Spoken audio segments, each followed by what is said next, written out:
Ms. Cross? It sounds like it's a deliberate choice for Mr. Morrison not to be present this morning, and the defendant was certainly here yesterday if he joins later. Otherwise, I think we can call that a voluntary waiver. Okay, I agree, and I haven't heard anything else from Mr. Morrison or any other counsel.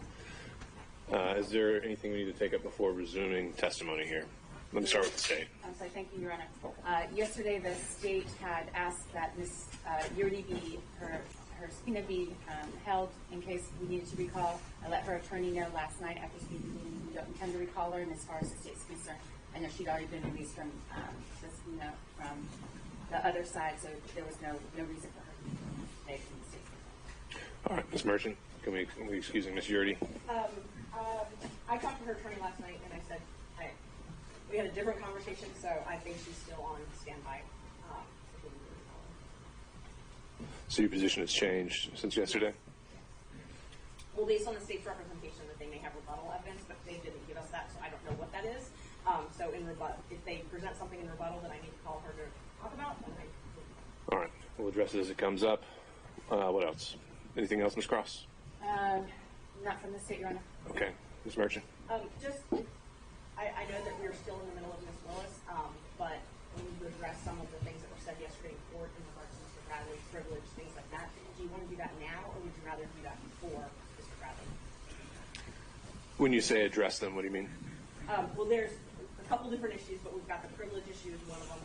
But I also, what I did was I drafted all my questions, and I thought I could give those to the court, opposing counsel, everyone could review them, so we didn't have to worry about the privilege stuff. There were some allegations. I had a transcript made of the proceeding yesterday. Some specific allegations that I think I should have an opportunity to review.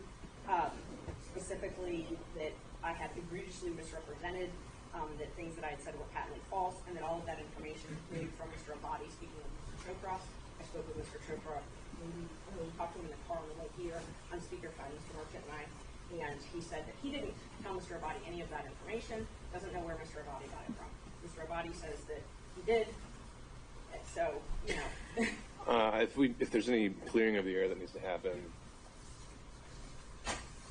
and if we need to get to that, I think the right time would be once we've actually seen all the evidence that comes out. So. Thank you. I just wanted to let the court know. Thank you. And in terms of the privilege issue, if you're planning to recall Mr. Bradley, and you've actually typed out some specific questions, then yes, I think that would be helpful and might allow things to proceed a little more efficiently through his testimony. So to the extent you've got those typed out and are willing to provide those to counsel for Mr. Bradley and the state, I'd encourage you to do that. And before we call him, we can get into that as well. Okay, great, thank you. And I have a copy for the court, I have one copy for Mr. Evans. I know Mr. Abadi was objecting to privilege yesterday, but I think it's actually Mr. Evans that needs to do that. Was Mr. Evans? Mr. Evans is here. Okay. All right. Anything else from any counsel? We'll make sure it's still. Rule is still in place. All right. Not saying anything else. If we could bring back in Ms. Willis. Actually, Your Honor, the state has no further questions for Ms. Willis. So. All right. No need to. Okay, Ms. Merchant. Next witness. I think we're about to hit the privilege issue. We are about to hit the privilege issue. There we are. Okay. Then do you need counsel need a moment to take a look at her questions? Yes. So I've got a copy. Oh, I guess Mr. Evans. And then do we have Mr. Bradley somewhere in the whereabouts nearby? Mr. Chopra. I informed Mr. Chopra that he's still under subpoena. Well, him and his client. Yes. I'm also with Mr. Bradley. He's actually not here today. We need you to identify yourself for the record, sir. My name is Ward. He's not here at this moment. He has a doctor's appointment that he's currently in as we speak. And his representation is on the way here as well. I'd love to be able to get one of you with it. Do you have a copy of that? I just want Mr. Evans. Do you have a time estimate of when he's supposed to be here? I have one copy of the question. Where's the doctor in relation to here? Yes, at the very earliest, it would be free about 10 o'clock, 10 to 10:30. All right, he's currently driving here as we speak. He's at the actual doctor's office as we speak. Okay. And I think the counsel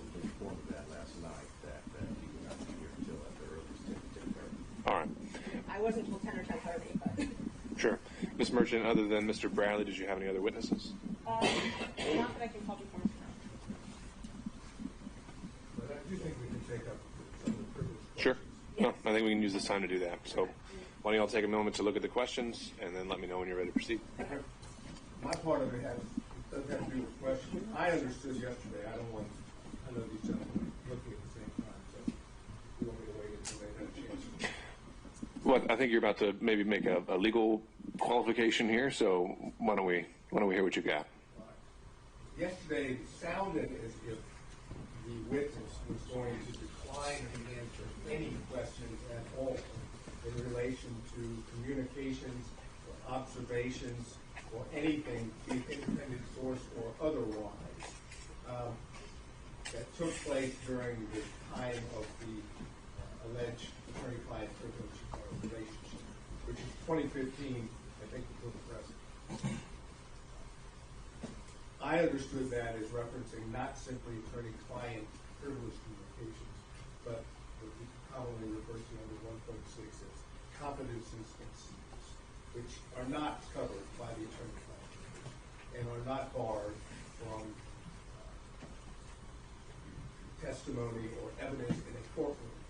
But it sounded as if the court was going to have to order Mr. Bradley to testify, and then Mr. Bradley will have to take a position of whether he's going to follow the court's order, heed the court's order, or whether he's not. If he does, then we'll be able to get in hopefully to the questions that Ms. Merchant has prepared on Mr. Roman's behalf. If he says, I'm not going to comply, then theoretically we're in a position in which the court will have to hold him in contempt. And then, at that point, my guess would be that somebody would say, I would like him to have the contempt stayed while I take it up on appeal. So I'm just trying to play through where we're going to be. Because if we're going to do that, we might as well notice before we start putting them on the stand. I think that's a good thing to flag now, and I agree that yesterday during the hearing there was some intermingling of 1.6 and attorney-client privilege, and now having had the time to kind of parse through that, and it does seem that there is a distinction between the two. One is not covered by the evidentiary privilege, and pulling the case of Tenet Healthcare Corp., 273 Georgia 206, Supreme Court doesn't make that distinction. So to that end, Mr. Evans, as we work through these issues, I would say that when Mr. Bradley takes the stand, I would be directing him to respond and be responsive to any questioning that may be covered by Rule 1.6. That would be the order of this court. But that still reserves the issue of attorney-client privilege.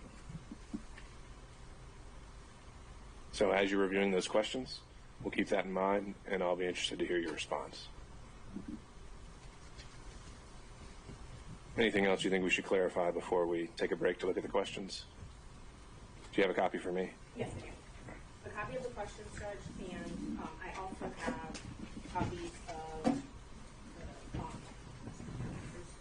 the exhibit that I was compiling. Would you like that as well? I just So I have objections to filing. You say you're going to file it? know that I'm going to use Mr. Bradley's testimony. I think it would help, but we can wait and I can use it after it's the question that I gave Ms. Bradley.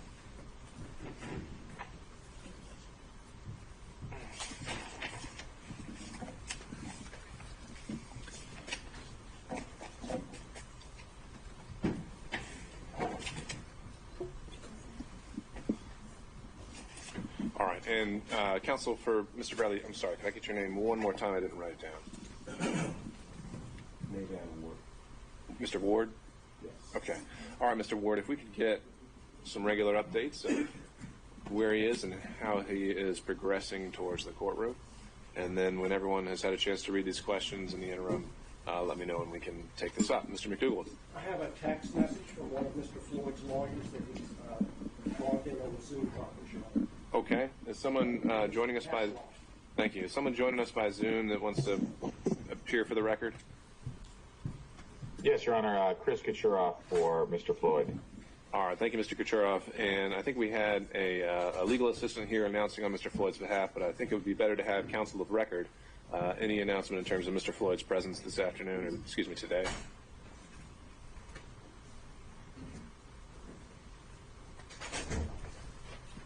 I'm sorry, Your Honor. I don't. Did you ask a question? Yes, sir. So Mr. Floyd joined us yesterday, but I do not see him here today. Do you have an announcement about his presence for today's hearing? No, he will not be present, Your Honor. All right. We would waive his presence. Okay. Thank you, Mr. Cottrell. All right. We'll be in recess until I hear from the parties. Thank you.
is still not with us in person. However, there's a proposal to potentially move on to other witnesses. Why don't we start with the state? Ms. Cross.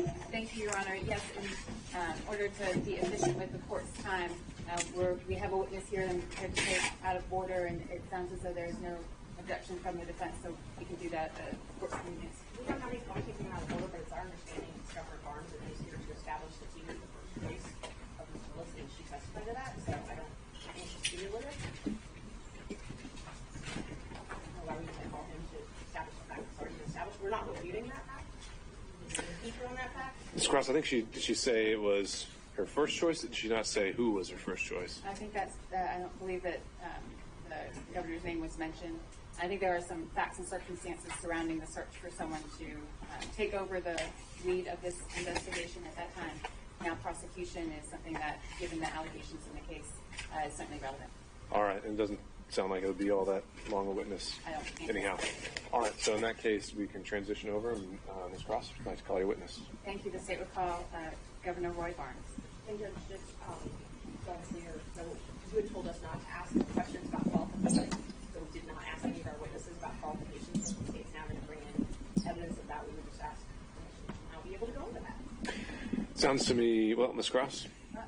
If you want to ask Governor Barnes about his qualifications, that's certainly something he'd have knowledge of. I don't know what his basis of knowledge for anyone else's qualifications might be, but I also don't think that opens the door to anything other than what my understanding of what the testimony was. As I hear it, the issue of qualifications versus who was her first choice is going to be relevant to her intent, maybe, and perhaps that issue of the case in whole. I don't think that necessarily opens the door. We'll see how it goes. I believe he's being brought up, Your Honor. All right.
Ms. Cross, assuming this may be a 10 to 15 minute witness, does the state have other witnesses on deck that they'd like to go forward with as well? Yes, we've called to gather everyone we could, so we can go forward with another witness, I believe, after this one. All right, appreciate it.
Barnes, Royeugene,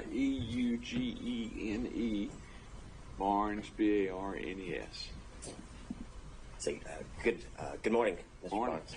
Can you tell the court a little bit about your background as it relates to your service in public service? I was first elected to the state senate in 1974 from Cobb County, and I served 16 years there. And then in 1990, I ran for governor and was defeated. And 2 years later, I went back to the House of Representatives. I was elected to the House of Representatives and served 6 years until I was elected governor in 1998, and I served in that position until January of 2003. And after serving in the position of governor, can you tell the court a little bit about what you transitioned into after your public service? I did exactly what I was doing before I was elected. I went back to practicing law in Marietta, Georgia, with my daughter, who's now judge of the state court, and my son-in-law. And now we have I think 6 or 7 lawyers. Charlie Bailey back there was one of them at one time. Okay. And Governor Barnes, would you consider yourself to be a trial lawyer? Yes. Okay. We don't write contracts or we don't write wills. All we do is try cases. And I want to direct your attention back to 2021, where you approached by the district attorney of Fulton County, Fani Willis, about being a special prosecutor. I was. I don't recall the exact date, but I know it was sometime in 2021. And she asked me to come down, and I met with her and Nathan Wade, and there were several other in the meeting. She asked me, said they were beginning this investigation, and she asked me if I'd be interested in being special prosecutor, to which I replied that I had mouths to feed at a law office, and that I would not do that.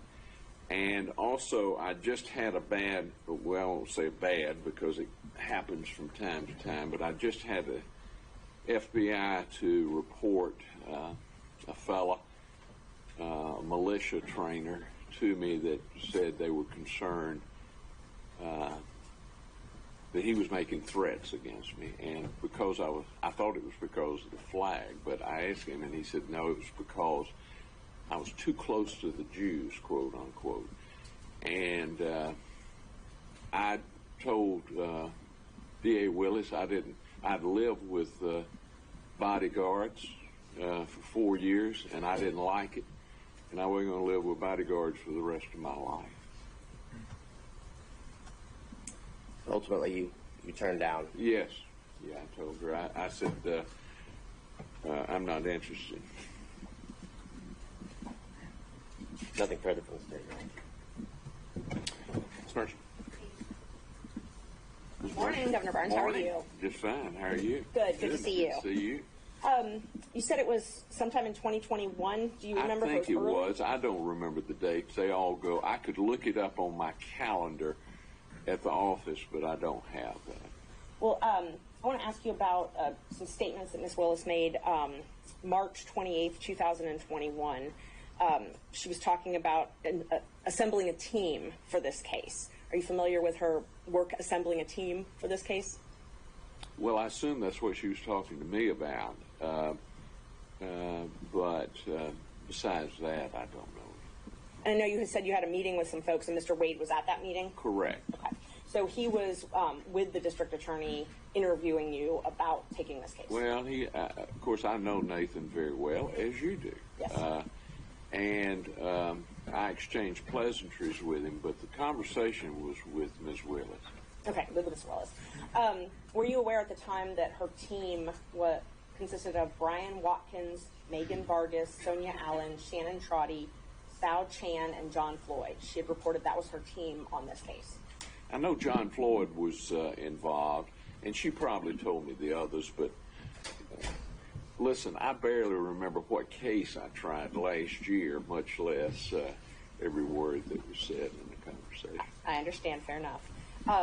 But she said she was looking to hire more lawyers and investigators to work on this case. She told me, it was to me, she said, would you be interested in being special prosecutor in this case? And I gave the reply that I've already known.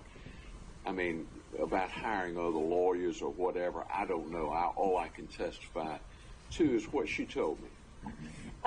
Did she tell you at all why she wanted to hire special counsel and not use someone who is an ABA, not have an actual employee? No, she did not. I mean, we did not discuss that, and but I would assume it was because in a case as big as this that you'd have to have some decision help. I know John Floyd has been in some cases over the years out in Cobb County, for example, and others. Would you agree that an employee of her office, someone who was paid a state salary or a county salary as an ADA, could handle a case like this? I couldn't tell you that unless I knew the person, knew their experience, and really had been with them in a courtroom. All right. Has an opinion on that. Thank you. Yes, ma'am. Say no. Hello, Mr. Sadow. It's been a while. It has been a while. I hope you're well. I'm doing fine, just getting older, but that beats all time. That's true, but that applies to all of us, I believe. Yeah.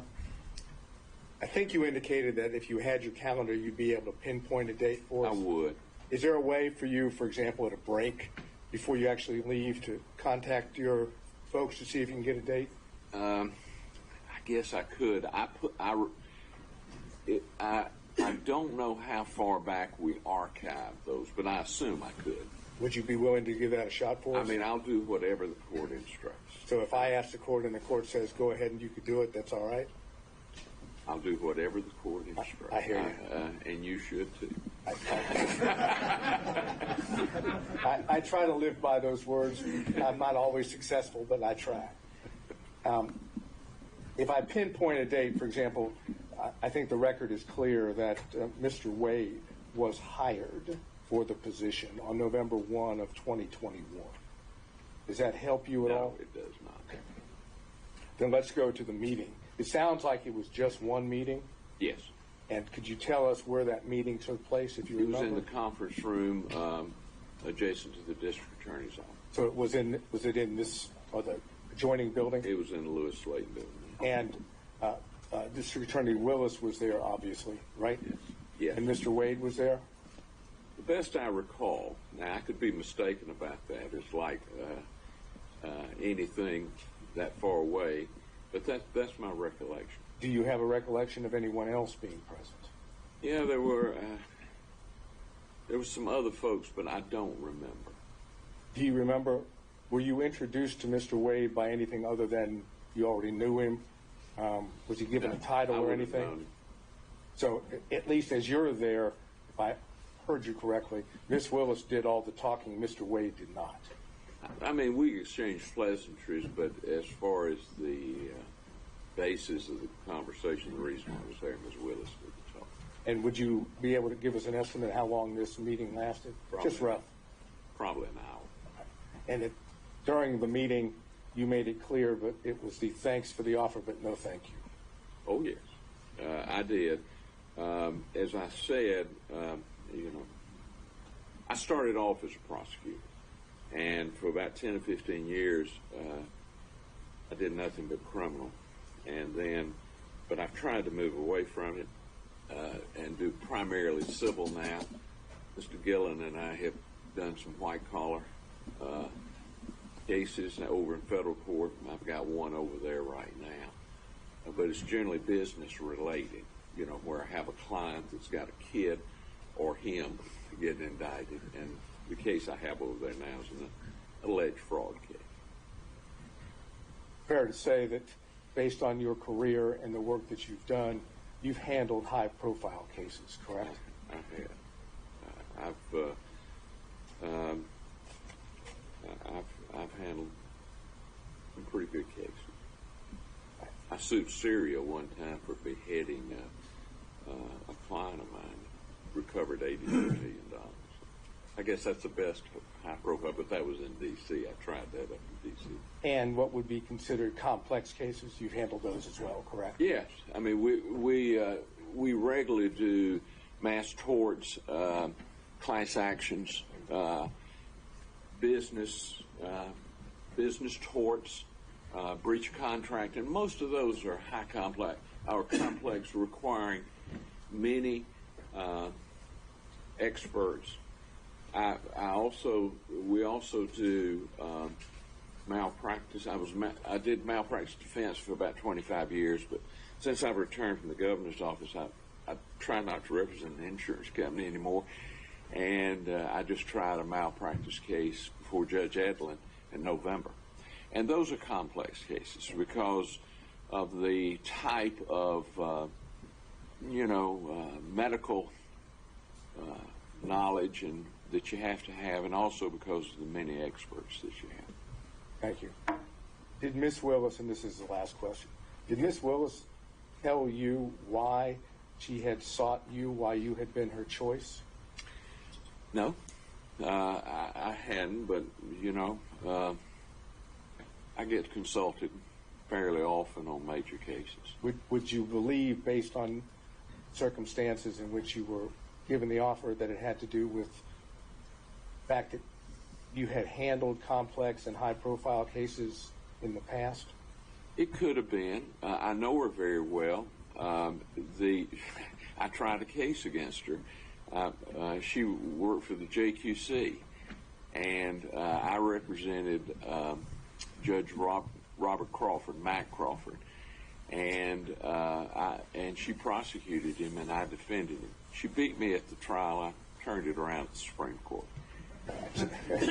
So you had some experience with her. I had plenty of experience with her.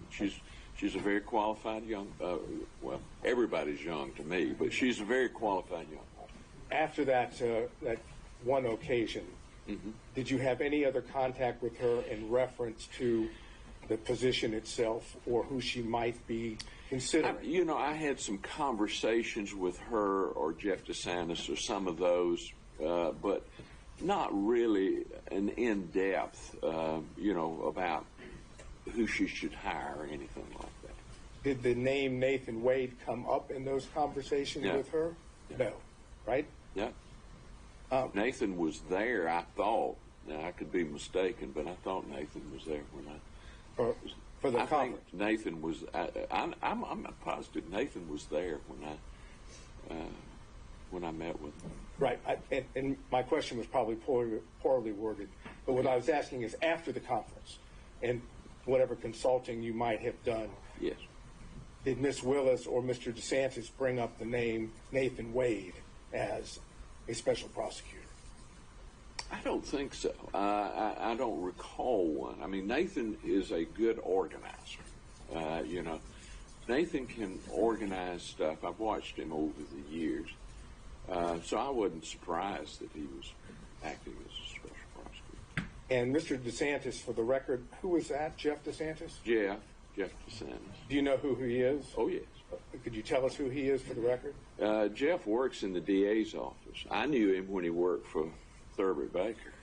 Do you know what his role in the DA's office is? I have no earthly idea. Is he in media? Does that sound familiar? He has done media in the past.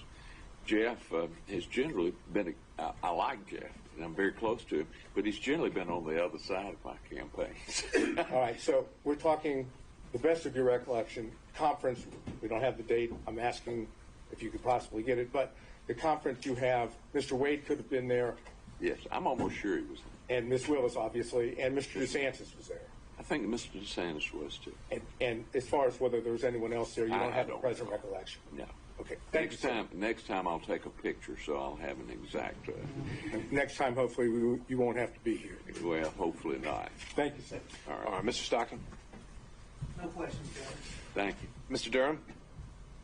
No questions, Your Honor. Mr. McDougall? No questions for the governor, Your Honor. Mr. Rice? No questions, Your Honor. Mr. Gillen? I've been waiting for this. I couldn't give up the chance getting up here, Governor. Good to see you again. Good to see you, Craig. We've done some work in the past together, haven't we?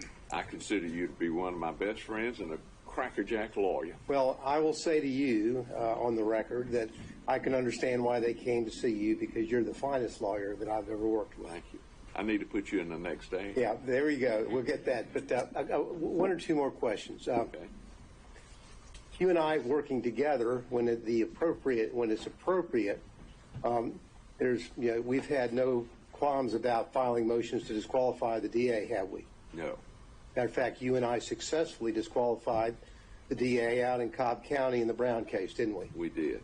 So whatever needs to be done should be done. Represent your client. You got that. Thank you so much. Mr. Coturo, are you still with us by Zoom? I am, Your Honor. All right. Any questions? No, sir. All right. And Mr. Cromwell for Ms. Latham? No questions, Your All right. Any redirect, Mr. Abadi? I got it. Can this witness be excused? Yes, sir. Your Honor, is there a way that we could potentially ask through you for that date if you can get it? The question is, you want the exact date that the meeting occurred? Yes, if we can get that. And I'm wondering if we can, if it's really material, the exact date rather than just its proximity to the November 1st hiring. Is that fair? If he knows whether it was far earlier in the year versus maybe closer, would that obviate the need for the exact date? If he can't get the exact date, of course, we'll take the best we can. Okay, let's start there. All right. I think, well, you may take care of it for us just if we hold in place here. I'm not sure I have this. Well, let me try this first, Governor Barnes, before you do a deep dive in the email there. Do you recall what time of year it was when this meeting occurred? I'm afraid not. Okay. I mean, you know how this is. The cases and the days move together. I had a fellow a few years ago that said I represented him in 1978, and I told him I'd take his word for it. Now, I got to ask, you wouldn't do that if it was a question of him saying he just hates you. No, I would not. I will tell you, I believe lawyers should be well paid, Mr. Senator. All right, so sir, is that something I'll have to look. It didn't come up right. Okay. All right, we'll ask this witness to step down subject to recall. And that might be something the state can present with stipulation as well. All right, thank you, sir.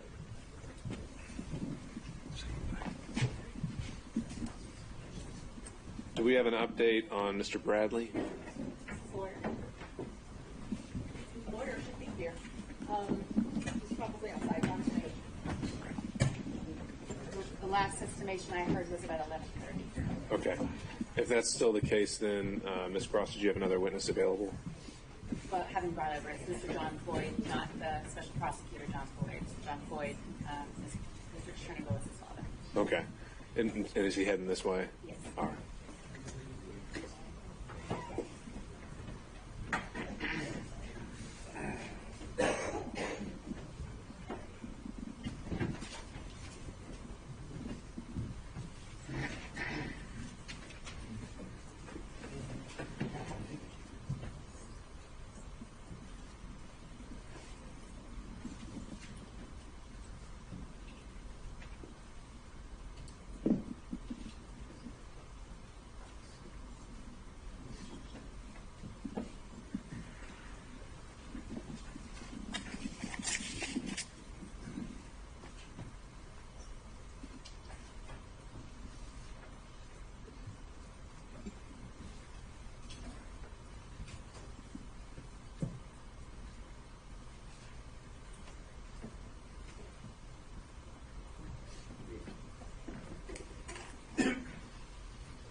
Mr. Ward, we're just holding in place for taking witnesses out of order. Do you have any updates on Mr. Bradley?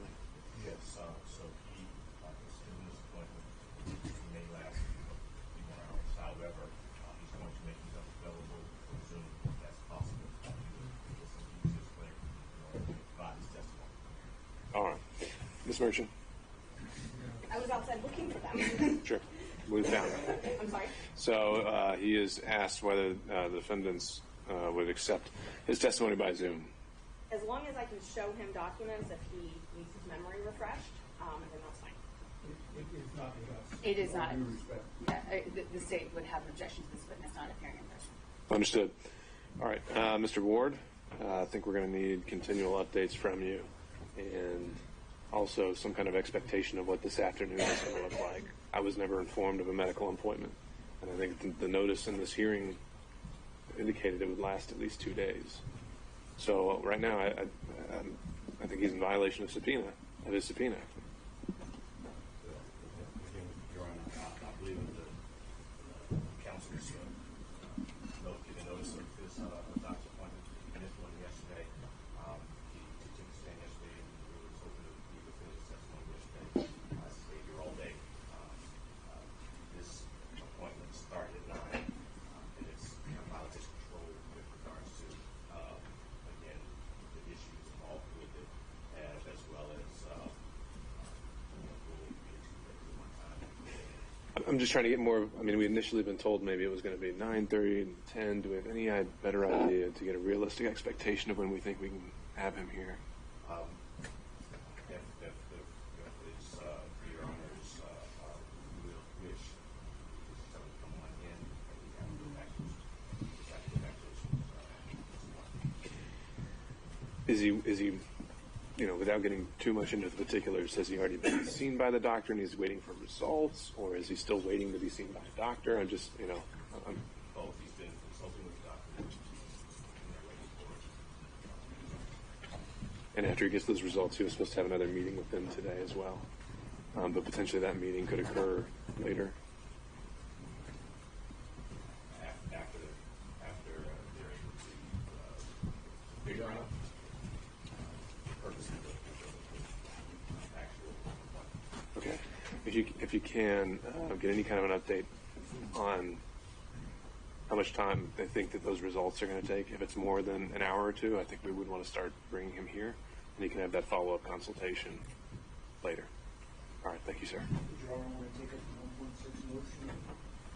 At this point, I think we've got something else that can occupy our time, and I think we need to move forward with that. All right. Of course. Yeah, absolutely. And I didn't learn about the appointment. Right. Okay. Understood. Ms. Cross. Yes, Your Honor. Mr. Abate will, Mr. John Floyd. Mr. Floyd, if you could have a seat, sir.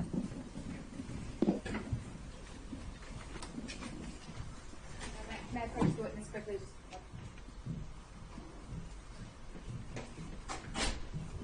Thank you.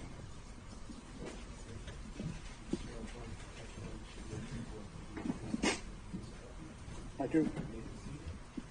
Please state the spelling for me.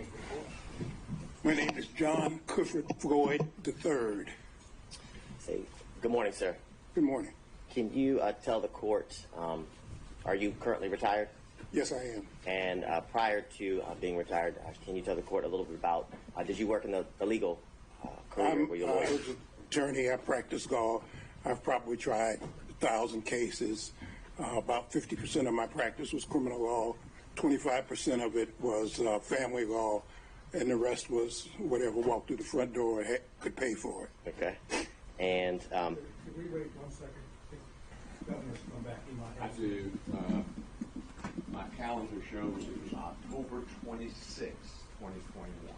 All right. And would defense counsel accept it as a stipulation, or is there any follow-up questioning needed on that? Mr. Barnes is still considered under oath on this point. All right. I would look for a show of hands or for someone to speak now on Zoom, and hearing none.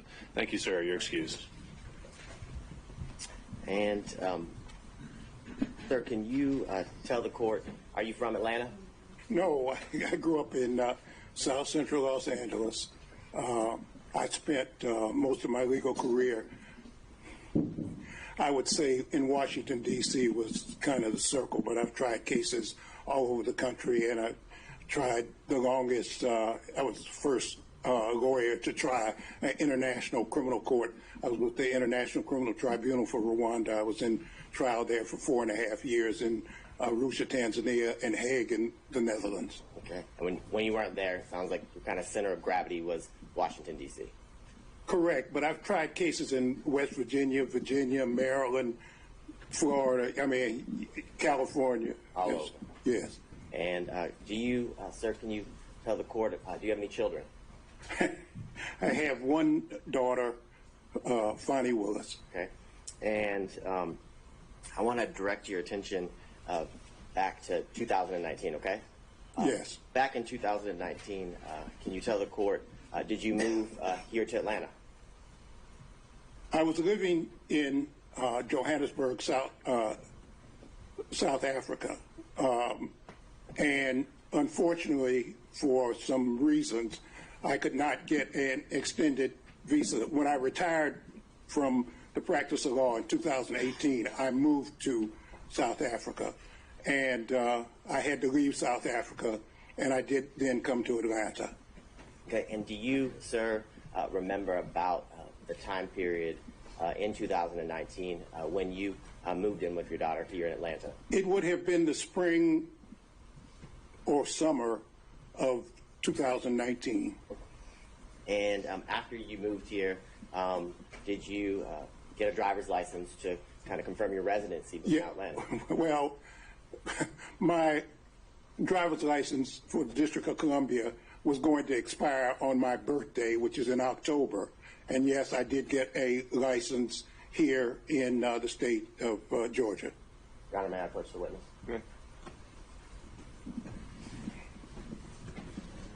If you will just take a look at what's been marked as stages. Okay, Your Honor, would you, if you don't mind, my eyes are very bad, which is one of the reasons I retired, and so I need a magnifying glass, so I'll be Whatever constantly. Thank you.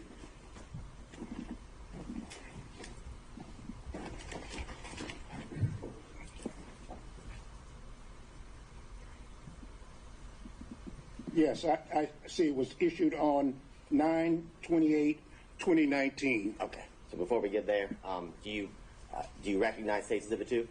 Yes, just my driver's license. And is State's Exhibit 2 a fair and accurate copy of your physical driver's license? Absolutely.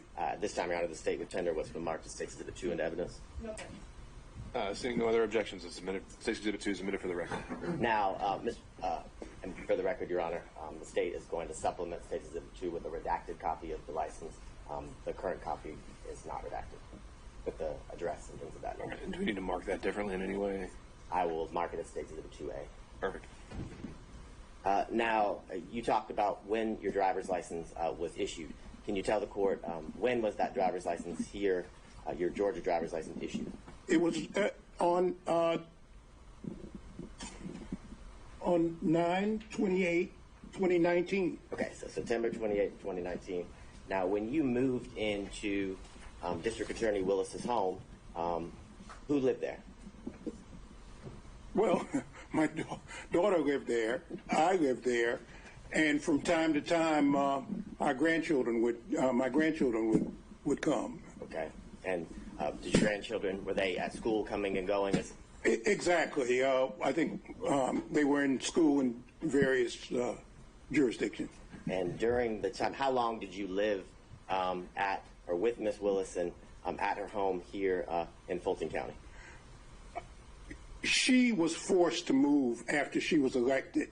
I don't know if you want me to go through the whole thing, but that, Your Honor, if Your Honor will indulge me. After she was sworn in on January 1 of 2021. And on or about the 3rd of February, at probably 5:30 a.m. in the morning, there were people outside her house cursing and yelling and calling her the B word and the N word, and it was bizarre. Okay, it just. Sorry. Pause, sir. Mr. Arbani. Here's the objection to you. I would say it's a effect on the listener. He was present while all of these things were occurring. But I can... No, that's... And he's saying he was personally present to hear these things? Yes. Okay, overruled. Okay, and fortunately, the neighbors called the police and disbanded, disbanded the group, and it was just, it was just, I hadn't seen anything exactly like it before. Okay, and after that happened, can you tell the court did Ms. Willis have to move from her home? Yes, she was forced to leave. Okay. And can you tell the court after she was forced to leave, shortly after she was sworn in, did you remain at her home in Fulton County? Yes, I stayed there really until 2022, I guess. And from what you described, did you fear for her safety? Absolutely. I mean, not only did I do that, I mean, the South Fulton police, they brought somebody, a man with a dog, because there have been so many death threats. And they said they were going to blow up the house. They were going to kill her. They were going to kill me. They were going to kill my grandchildren. I mean, on and on and on. It just, it became, and I was concerned for her safety.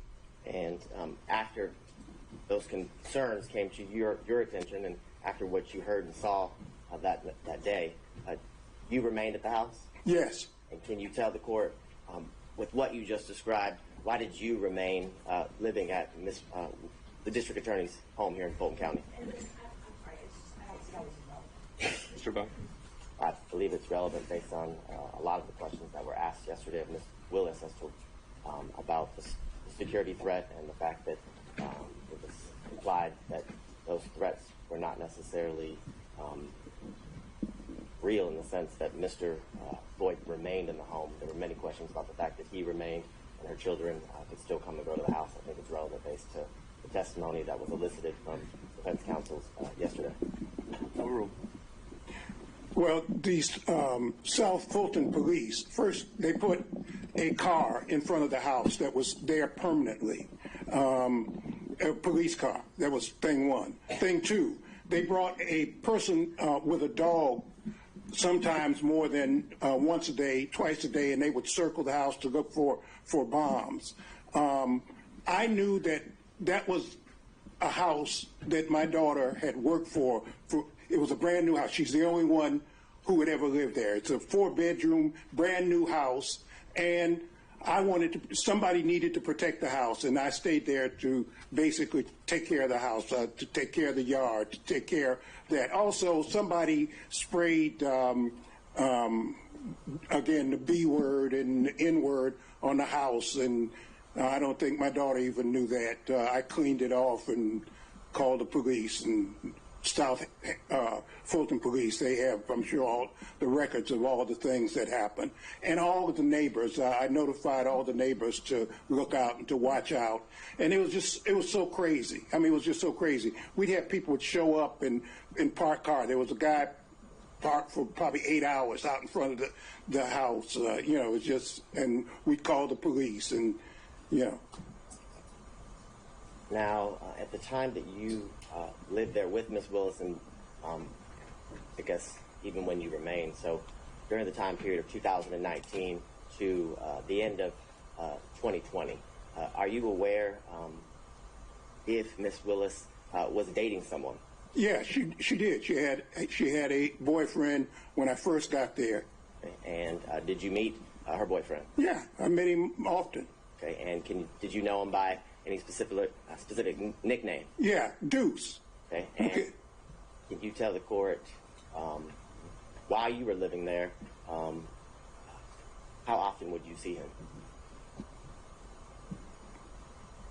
Sometimes every day, sometimes, every other day. He was a disc jockey or something, and he had all this paraphernalia that I'd have to move out. There was a thing with the keyboard, things that play music and so forth and so on. So.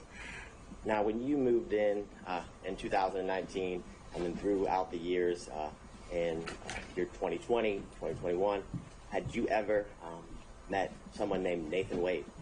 I did not meet Nathan Wade until 2023, about a year ago, when a reporter by the name of Issakoff interviewed me. I met him. That was the first time I had met him. You said that was in 2023? 2023, right.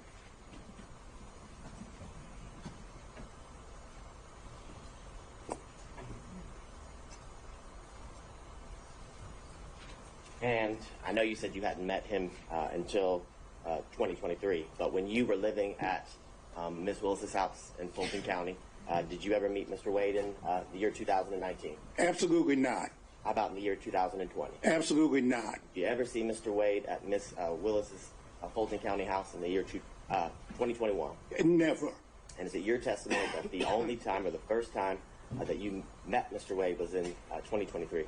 Let me say something. Mr. Wade said that he remembers seeing me, and I do remember some banter. I'm a member of Kappa Alpha Psi fraternity, and there's kind of this thing that goes on between fraternities, and Mr. Wade is a member of Alpha Phi Alpha, and they're, I do remember there was some kind of banter when my daughter was sworn in to be district attorney between me and a couple of guys, and he said he remembers me. I don't remember him.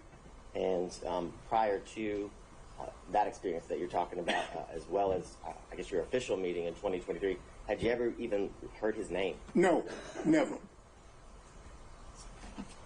I don't think I have any further questions, Your Honor. Ms. Merchant. Yes, thank you, Judge. Fine. How are you, counsel? Good, thank you. Just got a couple questions. On Monday, we heard you were in California. Do you have a place in California?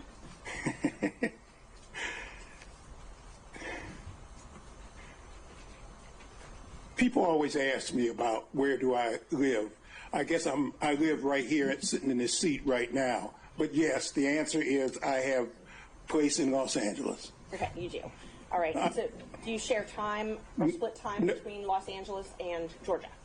Actually, I'm working on a documentary film, and I'm supposed to be being filmed not for this trial, but I'm supposed to be being filmed right now. It was planned, and we had to stop it because they asked me to come here. But the answer is I'm working on a documentary, and I'll be in California until I finish the documentary if we don't have another actor strike and we don't have another writer strike. So do you own property in California? No, I don't. I live with a friend of mine. You live with a friend of yours. Okay. Yeah. And when did you first move? Let me qualify with the dates. Did you spend any time in 2019 in California? No, and the reason I didn't is that when I first came here, the answer is no, I did not. What happened was COVID. Once COVID hit, I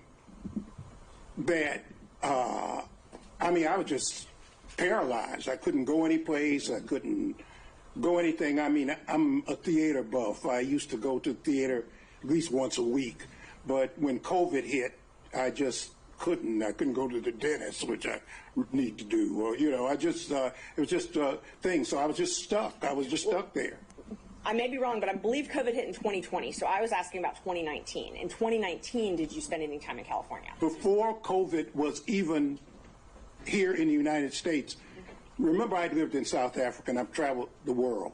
I knew COVID was coming before. I knew COVID was around before. They may have announced it in 20, but in fact, I knew about it and I knew what was happening in 19.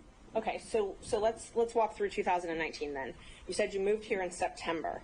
So no, I didn't say that. I moved here probably prior to September. In September is when I got the driver's license. I probably moved in the springtime. I'm sorry, you did. You said spring, summer. I see that in my notes.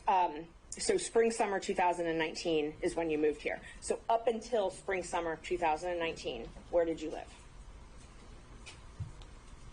I lived in Johannesburg. Well, I lived in Washington, D.C., 2018. I had planned to retire for the rest of my life in South Africa. I had worked for Nelson Mandela and the Free Mandela and getting that. And someone I'd gone to law school, he had located there after Mandela was freed from prison and became president. I was going to live there for the rest of my life, but unfortunately, because of political reasons, I could not stay in South Africa, and I was forced, in a sense, to come back to the United States. Okay. So let's just focus in on the period from, let's just start with October 2019, okay? We'll call that the relevant period. October 2019 until the end of 2019. Were you in Georgia every single day of that year? Absolutely. Okay. So now let's move to 2020, okay? And every single day, before I move on, every single day in 2019, you slept at your daughter's house, correct? That's correct. Okay. So let's start in 2020, all right? So 2020, the entire year, did you travel anywhere? No. Okay. You didn't travel at all that year? No. So, and I didn't go to the movies, which upset me also. So that entire year, 2020, you remained here in Georgia? Right. Okay. In 2021, did you do any traveling? No. So when did you move back, or when did you start this documentary film in Los Angeles? What I had been doing to occupy time as I was writing my own memoir. As I delved into my family background, I discovered something, and that's what got me to working on the documentary. So I want you to understand what was going on in my life. I pitched I have a movie script called Bad Blood. I have a movie script trying to sell. So I tried to sell that, and I just happened to mention something that happened during the civil rights movement. SNCC, it's called the SNCC 5. The legendary Peter Fitzsimmons was interested, and so with Peter Fitzsimmons and Leah Smith, we're now doing the documentary. So I don't want to interrupt you, but what I was asking was when you moved to Los Angeles, not what you moved there for. Well, you keep saying moved. I haven't moved to Los Angeles. I spent more time in California, in Oakland, if you really want to just be, because Peter is basically San Francisco based. So we're working on the documentary. Okay. I was in Los Angeles because I was going to the Pan-African Film Festival, and that's why we were there. And the way Hollywood works is, you know, when you make connections, and film festivals are a place to try to sell ideas and meet people and organize things. You still own property in Washington, D.C., correct? No, I don't. You don't own property at 1467 Roxana Road Northwest? That's where I used to live. That's where you used to live. Did Right. you own that property? Yes. Okay. And you owned that property when you moved here in 2019? Yes. And you owned it in 2020, correct? Well, now you talk about a very complicated issue. I left the property. There was a dispute between me, and I had gotten a reverse mortgage company, and there was a dispute between me and and I just I walked away from it. Okay. You walked away from it with almost $300,000? Yeah, what is the relevance of that? Where he lived and registered to vote. That's what they brought in. So that's. Why is the money he got from the sale relevant at all? It's the only proof I have of that he owned that address. So I can move on though. Right. Okay. When did you sell that property? I didn't. The reverse mortgage company took it. Oh, okay. So in 2019, when you got your driver's license here, Yes. the next day you registered to vote, correct? I think it may have been the same day, but maybe it was the next day. I don't remember.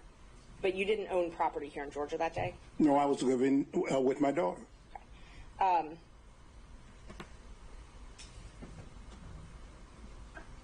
You said that you met Mr. Wade, that you remember you met in 2023, right? That was the first time you Correct. remember? Okay. And I wasn't really clear. You said something about meeting him. Was it with Mr. Isikoff, or did Mr. Isikoff tell you? No, I was being interviewed by Mr. Isikoff. Okay. And he walked in, and I met him. That was the first time. He walked into the office. And where were you being interviewed? At the district attorney's office. And Mr. Wade walked into that interview? Yes. And so Ms. Willis had not told you about Mr. Wade prior to that? Absolutely not. So she didn't tell you anything about their relationship before you met him that day? No. But Mr. Wade remembers meeting you in 2020? He said that at my daughter's swearing in. I do remember that we having some banner about fraternities, but other than that. Oh, at your daughter swearing in. Okay. Right. That's all I have. Just one moment. Nothing else. Thank you.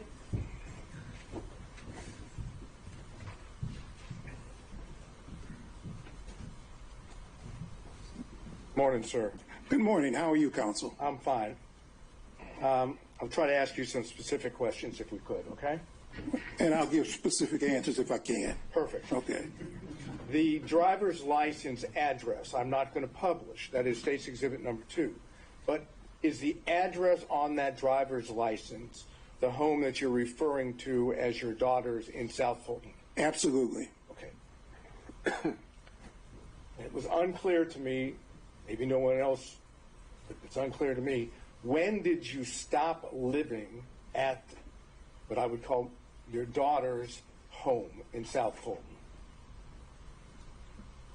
Things got so bad and threats got so many, even against me, that the house became basically uninhabitable.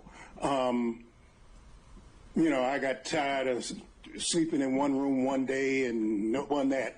I would say December of 2022, something like that. December of 2022. Right. That's about right. Yeah. Now, let me change and go back for another date. You had indicated, and I didn't hear it, when was your daughter, Miss Willis, when was she sworn in as district attorney? On January 1, 2021. Okay. And did you indicate that there was an incident, and I know you've described it, was that incident on February the 3rd, 2021? That's my best recollection. Okay. So my question then is, after February 3rd of 2021, how much longer did Miss Willis stay at the house before she moved somewhere else?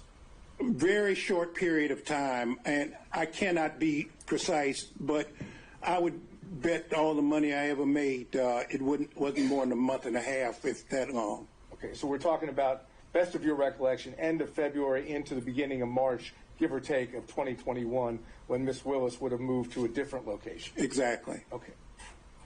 And did Miss Willis return to the house, that is, the house that you were in, at any point in time that you can remember? From time to time, she and her security might show up for her to pick something up or take something or something, okay. But she always would come with her security. Okay. My question was poorly worded. I apologize. Did she come back permanently to her house? Oh, absolutely not. Okay, absolutely not. So as far as you're aware, that once Miss Willis left the house, her house, South Fulton House, so the record's clear, in either late February or into March of 2021, best of your recollection, she's not returned to that home to live. No, it became uninhabitable. It just, that's okay. I would have to walk around that house looking out of every window. I made a habit of having to walk around the whole house. I got lights so that if somebody would come at night in the back, so that those kinds of reflecting lights, I had those put up. I don't mean to cut you off. Okay. All I was interested in is whether she had ever returned. No, the answer is no. Okay. Now, when Miss Willis, when your daughter left the home, time period, end of February, beginning of March, give or take, 2021, do you know where she moved to? No, and I didn't want to know. I intentionally did not want to know, because I was not, if somebody stuck a gun to my head, and I could tell them, I wasn't going to tell them anyway, or I'd have made up something, but I didn't want to know. Okay, so would it be fair to say that if you didn't want to know, you never visited her at the place that she moved to? Oh, I never did. Never did? Never did. Okay. Do you know how long she stayed at the first place that she went to after she left her house before she moved to a second place? What I know, and this is hearsay, counsel, is that my daughter has had to move something like 4 times. But do you know any potential? No, I don't know any place. I was taken one time for Christmas Day. I've only seen my daughter, and this is very hard for me to say, but during the period my daughter left, I've only seen my daughter 13 times because I can't, and we've never seen each other more than maybe 3 hours because of, you know, the nightmare threats against her and me. And I understand that, and from the perspective of being a father myself, I understand what that means. So I'm going to move away from that. I was just trying to get an idea of date-wise, okay? So let me try to get one more date. In 2023, when you were being interviewed by one of the gentlemen that wrote the book at the DA's office, and Mr. Wade came in, can you give us, other than 2023, what the date would be? I'm sorry, I can't, Counsel. How about spring, summer, any idea? I would guess spring or summer, but I can't. Okay. I don't. I'm sorry. And you've already indicated, at least to your recollection, that was the first time that you'd met Mr. Wade. Oh, absolutely. Okay. I'm not arguing with you about that. I want to go to Ms. Willis's boyfriend that you referenced. Okay. You met Ms. Willis's boyfriend, as you've characterized it, when you came here in 2019. Correct. And you met him on one occasion, several occasions? Oh, no, I saw him often. Oh, so you mean there was no secret that she was dating this man? Not from me. Not from you. And he was a disc jockey of some kind. I think he had a government job during the day. I don't know what it was, but apparently he would do weddings and so forth and so on. He was a disc jockey, play music. So he had all his stuff was always in the way, and I was always having to try to push it aside. And, you know, anyway. But Ms. Willis, your daughter didn't keep him from you, correct? No. No, I mean, there was no doubt he... I mean, we lived in, my daughter and I lived in the same house. I mean, you know, he came and went, you know. Right. Now, when did you learn that your daughter had a romantic, personal relationship with Mr. Wade? Well, about 7 weeks ago, when it, as a matter of fact, I just found out when other folks found out. Okay. But as your daughter, as I understand it, never told you one time in the year of 2022 that she was dating Mr. Wade, correct? That's correct.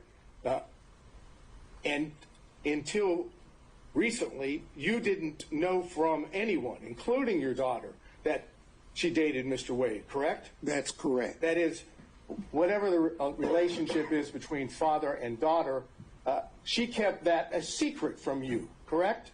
Correct. That's all I need to know. Mr. Stockton. No.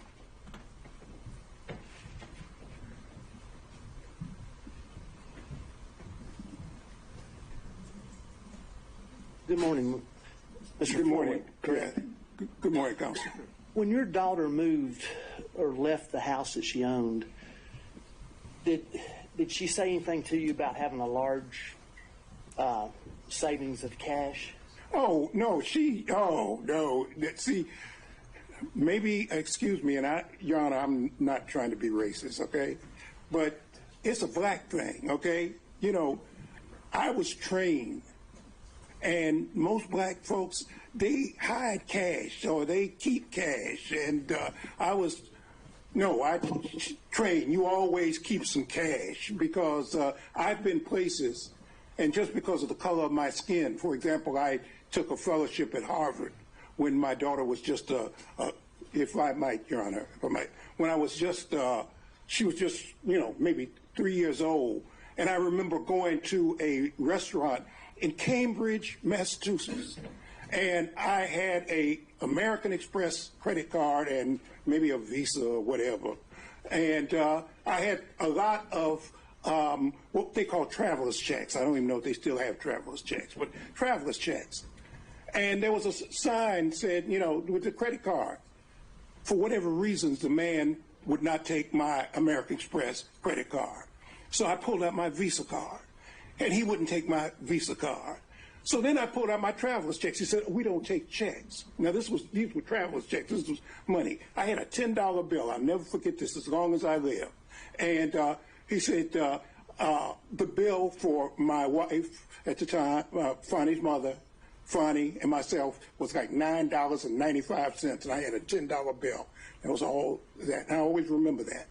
But even before that, I've always kept cash, and I've told my daughter, you keep 6 months worth of cash always. For example, I had 3 safes in my house. I put some of my clients' stuff there too, things I didn't want other lawyers to be, because you're always in a firm, and I knew that there were special conditions, so some of my clients' things I would bring home, put them in the safe. But I've always kept safes, and as a matter of fact, I gave my daughter her first cash box and told her always keep some cash.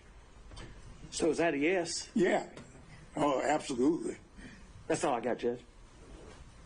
Mr. Durham. No questions. Mr. McDougald. No questions, Your Honor. Thank you. Mr. Rice. No questions, Your Honor. Mr. Gillen.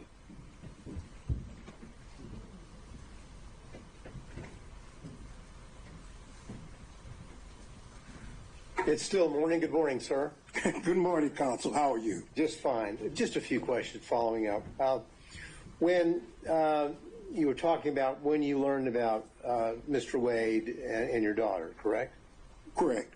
Now, did your daughter tell you in around October of 2022 that she had gone on a Caribbean cruise with Mr. Wade to the Bahamas?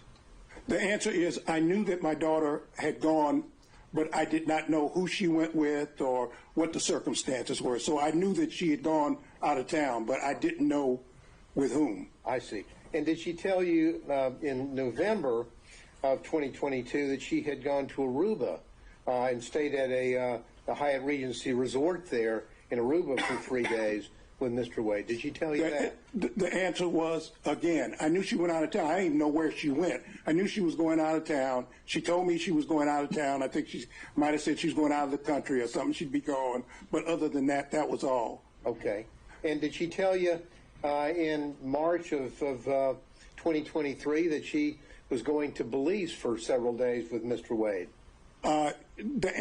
Same answer, that I knew she would tell me she was going out of town, and she may or may not have told me where she was going, but she'd be gone for a couple of days. Okay. Now, in 2023, you were in many days you would be out in California, correct?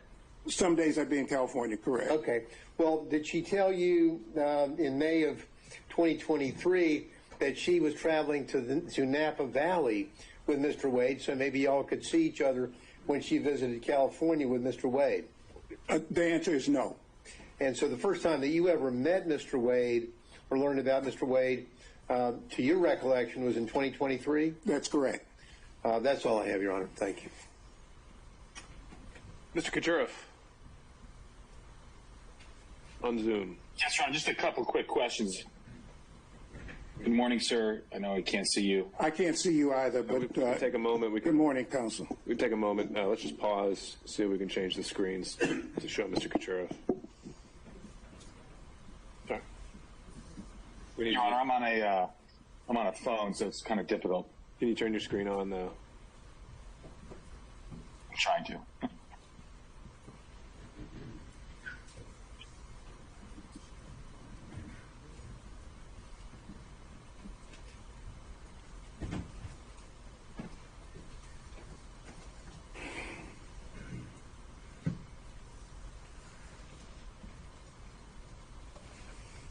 Does that work? Just to hold one more moment? All right, there we go. You can proceed, Mr. Kucherov. Sir, you seem to know about the issue of cash in this transaction. You said it was a black thing. How did you know that the cash was going to be an issue in this testimony? Because I was asked for it, and I was prepped by the lawyers, and they asked me about it. What else? And did you speak with Mr. Wade about your testimony? No. Did you speak with your daughter about your testimony?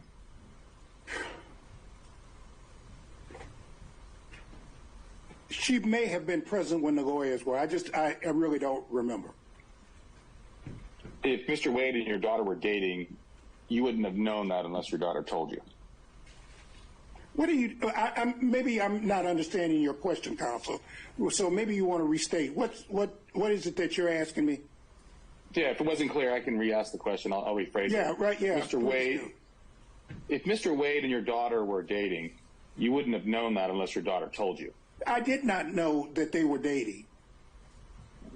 And when were you talking about the cash? I didn't know that. I don't know what you're asking me. What I told my child from the time she was a child is always have some money. Always have some money. If you go on a date so that people don't try to stick you and you want to leave whoever, always keep some cash, okay? Mr. Floyd, you answered the question that the attorneys prepped you for that, so that's all I wanted to know. Anything else, Mr. Sheriff? That's it, Your Honor. All right. Mr. Cromwell. No questions, Your Honor. Mr. Abadi? Yes, Your Honor. Mr. Floyd, now, it wasn't common for your daughter to confide in you about her romantic life at all. No, and I haven't confided in her about mine before when I had one, okay? Hate him. And you wouldn't have known about her boyfriend, the disc jockey. Hey, Debs. An objection? I think that might have just been still off mute. Okay. Let's keep going. Now, you wouldn't have known about her boyfriend, the disc jockey, had you not been living with her, correct? That's correct. I'll allow overruled. I have nothing further. Did he answer the question? He said that's correct. All right. By show of hands, any redirect on those points only. Ms. Merchant. Yes. I just want to know when you were prepped by the lawyers, when this prep session was. I just got off the plane on, what was it, Tuesday night? I think I was probably drooling at the mouth. I was so tired. So it must have been, I got in Wednesday. It must have been Wednesday. Okay. And did you talk about any of the testimony from yesterday or watch any news reports or anything like that? Oh, absolutely. You can't cut the TV on without seeing this. The first thing, and I listen to conservative radio a lot, and, you know, last night for 5 hours, all they talked about was this case. So you were aware of what the testimony your daughter gave yesterday was? Yeah, unless you don't cut the radio on, unless you don't cut the television on, unless you don't read the AJC or any other, the New York Times or whatever, which I do every day, of course. So is it fair to say nobody instructed you that you were under the rule of sequestration? Right, and I'm not under subpoena either. Thank you. All right, anything else? Seeing and hearing none, thank you, Mr. Floyd. Thank you very much, Your Honor. It's a pleasure to appear in front of Your Honor. Thank you. All right, Ms. Cross, let me check in. Was the state planning to call additional witnesses? Not at this time, Your Honor. We're again trying to accommodate if there's a lapse in schedule to be able to this afternoon, but right now that's our last witness. Okay, so even if Mr. Bradley testifies to some extent, it's still the potential that the state has no further witnesses? I anticipate at least one more will be available this afternoon, but that would be it. Okay, so there are potentially more state's witnesses. All right. Judge, before we move on, I move to strike the last witness's testimony.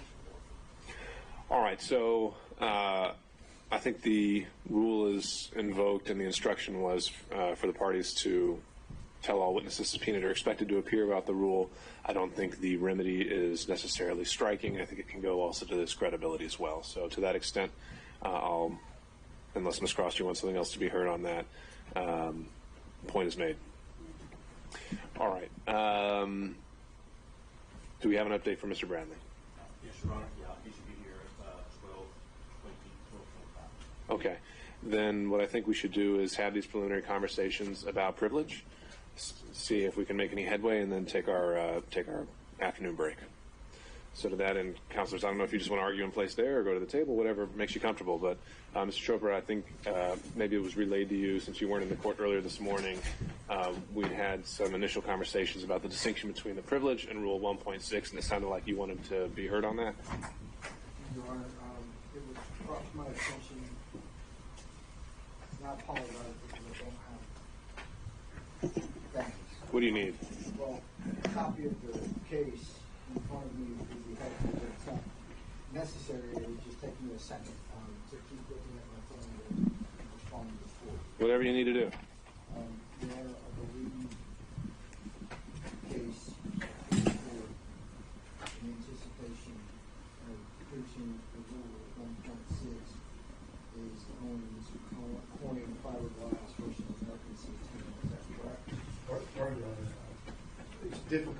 Counsel, could you There's a microphone there at the jury box. You can try to hear what he's saying? Thank you. either try to lift that microphone up and speak in the jury box or make your way over to the podium or table. Sorry. Is that any better? All right, and no, that was authority provided by Mr. Sadow over our morning recess, and I think that was indicated to go more towards a potential crime fraud argument. I don't think we've really gotten there yet. It's not crime fraud per se. It's the same notion. It's fraud on the court, different proposition. Okay. But yes, as to attorney-client privilege waiver, Right. 1.6 confidential and secret. The case that I had cited to this morning, showing the distinction between the two, was tenant health care. So that's where we were on the threshold issue. Did you have something that you wanted to address on that? I have not been able to review that, Your Honor. I was unfortunately unaware. All right, Mr. Ward, you're co-counsel with Mr. Bradley?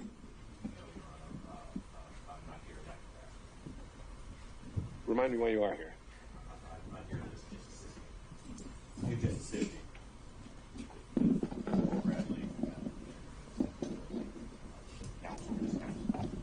Okay, so you are co-counsel on this. Well, this morning we were asking where he was.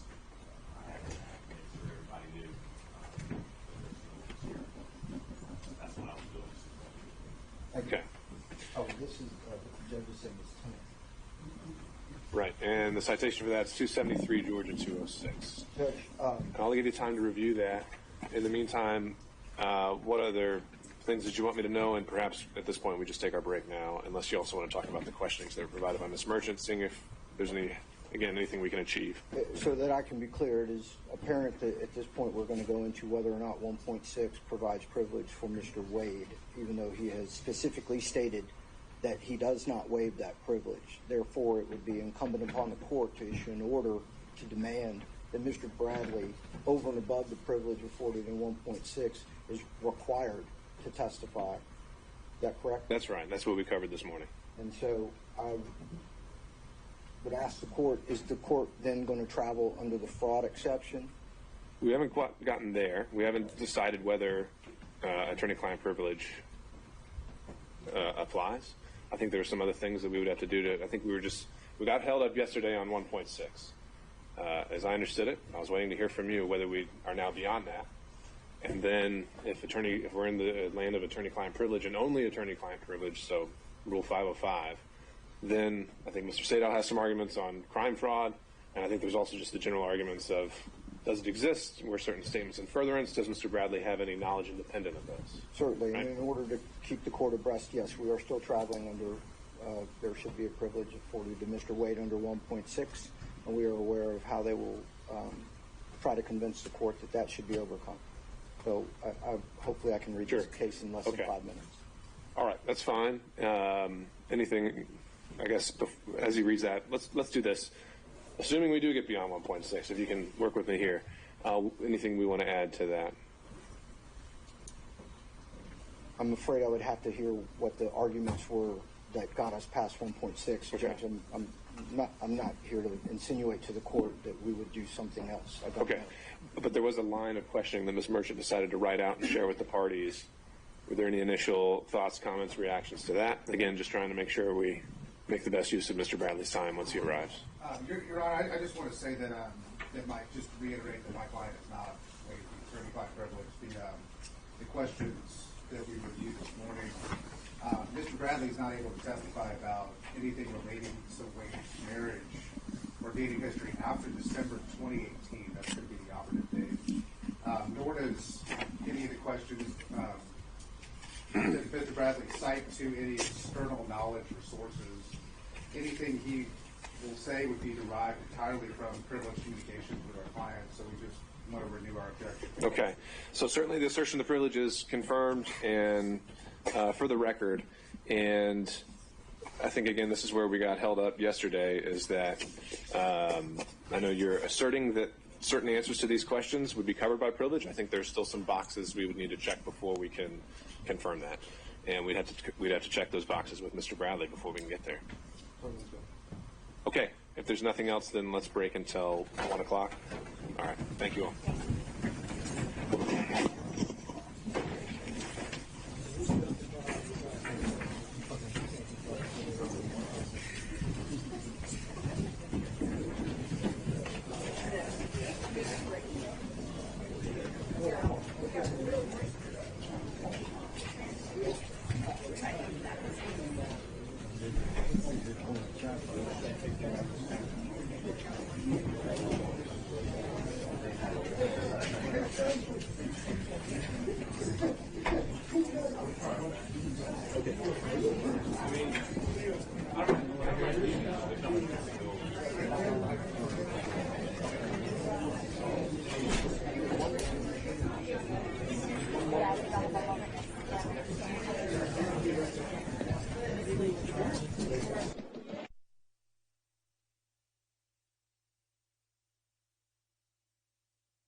I will say that I do remember at some point it was myself, you, BC, and Bert there, but people were coming in and out of the courtroom, so I cannot sit here and accurately say that somebody else wasn't there at the time. We talked, I mean, and people could have come and gone, but essentially Correct. we talked for about half an hour. No, it wasn't an hour. And that's the only time we spoke in person about anything related to this matter, correct? Correct. And based on that phone conversation, I told you I had been submitting open records requests and I'm going to continue to submit open records requests, correct? Based off what phone conversation? Based upon our conversation in court. Oh, okay. Correct. You said that you were doing some open records requests, correct? And then based on our conversation, I said there was going to be some additional open records requests. Which open records request are you talking about? Just any. I'm just asking if we talked about that I was going to be doing some follow-up with Fulton County. Okay. Because I recall open records requests being made for other things, and so I don't know which one that you're referring to. At that time, we talked about getting, I guess it's called a county card and getting access cards and things like that for coming in and out of Fulton County for you, Mr. Wayne. Okay. And all of the access that you all have. Yes. And you asked me, did I have an access card? And you are the one that told me that you and Mr. Wade, or that Mr. Wade at least had an access card.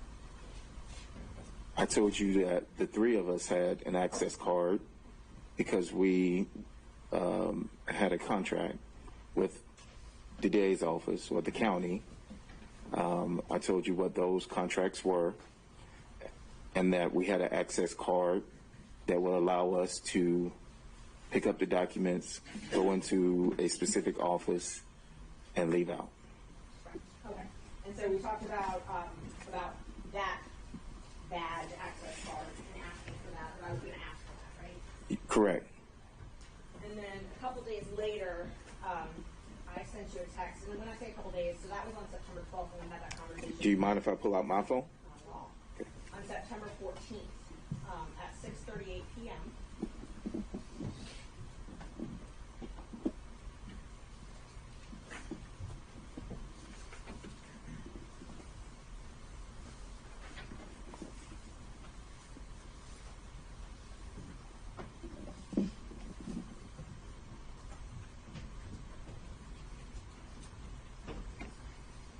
And what day was this?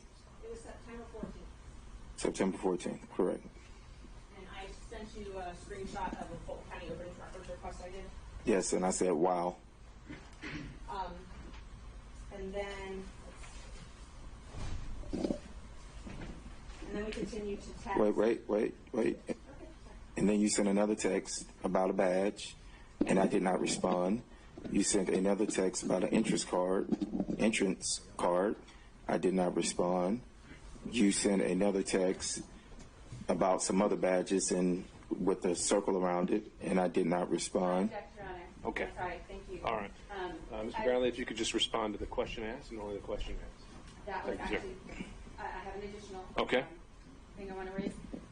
Ms. Merchant provided some text messages that she let us know that she was going to refer to. The text messages are inconsistent with Mr. Bradley's exchange as he apparently is reading it off of his phone. So if I could ask Ms. Merchant, it is true, accurate, and complete, and perhaps we can see this on Mr. Bradley's phone. But more importantly, I am going to object. I understand the court's leeway about Sure. being able to establish contact based on previous statements made. But I'm concerned about going into the content of the statements without putting things in the buckets that I don't. Sure. And so am I, Ms. Merchant. I'm not seeing so much the relevance of it back and forth. I'm allowing you to establish, the contact that was made and line with the outline you provided me, and I think we're on track with that. Were you planning to tender these text messages? I was planning on discussing them with him. Now, if yesterday he said we didn't text about this case, so that was his testimony again today, then yes, I will show them to him to refresh his recollection or to impeach him. But their first part of their argument is foundation, is what I'm assuming. They're saying all of these. They're not all relevant. I can give you all of my texts, but they're not all relevant.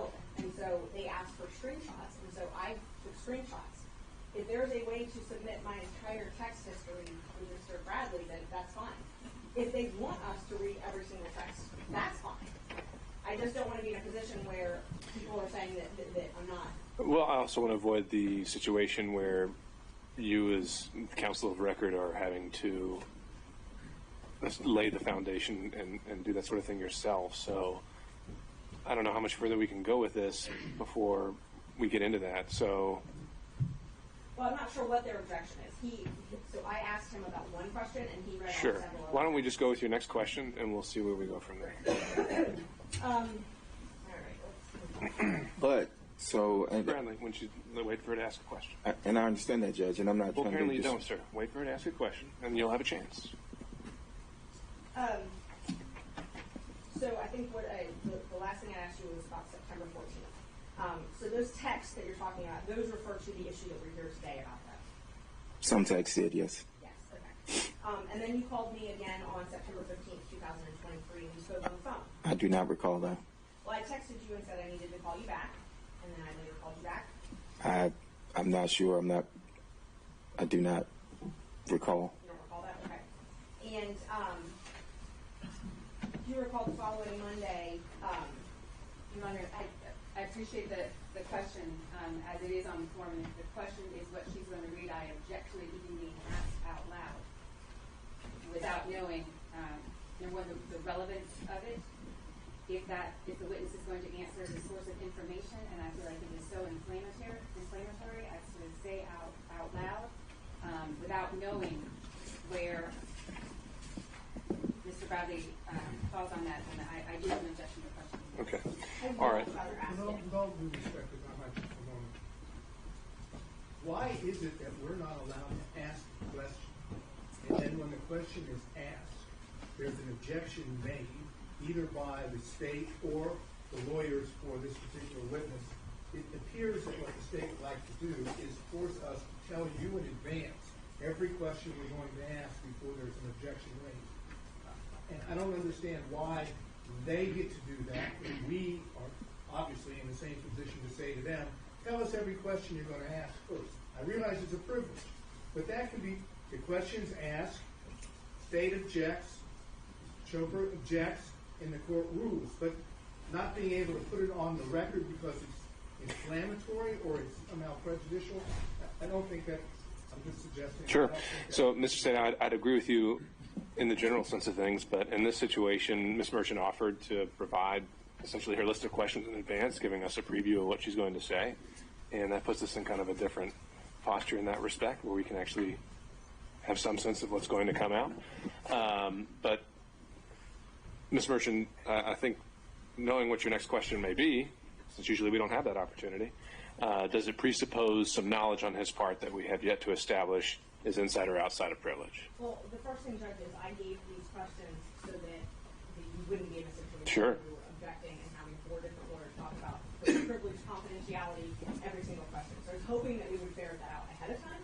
So this is the first that I've heard that objection to question 18. I did give the state copies of them as well, trying to be completely transparent. I also, I have to establish that his information, there have been statements in this court that I lied, multiple statements yesterday. I can't even tell you how many times that was said under oath yesterday, and that I did not get this information, and so I have a right to Which I've already said we can do and we can go over, but and we've already started doing that. But the next question, as you plan to ask it, may presuppose again some information that he has that we need to determine whether it's inside or outside of privilege. Is that right? No. Well, I don't believe so, no.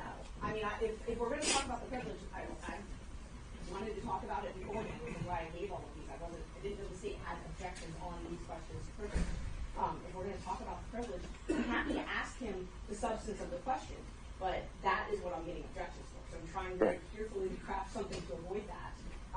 But I'm happy to just ask outright the question. Right. I don't see a way around that, Ms. Cross. I understand, Your Honor. I'm going to do whatever you tell me to do. The problem in the context that Ms. Merchant is posing the question is, this was our communication, this is what I asked you, this is what you told me, and here are these texts that are supporting it. I understand the court's ruling that based on how things have gone, if Ms. Merchant feels like she needs to establish there was contact and communication, then I don't have an objection to that. However, number one, the text message, the exchange that the merchant gave me is apparently not complete. And so I don't know, if, without making her a witness, how the state can, we're entitled to, if she's going to refer to text messages, we're entitled to an accurate representation of what those are. Mr. Bradley's looking at his phone, and that's what he's got. He is under no obligation. This merchant provided this to us, and I appreciate it. But I can't tell as I'm sitting here to object to an incomplete or an inaccurate recitation if what she gave me isn't complete. So a couple things come to mind. One would be that anything the witness is referring to on the stand, counsel at any point has the right to inspect. And so if that's what you're asking for, Ms. Cross, then I think you have a right to do that if he decided to do that. The other is as I've seen it so far, I don't think these texts are coming in as substantive evidence, but more for impeachment, in which case extrinsic evidence would never be coming in to prove them up, and he either takes her answer or he doesn't. That's how it works. So I don't see the foundation issue or the completeness issue really playing into it as it comes to impeachment. And Judge, they asked me for the relevant screenshots. I took them. He doesn't have an iPhone. I can't download the entire text message history. I told him they could go through my phone. Like, I'm hiding something. All right, Ms. Merchant. I think at this point, again, I don't see anything extravagant about the next question on his face. I think we need to deal with it as it goes, so you can proceed. I asked you where I could get an affidavit from about the affair, and you responded no, because you didn't think anybody would freely burn that bridge. Isn't that correct? If you say so. I mean, I don't. You have your text if you need to refresh your memory.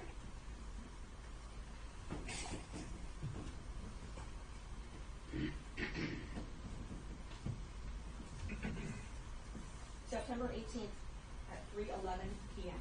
in Houston. Can you repeat the question? The question is, did I text you asking you if you knew who I could get an affidavit from about the affair? And you responded no.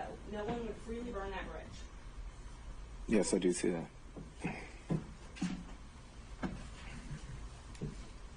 Then I asked you if Chris Campbell knew, correct?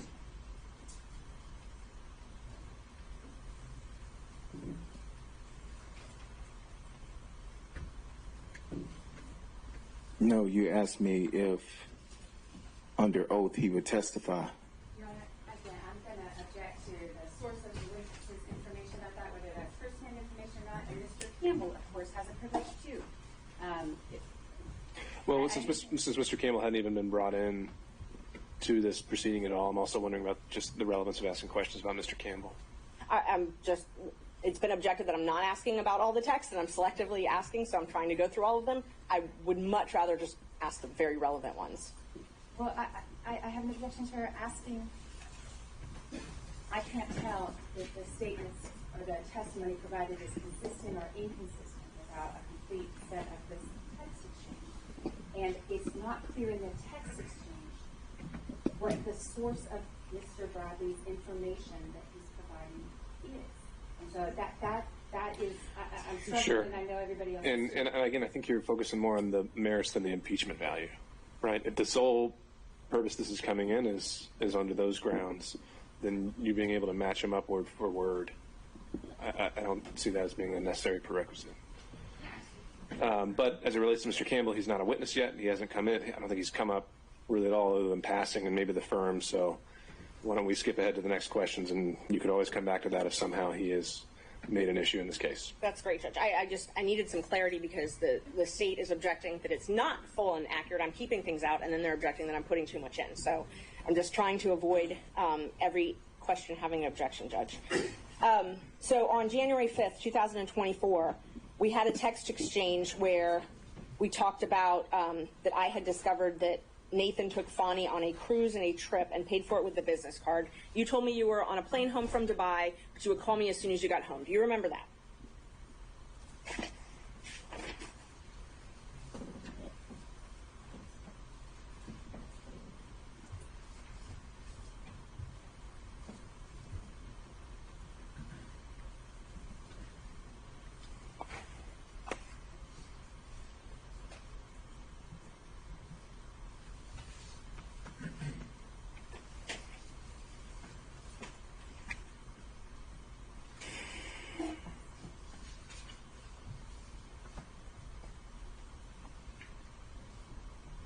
So what I have is a text message from you saying, "Oh my God, Nathan took Fani on a trip to Napa and paid for it with his firm."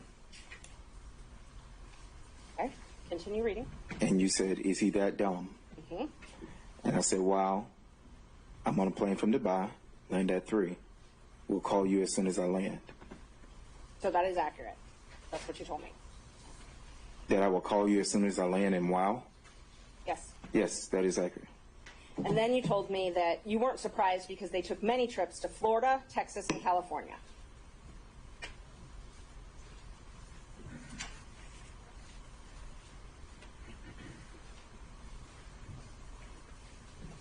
Okay, so I don't have that, but, and I can show my phone, but I don't have that in my phone. So the question is just, do you recall? I do not recall. Communicating that to me? I do not recall. All right. Do you recall telling me that it was when she had to move her daughter, a trip to California? I do not recall that. And Judge, may I approach the witness? You may. Thank you. Oh, I see.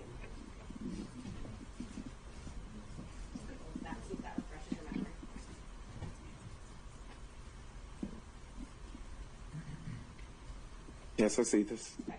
Does that look like, does it refresh your memory? It does not. I mean, I see what's on the text chain, but you said this happened January 5th? I can tell you exactly when it happened. There's no date and time stamp on that. Let's see.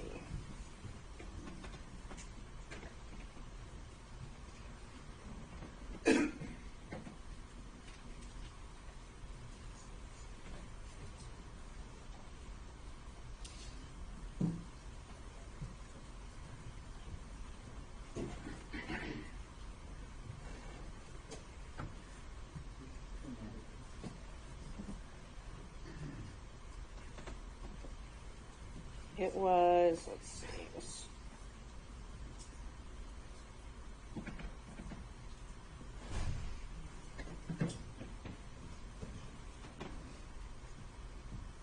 I think it was January 5th.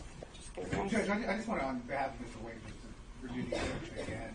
We still don't. To which question? To the current question, we still don't know the source of this information, whether it was privileged or how he obtained it. I'm wondering now if there's a timeliness issue on your objection, since he already, well, he said he doesn't recall. Right. So there's. He just gave the date. He didn't. Sure. Well, his question or his answer was he doesn't recall, and his memory has not been refreshed. So I think it's time for the next question. May I approach the witness, Judge? Okay. Can I see what you're approaching the witness with? So is this the complete text chain? Yeah, it is the complete text. While they're looking at that, can I just ask you, did you delete any text messages? I have several messages in the phone with you. I've never deleted. I mean, there are messages about family and my health and things like that. You asked me to be on some panel. Yes. And so I think it's complete, but. Well, no, my question was, did you delete any No, text? I haven't deleted anything. No, Okay. I have not. And I offered them to look through my phone earlier if they are welcome to. You never provided it to us. I said you Physical have it. phone, you never provided it to us. It's the only phone I have, Judge. Yeah. I understand, and I don't want to keep popping up, but my concern, of course, is that these exchanges are just two lawyers gossiping about information. And I'm concerned about it coming into the record in this way. I understand impeachment is a thing, but if we could do it in a way that the substance of this gossip is not, that part is not impeaching, the contact is impeaching. So I don't think we've gotten to that point quite yet, Ms. Cross, but you can renew your objection if you think we have. So right now, the sole thing that Ms. Merchant is trying to do is hand him an object to refresh his recollection again. So we'll see where we get with that. And I don't have any way to download it. Mr. Seda. The court is a trier of fact. You're going to be able to determine whether something that has come in, if you choose, is hearsay, whether it's admissible, whether it's relevant, whether it's impeachment. You're in a position that if it all comes in, but you reserve the right, or all parties reserve the right to object, we can deal with it. This is not a jury. We don't have to worry about the jury hearing something that it will no longer consider. All we're doing now, with all due respect, and I understand there's a process, the state doesn't want something to be heard. I object to that. They've repeatedly attempted to stop questioning. Your Honor can hear it all and then decide what is and is not relevant or admissible. We don't have to go through every single one of these. The only time you have to go through this is if it is in fact a communication, and it's a privileged communication, and an argument has to be made at that point as to whether or not it should be elicited or it is subject to being stated in open court. Otherwise, all of this could come to the court, and the court can then decide how it wants to treat it. That's all right. I appreciate that, Mr. Sadam. I think it's certainly accurate that we could have an approach where if it's a close toss-up on an evidentiary question, we can have it all come in and sort it out later on the record. I don't think we've quite reached the point where I need to do that. I think we still have time to get into these, and it'd be my preference to keep the record as clean as possible and without questionable evidentiary issues. But we may get to that point. So the question from Ms. Merchant was to approach the witness and with an object to see if that would refresh his recollection to the last question asked. Yes. Now, I'm sorry, the state scrolled through it, so not right there again.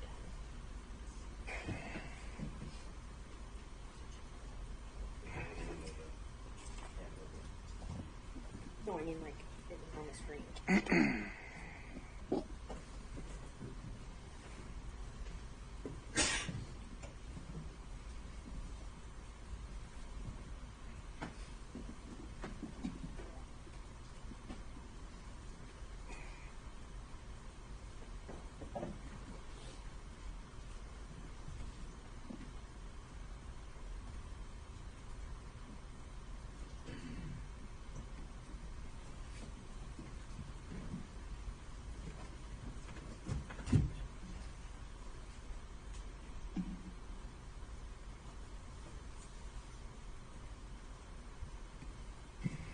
Now I can't find it. So I'm going to move on to the next question that I actually can find, and then I'll find that and come back to it. I sent you a statement and said, upon information and belief, Willis and Wade met while both were serving as a magistrate judge and began a romantic relationship at that time, and you corrected me and say, no, it was in municipal court. Is that correct? I think that's pretty accurate. And is that based on your personal knowledge? What question? Was it municipal court or when they first met, or? My question was, is this accurate? Upon information and belief, Willis and Wade met while both were serving as magistrate judges and began a romantic relationship at that time. And you wrote, no, that it was municipal court. Okay. So I answered. Bradley, just a second. Mr. Chopra has risen. All right. Your Honor, I do have one purpose here, and that purpose has now been met. Any information that Mr. Bradley may possess would in fact have come from his representation of Mr. Wade. This falls within the purview of his divorce proceedings, which, as we testified earlier, commenced in December of 2018. There's no pierce or shield associated with it, and so we would say that under Rule 1.6 we should not be compelled to give any further information. Okay, and as we discussed about before the break, Mr. Chopra, if I ruled earlier this morning that this witness is going to be directed to respond to any question to the extent it falls outside of attorney-client privilege and only attorney-client privilege, meaning 1.6 is not going to bar his testimony in this case. What would be your response then? Then Mr. Bradley would have to consistently assess on his own, unless I'm jumping up and objecting for him, whether or not this came within his knowledge based on his representation. Now, I can say based on the phrasing of the question from Ms. Merchant, it would in fact come within information obtained from his partner client at the time associated with the activity in question. All right, Mr. Evans, same issue. I just want to reiterate that it's a compound question anyway. It's so it needs to be separated out. But it's still based, we just review the objection that it's still based on gossip, either gossip or privileged communication. He doesn't ever cite the source of where any of this information is coming from, so I just wanted to take that objection. Okay. Judge, as far as privilege, any privilege objection, it's been waived, particularly for this issue because Mr. Wade You did testify on this subject. testified on this subject. Well, he didn't testify as a communication with his attorney about any subject. He testified factually about what trips he took and events that occurred. He didn't testify, to my recollection, about any communication with his attorney. But he testified about the subject matter of the question that was just asked, which was when apparently they first met. Furthermore, Judge, my client wasn't privy to that testimony. We have been under subpoena and therefore under the rules, so we do not know what was or was not testified to. Everything he says would be a violation of that privilege unless we know specifically what all has been waived. Sure. Unless I make a finding that there was an express waiver on behalf of the client. Yes. Per question. Right? Okay. Sure. Got it. So All for right. this question particularly, Judge, we would ask that you find that there has been a waiver of the attorney-client privilege because Mr. Wade testified to something directly different than what this witness, we believe, has knowledge of. Ms. Cross? Yeah, so Mr. Wade testified as to when they met. That is not the entire substance of the text message that Ms. And began a romantic relationship. Yes. He did not testify that they Okay. were serving as magistrate judges when they began a romantic relationship. All He right. testified differently. Okay, Ms. Merchant, I think you're going to need to establish whether this witness ever gained that knowledge independently or during the course of a attorney-client relationship. Did you have any, thinking back to the source of your knowledge, and let me just, before I do that, let me remind you of what is covered by attorney-client privilege. It's communications that relate to matters in which legal advice is sought, and communications that have been maintained in confidence, and no exceptions to the privilege. So it's communications that are in furtherance of legal advice. Your knowledge that their affair began, that their romantic relationship, began while they were both serving as municipal court judges. Is that from your personal information, your personal knowledge, or is that from?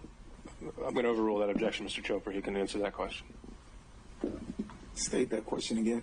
Your knowledge? Is any knowledge, if any, Knowledge of Nathan Wade and Fani Willis's relationship, romantic relationship beginning while they were both serving as judges, is any knowledge that you have from your own personal knowledge or something that was told to you in furtherance of legal advice? I have no personal knowledge of when it actually happened.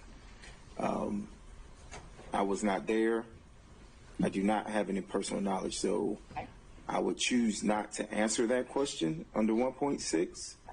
Mr. Bradley, we made a distinction earlier. Yes, sir. That it's a bit narrower than that. Okay. 1.6 is I have no personal knowledge, Judge. I apologize. Okay. If you were, That's not a problem.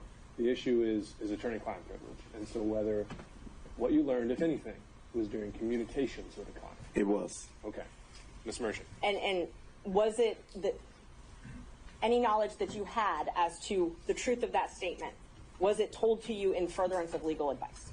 I'm going to object to that. If that statement is true. That's how I am. And the witness has already testified he has no personal knowledge about that. So whether he represented at one point it was true or not true, he has no personal knowledge about that, so could not testify.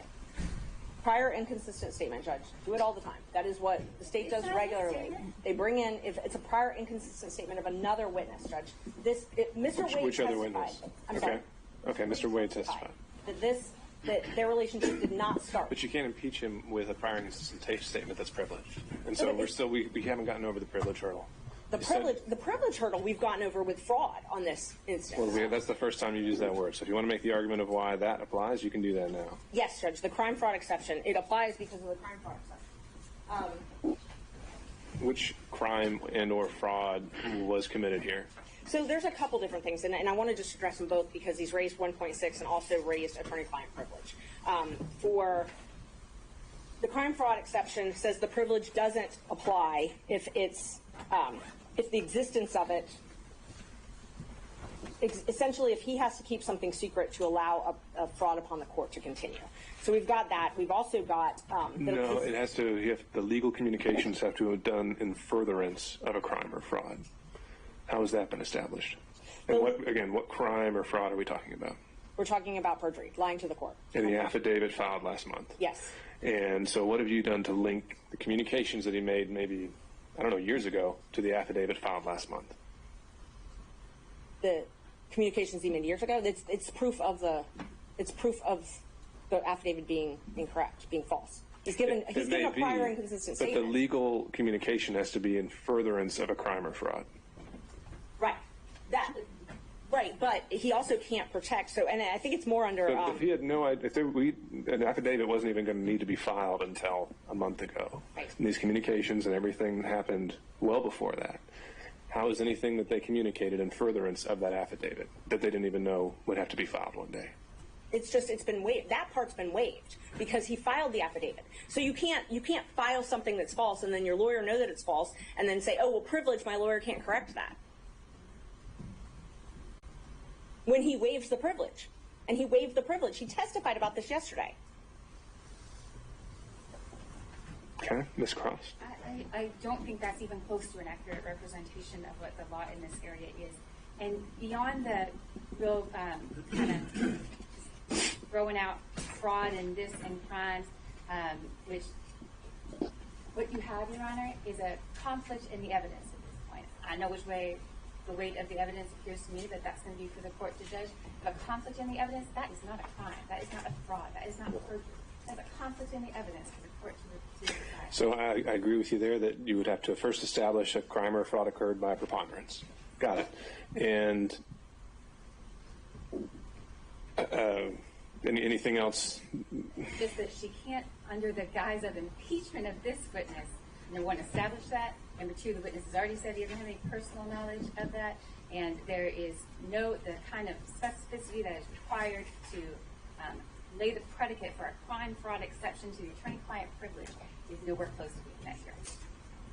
Okay. Anyone else want to be heard? Mr. Sadow. Yes, Your Honor. This is what I said to the court earlier. This is not crime fraud. The scenario in the case I said, do you want me to cite it for the record? Go for it. Okay. It's Owens Corning Fiberglass Corporation versus American Centennial Insurance Company et al. And it is 660 Northeast 2nd, 812, out of the state of Ohio, Lucas County. Court of Common Pleas of Ohio. And it references, I'll make sure I get the right page here.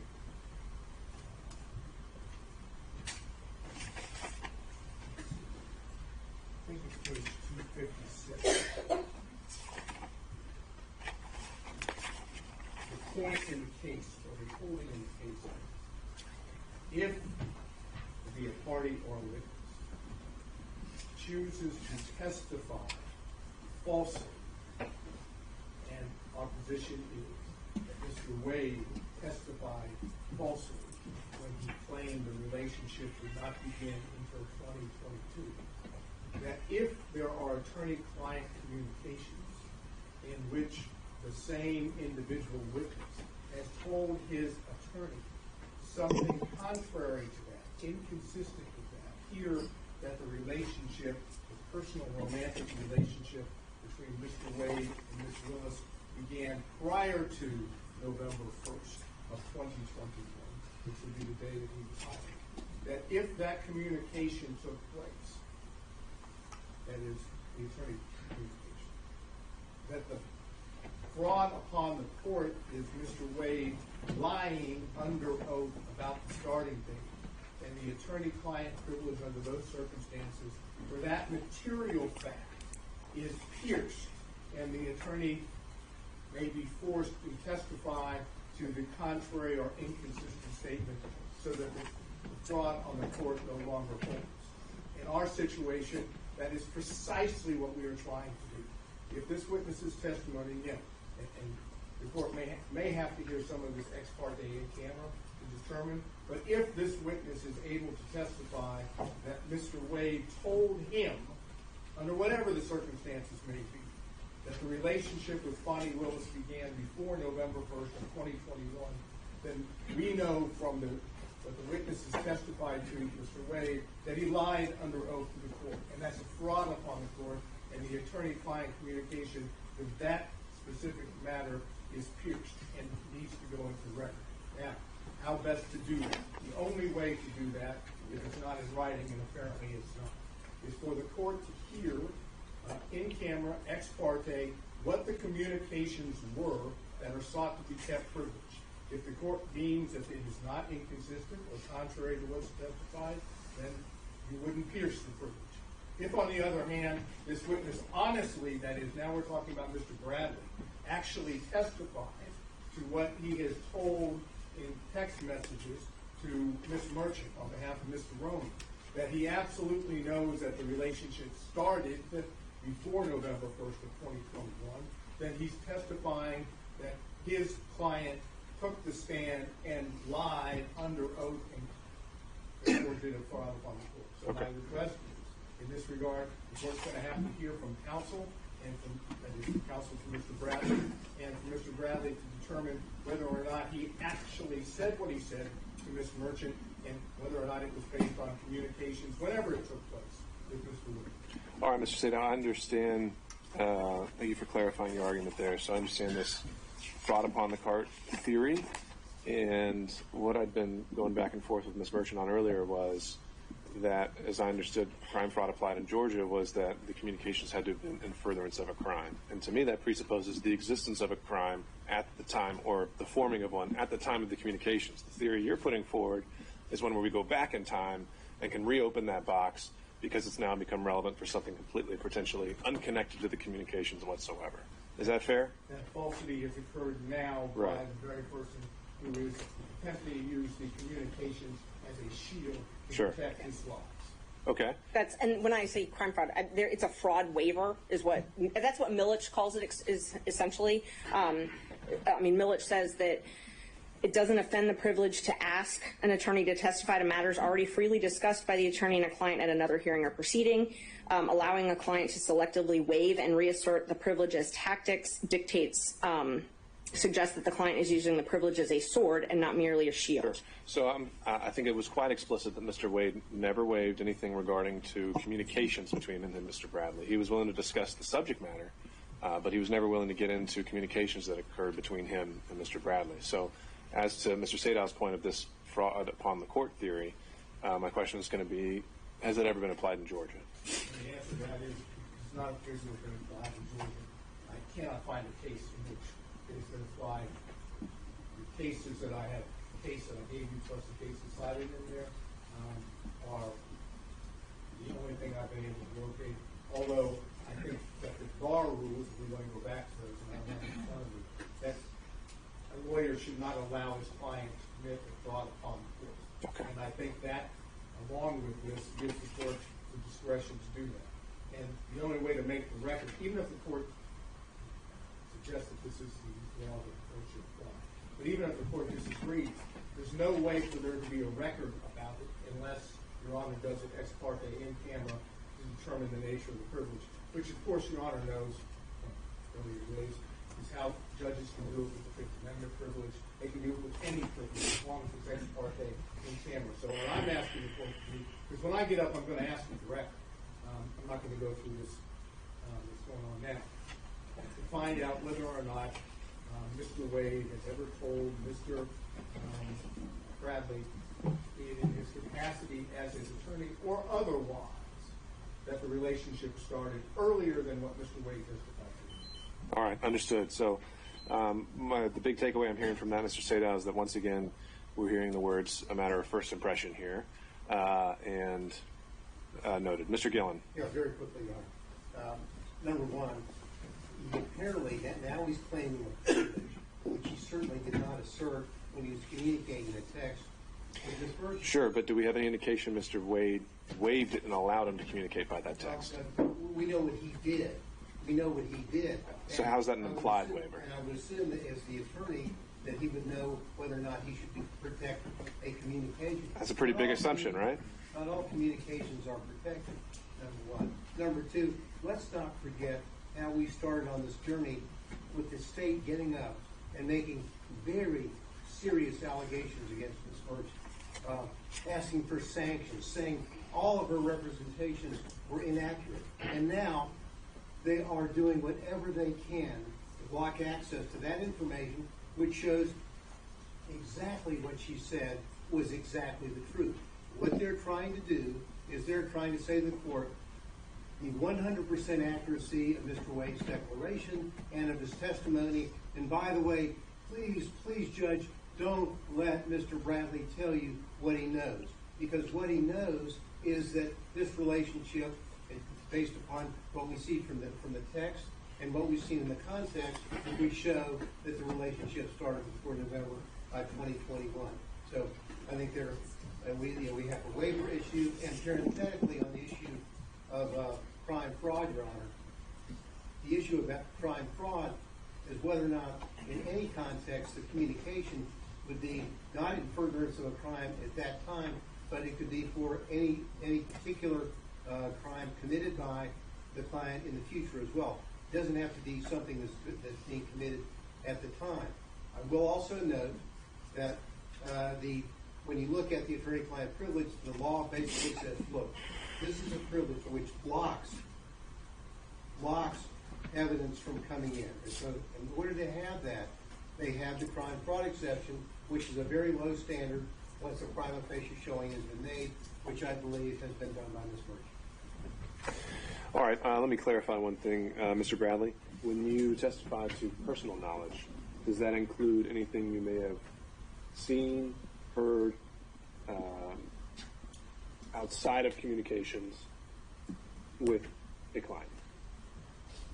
When you say you lack personal knowledge, does that include anything you may have seen or heard outside of communications with a client?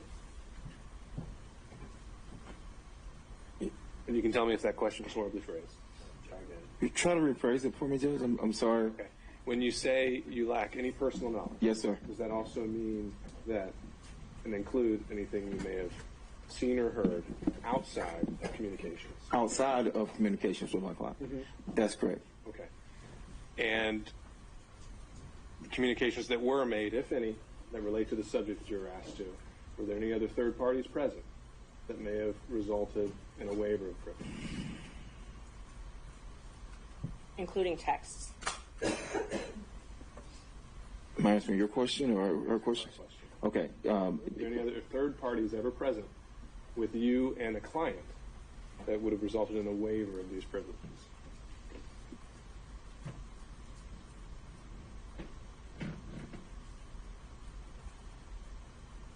No, Judge. I can't recall anybody being present. I mean, we ran an office. We had people around our office, but no, I can't say that there were other people present. All right. And did you ever receive any kind of a waiver from your client at any point?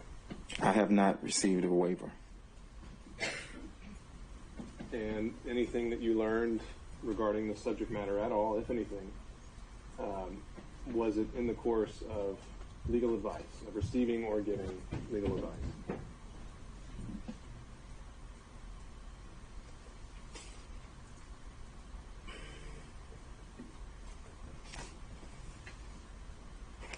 That's a broad question, Judge, to answer, because the advice was given, and then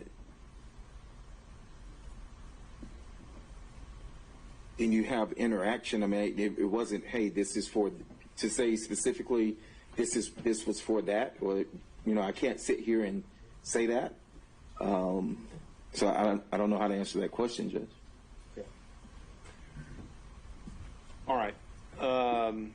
So I was given a case that may reflect the same proposition that was argued from the older case. It's Atlanta Coca-Cola Bottling Company versus Goss, G-O-S-S, 50 Georgia Appeal 637, appears to be a 1935 decision, has not had the benefit of Shepherd IP. So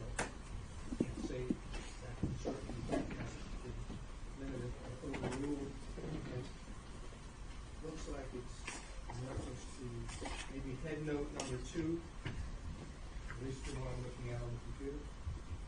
And the language that is in the case, okay, is as to violations of law or commission of fraud, the protection extends only to communications after the act or transaction is finished. It does not cover communications respecting proposed infractions of the law and the commission of the crime or perpetration of the fraud. And then it cites some cases. And then it goes, the privileged communication may be a shield of defense as to crimes already committed, but it cannot be used as a sword or weapon of offense to enable persons to carry out contemplated crimes against societies, frauds, or perjuries. So our position, as I indicated before, is the witness, Mr. Wade, has committed perjury on the witness stand. We called into question the statement. All right, understood, Mr. State. Mr. McDougall. Your Honor, this is adjacent Georgia law, perhaps not controlling, and I'll explain that in just a second. That's Rule of Professional Conduct 3.3A2, and lawyers shall not knowingly fail to disclose a material fact to a tribunal when disclosure is necessary to avoid assisting a criminal or fraudulent act of client. A4, and the reason I would qualify that, since we're talking about candidate report, I need to do that. I believe this rule is regarding the conduct of advocates representing clients in court. It might not govern or control the situation where the lawyer has been put on the stand, but it's adjacent to the point Mr. Sayow made earlier. All right, fair point. Okay, Ms. Trooper, anything you want to address on that? Briefly, Judge, and clearly there's a lot of smarts in this room, but this whole thing is a deductive fallacy. It is suggested that the truth of the conclusion of the argument necessarily follows from the truth of the premises given, when in fact the conclusion does not necessarily follow the premises. They're, called him a perjurist. He has officially succeeded in saying the thing itself is true, therefore we must ask these other questions. And Judge, it's a fallacy. It does not exist as such, and the privilege should still apply. All right. Thank you all. So I think here is what we need to do, as I understand the law. As I find it, the crime fraud exception only applies when by preponderance we found that communications made in the existence of a relationship or in furtherance of a crime, or the client at the time knew or reasonably should have known that a crime, the attorney was being used to further a crime. I don't think that's been established here. Maybe something happened afterwards, and that's something that can be argued during closings, essentially. So I don't think the crime fraud exception covers this. The objection is preserved for the record. Mr. Bradley has indicated also that anything he learned about this subject occurred during those communications.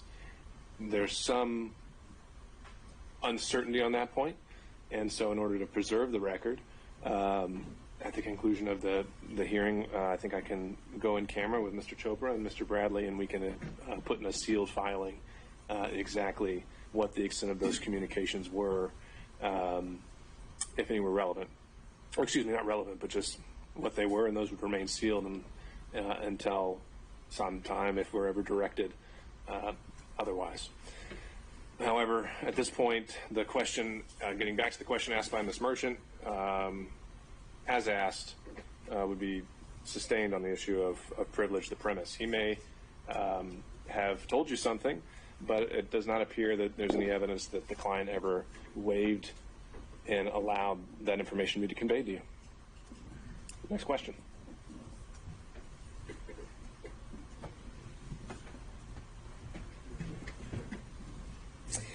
Thank you, Judge. All right, let's see. So we talked about Ms. Willis and Mr. Wade coming to and from your office and security details following them. Do you recall that? Do I need to look at my phone? No. Just asking if you recall. Oh, do I recall? I think I did, yes. Do you recall security taking Ms. Willis to your office? I'm going to object to that. Does he recall Actually, Ms. Willis taking? Or you can answer the question, sir. I do recall security detail bringing Ms. Willis to my office. Do you recall approximately when that was? I do not. And was that on more than one occasion?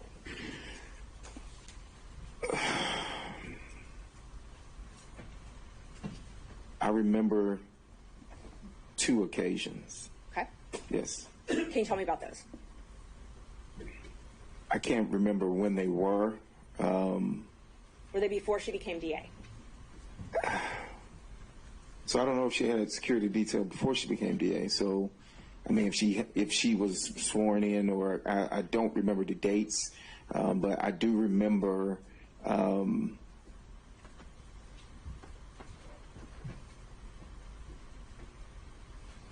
I think she was DA. Maybe during her transition team period? Was that? No, it wasn't. Trying to remember.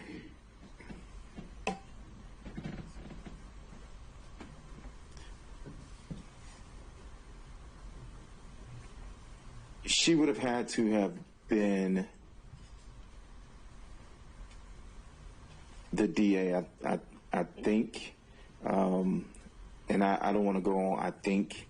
But I do remember twice her coming to our office, correct?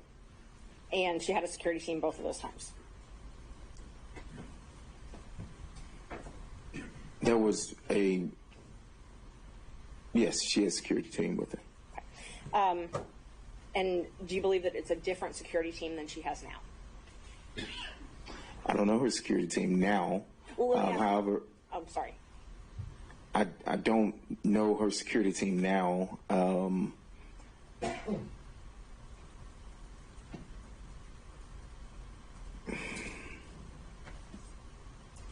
I don't know her security team now.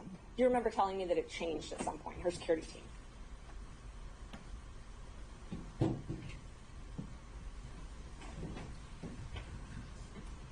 Yes, I think I recall saying that, yes.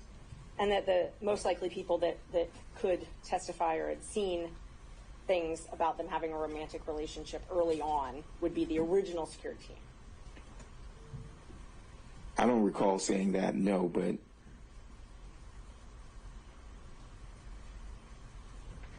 do you recall talking to me about other people that might have known about their romantic relationship? I recall. Yeah, objection based on we don't know the source. I mean, this is either based on privileged information or it's hearsay. Neither one. It's neither. I asked if you recall. You need to clarify it. If you're actually going to if you think that this draws on information from outside the relationship that he's already testified to, then you need to lay that foundation. Sustained. Are you aware of other people that you believe would have known about when their relationship began? I object to the relevance of that. Again, the witness has testified he has no firsthand information of it. Anything he knows about the topic came from representation. Who he thinks might have been able to say something else is speculation, not relevant to anything, and a backdoor to get in the gossip and innuendo that has been pretty much this entire. All right. Okay, Ms. Merchant, I think we're getting to the point where, you know, the reason I thought this line of questioning was appropriate was to rebut certain inferences about why we were here in the first place. Right. But to go into it at the granular level, I'm not as wild about. So if maybe you can ask more overarching questions, and if you have anything else you think that's relevant, then you can get to those as well. Isn't it true that I gave you a copy of the motion to disqualify in this case? I emailed it to you, and you read it, reviewed it, and emailed me back that everything in it was accurate, to your knowledge. You emailed me, and Okay. All right. So there are things contained within that, Ms. Merchant, which he has now said fell within the privilege, and that he did not have the ability to waive. Okay. So I think that's where we have to leave it there. And I believe I still have to ask the questions, and then if he wants to start the privilege. Well, I think he's pretty much already established the privilege, and the objection has been made, and I think it's a valid one at this point based on the record. So the answer was he did acknowledge that you sent him the motion, and I think we leave it at that. Let's see.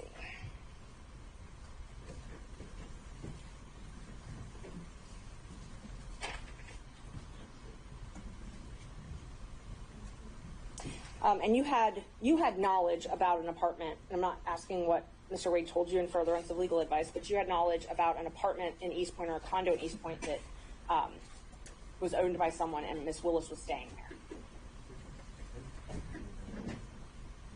Judge, privilege. I think in the way the question's phrased, she qualified that, so. I did not have knowledge. You did not have knowledge. I did not have personal knowledge at all. No. So no knowledge outside of what is privileged. That's correct. Did you have texts between yourself, Ms. Willis, and Mr. Wade? Do I? Have you ever? I have. Maybe once or twice, but. Did Mr. Wade ever ask to use your credit card to pay for trips? Objection. On privilege. Just doing the same thing. just asking you to use your credit card, how's that in the nature of furthering a divorce proceeding? I had a business card, and we would use my business card. The firm would use my business card. For travel?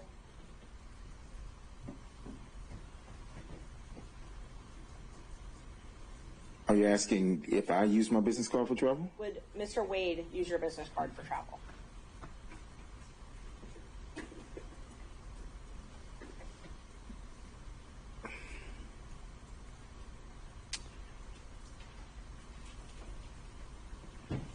I recall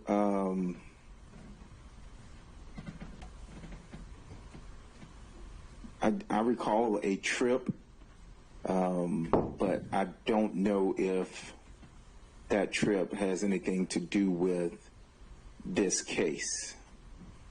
So I do recall him using my card once. When was that? I don't even know when that was, and that sounds true. I recall him using my card once, but I cannot remember what that was for. I do remember it was a trip, but I cannot actually state, where it was and who it was with or anything like that. And he paid you back for that trip in cash? I can't remember how he paid. I think it was. I mean, I'm not certain if it was cash or a check. We routinely would use my card for filings, for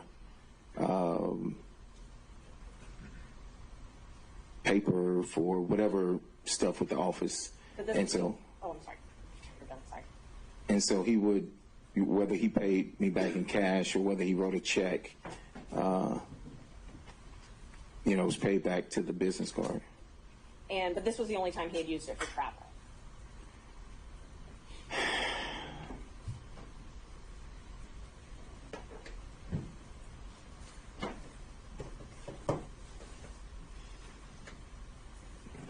I cannot recall. I don't even have that business card anymore. But I do recall at least once for travel, yes. And that was when you were still law partners with him, though, correct? That is correct. Do you recall approximately when that was? I do not. You did not go on that travel with him, though, correct? I did not. Okay. And so he asked you to use your card for the travel.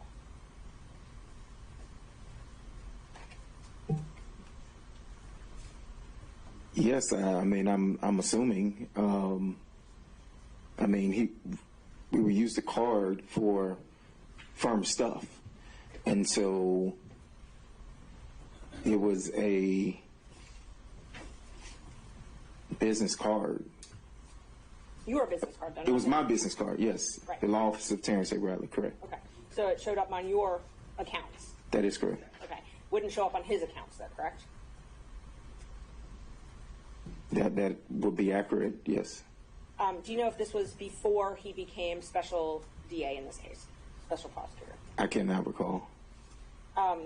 Did you see he and Ms. Willis together? You said you were in and out of the office, in and out of the DA's office. You saw them together, correct? In and out of my office or the DA's office? The DA's office. Correct. You saw them together in and out of the DA's office. Did I see them in and out? Yes. Well, if you preface it like that, no. I saw him in and out of the office when I would be there doing my filter work for the taint team. Okay. He would come by. I rarely saw Miss Willis and Mr. Wade together in the DA's office. So, you brought up the taint team. Let's talk about that for a minute. Tell me about, you did work as, you had a contract as a taint lawyer, correct? That is correct. Okay. And that was in the anti-corruption unit?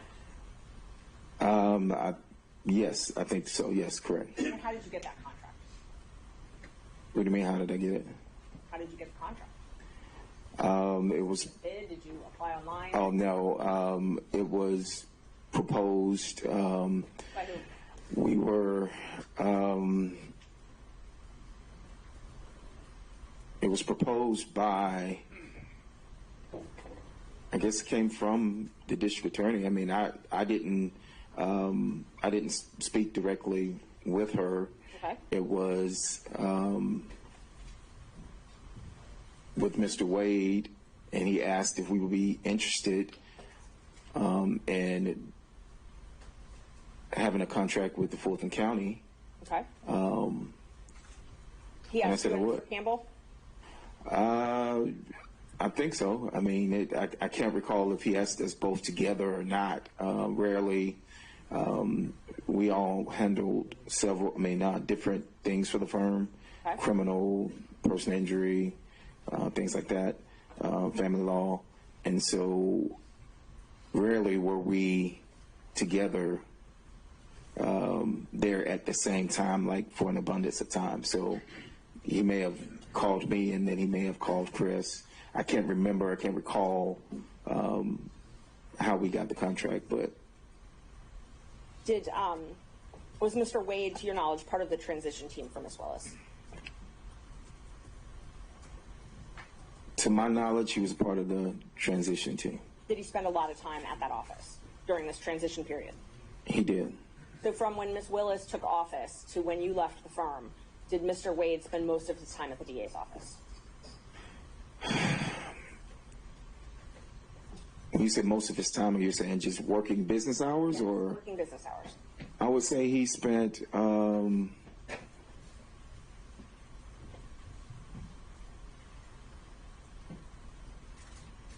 I would probably say he spent majority of time. If you say over 51%, I would say yes, he spent over 51% of his time. Okay. And that was the entire time from when she took office to when you left the firm? I can't say that that was the entire time, but yes, it was majority of, it was a, I mean, I can't pinpoint specifically when the time that he would spend. I think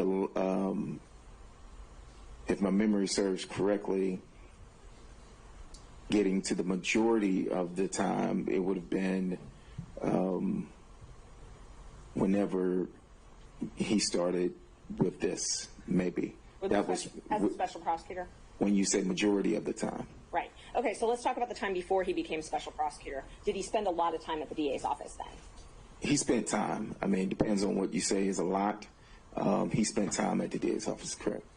And so, just so we're clear, you were hired first on January 25th. Both you and Mr. Campbell were law partners, and you were both hired by the DA January 25th, 2021. Is that correct?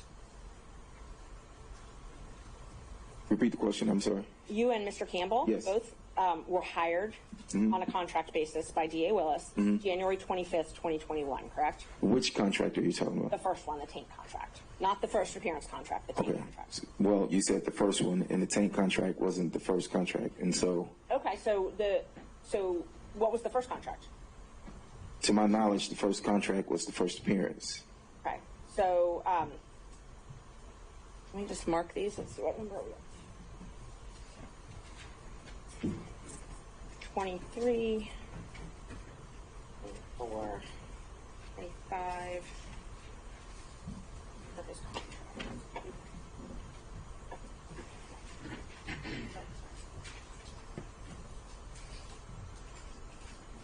Judge, when they're done reviewing the contracts.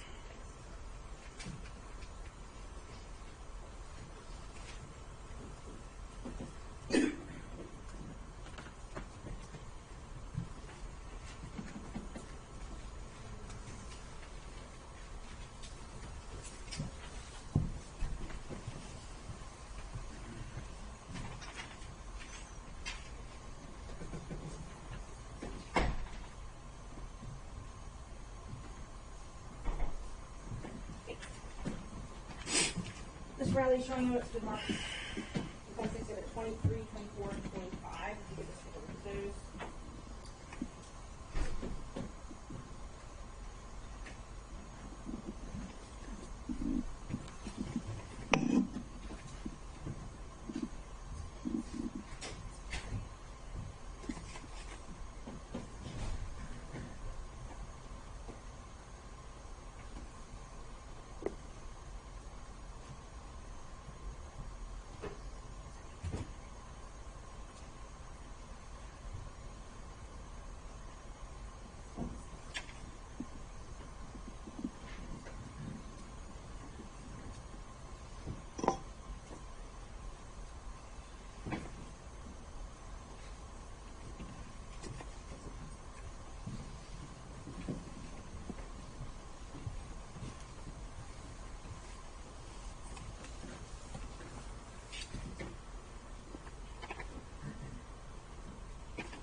Okay, I'll see it. So on, now that you've reviewed those, is it true that on January 25th, 2021, you got your first contract as a taint lawyer? As a taint lawyer, yes, I see the date on that as a taint lawyer, but I'm also looking at this contract here for first appearance, and there must have been, I don't have it before me, but there must have been a contract before this. Okay, so you think there's a fourth contract? I can't say that there is or isn't. What I do know is that we did first appearance during COVID, and it was before 2021. So I don't know, if I had a written contract at that particular time or anything, but I do know, I think that you could look at the recordings because everything was recorded at that time as to when the first appearance contract started and the taint contract started. So when the three of you were partners, you had at least two contracts to do taint work, which is filter work, and then at least two contracts to do first appearance work, pretty much throughout that entire 2 years, right? Well, it renewed. So, it just renewed. So yes, if it was the same contract, but it was a renewal of the contract. So how did you, and you said you got these contracts through, Ms. Willis gave them to you, but it was through her knowing Mr. Wade, correct?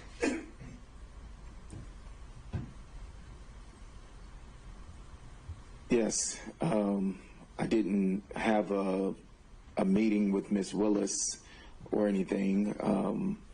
It was brought to the attention that a contract was going to be needed or awarded, and if I was interested, because this was off of mine, and I said yes, and so Mr. Wade brought that to your attention? He asked if I was interested in doing the contract, correct, and then after that is when Ms. Willis, would come in, or I think we actually came down here or something, and signed the contract. Okay. And so that is how you were paid from Fulton County, these contracts? From Fulton County government? Yes, ma'am. And you shared, your partnership, you shared a third of all your profits with Mr. Wade? At that time, yes. And so his contracts, he got a contract that same year, 2021, and he shared a third of all his profits with you, correct?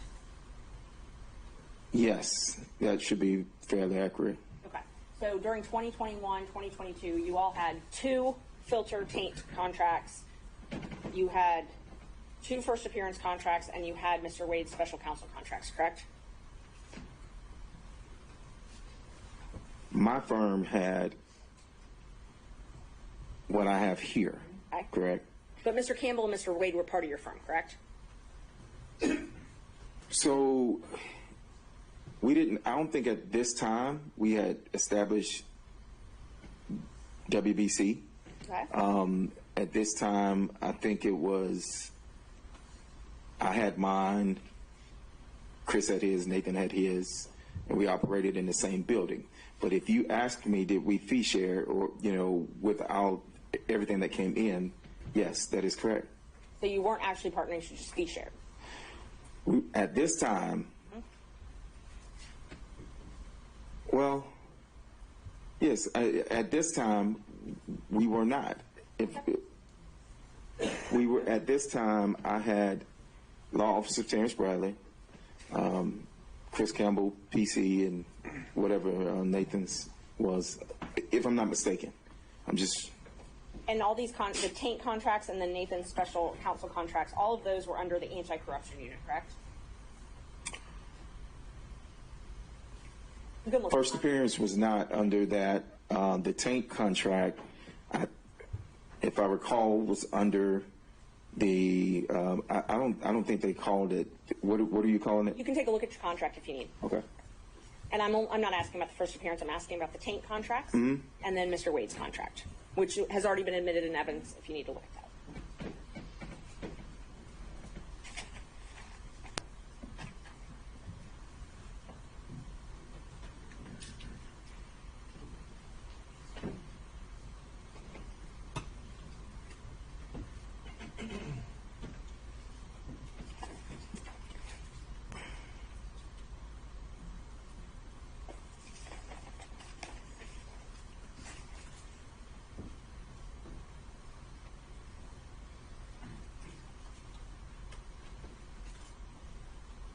Let me know when you're done reviewing.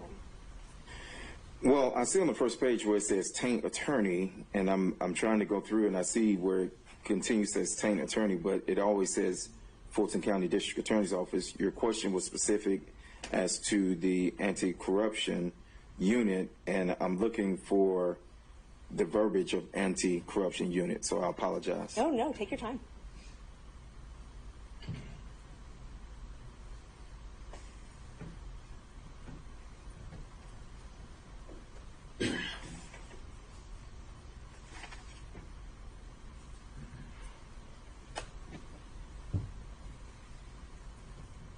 And see, on both pages, I mean, it starts out Fulton County District Attorney's Office, and then it just goes to initials FCDA, unless I'm overlooking where it says the anti-corruption unit, then the contract was with the FCDA. I mean, unless you want to show me something. I'm just asking you, and I didn't know if that would refresh your memory. Those contracts were for the anti-corruption unit, right? Well, they were for the district. I worked for the DA. Okay. I worked for the DA. Okay, so just in general, the DA. Correct.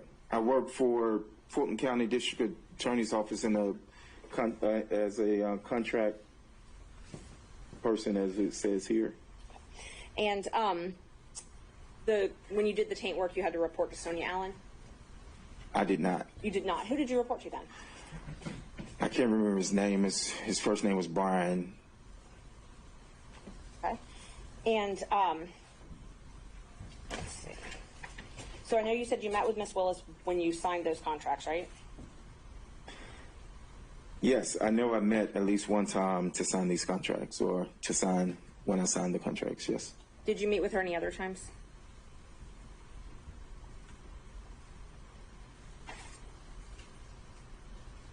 I did not personally meet with Ms. Willis any other time. When you say meet with, what do you mean meet with? Talk with her, meet with her. I mean, I would see Ms. Willis in passing if I'm walking through the office and something like that. But no, I didn't have any meetings with Ms. Willis. Okay, so the only times you met with her were when you signed those contracts. Clarify meet with. I mean, Sat down and had a conversation with her. I signed these contracts, so when I signed these, I met with her to say that I sat down and spoke with Ms. Willis, are you saying in life, and you saying during this time? What are you asking me? I mean, if it's voluminous, I can narrow down the times, but I wasn't. Ms. Merchant, I haven't really heard a point in a while. Can we get along to something, or we're going to have to wrap it up? So I had one more question about your text. Have you ever been in any group text with anybody other than, with me, and somebody other than Mr. Chopra and Mr. Merchant? You're gonna narrow that down. I'm sure you sent many texts. I can look at my phone. But with him, if there had been any other texts, and I think that the state had some thing in rebuttal they mentioned, so I was just trying to clean that up before it got there. Can you try the question one more time? Yeah. Isn't it true that the only texts that you and I have ever had have been between me, you, and Mr. Chopra, or me, you, and John Merchant, correct? Can I look at my phone? Sure.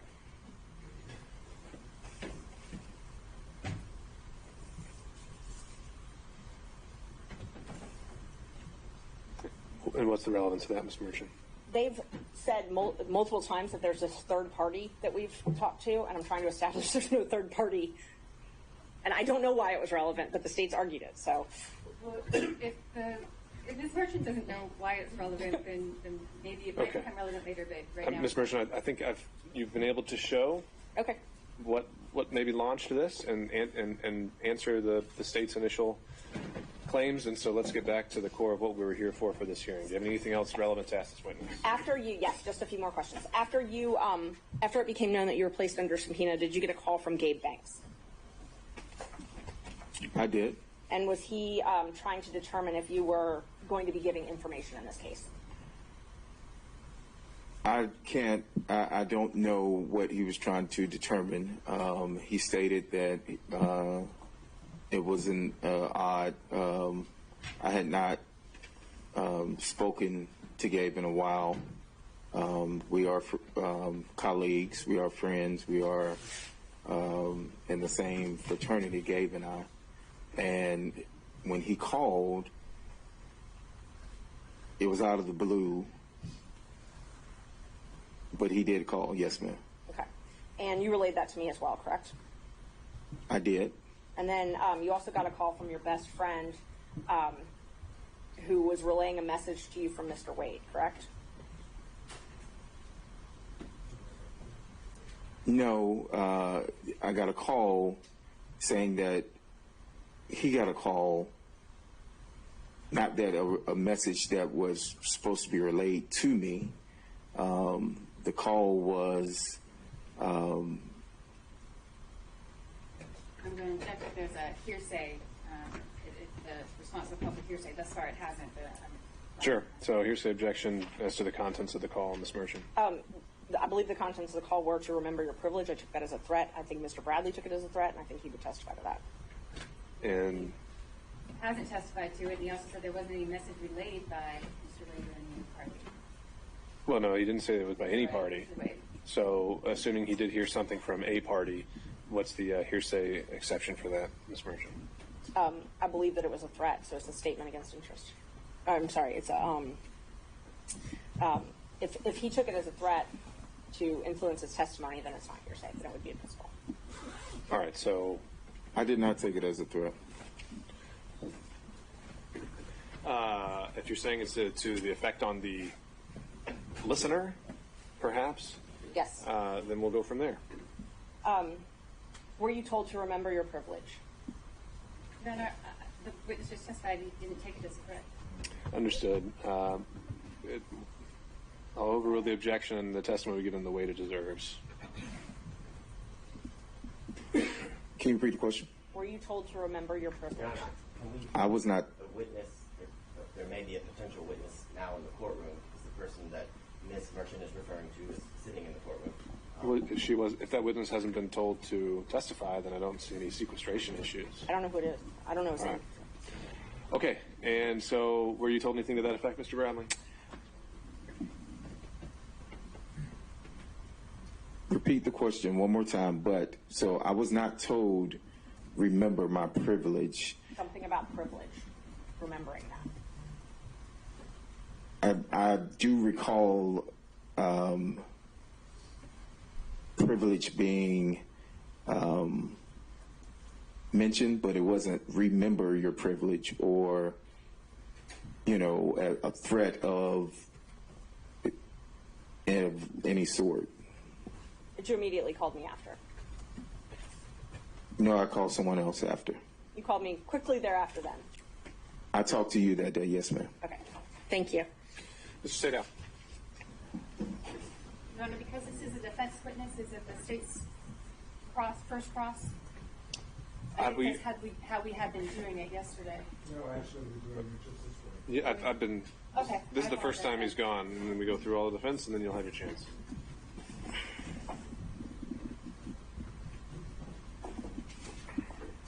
Some foundation questions to begin with, please. Your testimony as you began representing Mr. Wade as his attorney on what date or what approximate date? I didn't have an approximate date. And give me an approximate date when you began acting as Mr. Wade's attorney.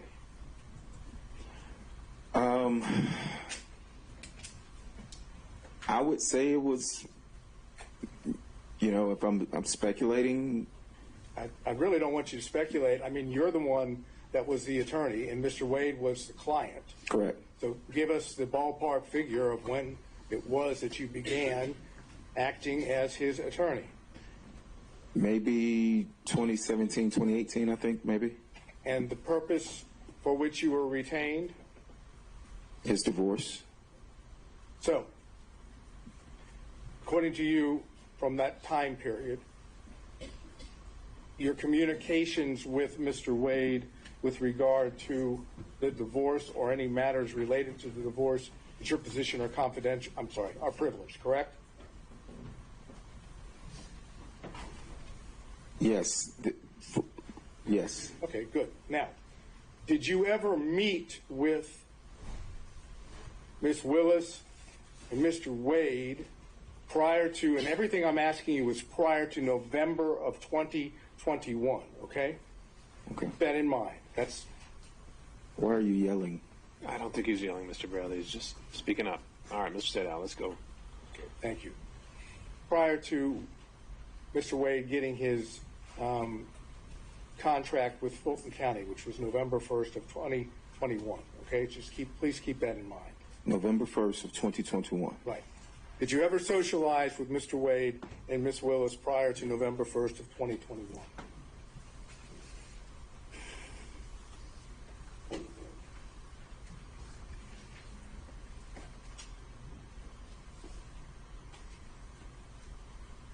I've never socialized with Mr. Wade or Ms. Willis in any setting. If you're asking, have I ever met with them, then I would say yes. But when you say socialize, what do you mean socialize? Have you ever gone out to eat with both of them? Before 2021, I do not Or think. November 1st of 2021. Out to eat with both of them before.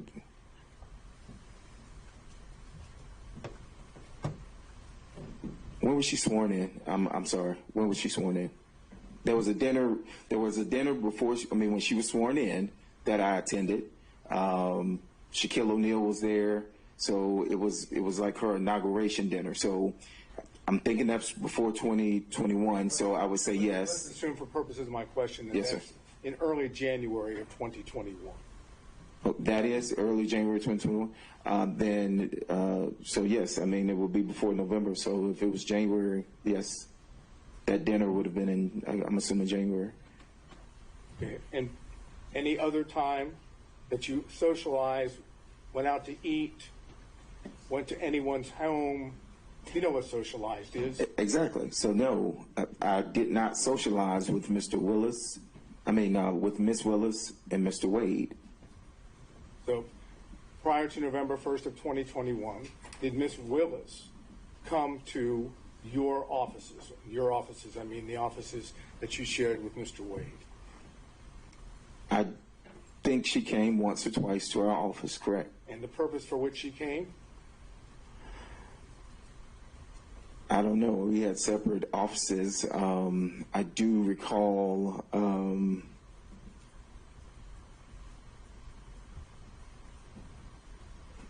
Well, I do recall some type of meeting happening at our office, and I don't know what that was about. I wasn't a part of those meetings.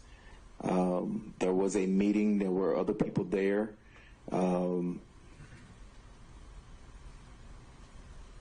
There were other people from the,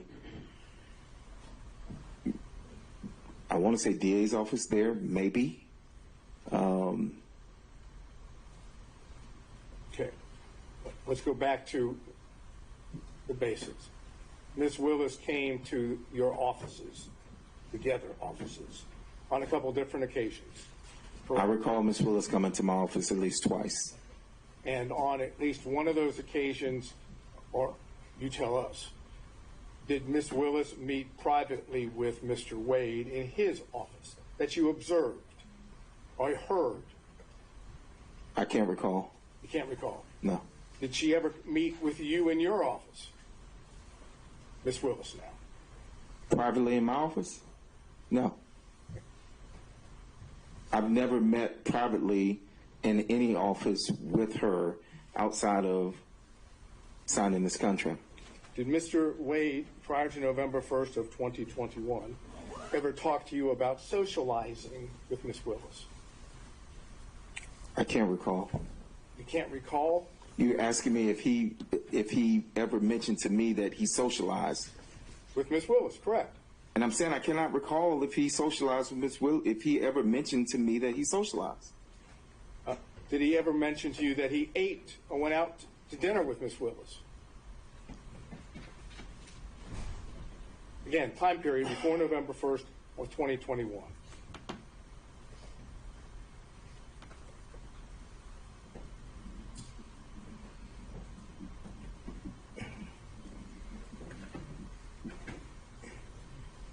Did he, repeat your question? Did Mr. Wade ever tell you prior to November 1st of 2021 that he had socialized, gone out to eat, visited Ms. Willis in anything other than a professional setting? I'm sure he did, maybe. I don't recall any specifics of any dinners, any specific places. It's been 3 years ago, the time frame, but I do not recall at this time whether or not he ever mentioned any dinners or socializing. Did Mr. Wade mention to you that he visited Ms. Willis at Ms. Willis's then current abode, which would have been a place, not her original house, but a place she was staying in the period of 2021 before November 1 of 2021? And his question is, did Mr. Wade ever tell you that he visited Ms. Willis at her house? I don't think I can answer that. Yeah, privilege based on communicating with my client. All right. Mr. State, if you want to try and rephrase the question, you can, but otherwise that would be sustained. On both grounds or just on the privilege ground? I didn't hear a second ground. It was a hearsay ground. Oh, that would be on privilege alone. Did you talk to Mr. Wade at all about his relationship with Ms. Willis prior to November 1st of 2021? I think he's just laying a record, Mr. Wade. It's okay. And so on those same grounds, Mr. State, on all subsequent grounds, apparently the relationship with Ms. Willis in any way is covered by privilege according to this witness. Well, I think the key words, respectfully, Your Honor, are according to this witness. So I'm trying to drill down to see if there are communications that are not within the privilege. Sure. I can. So then we need to acknowledge the privilege in the form of your question, right? You're asking me to ask it as in a way saying, are there any non-privileged? Essentially. Okay. Did you ever communicate with Mr. Wade prior to November 1st of 2021 about Ms. Willis that was not privileged?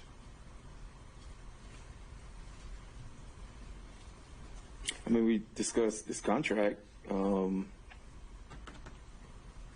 But This contract doesn't help. You have to give me a exhibit number, please. you said before November 2021? Yeah, November 1st of 2021. Before November, this contract for 1/25/21 is before that. So I mean, we discussed this contract. Okay.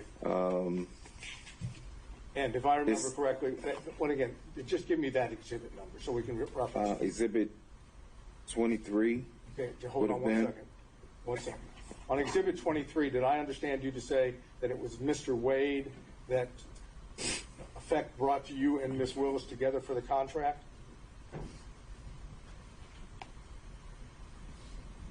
That would be accurate, yes. Okay.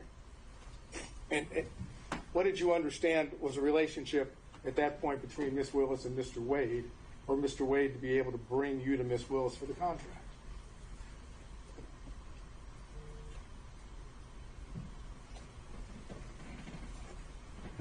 It's not a hard question. No, I'm just, state that again.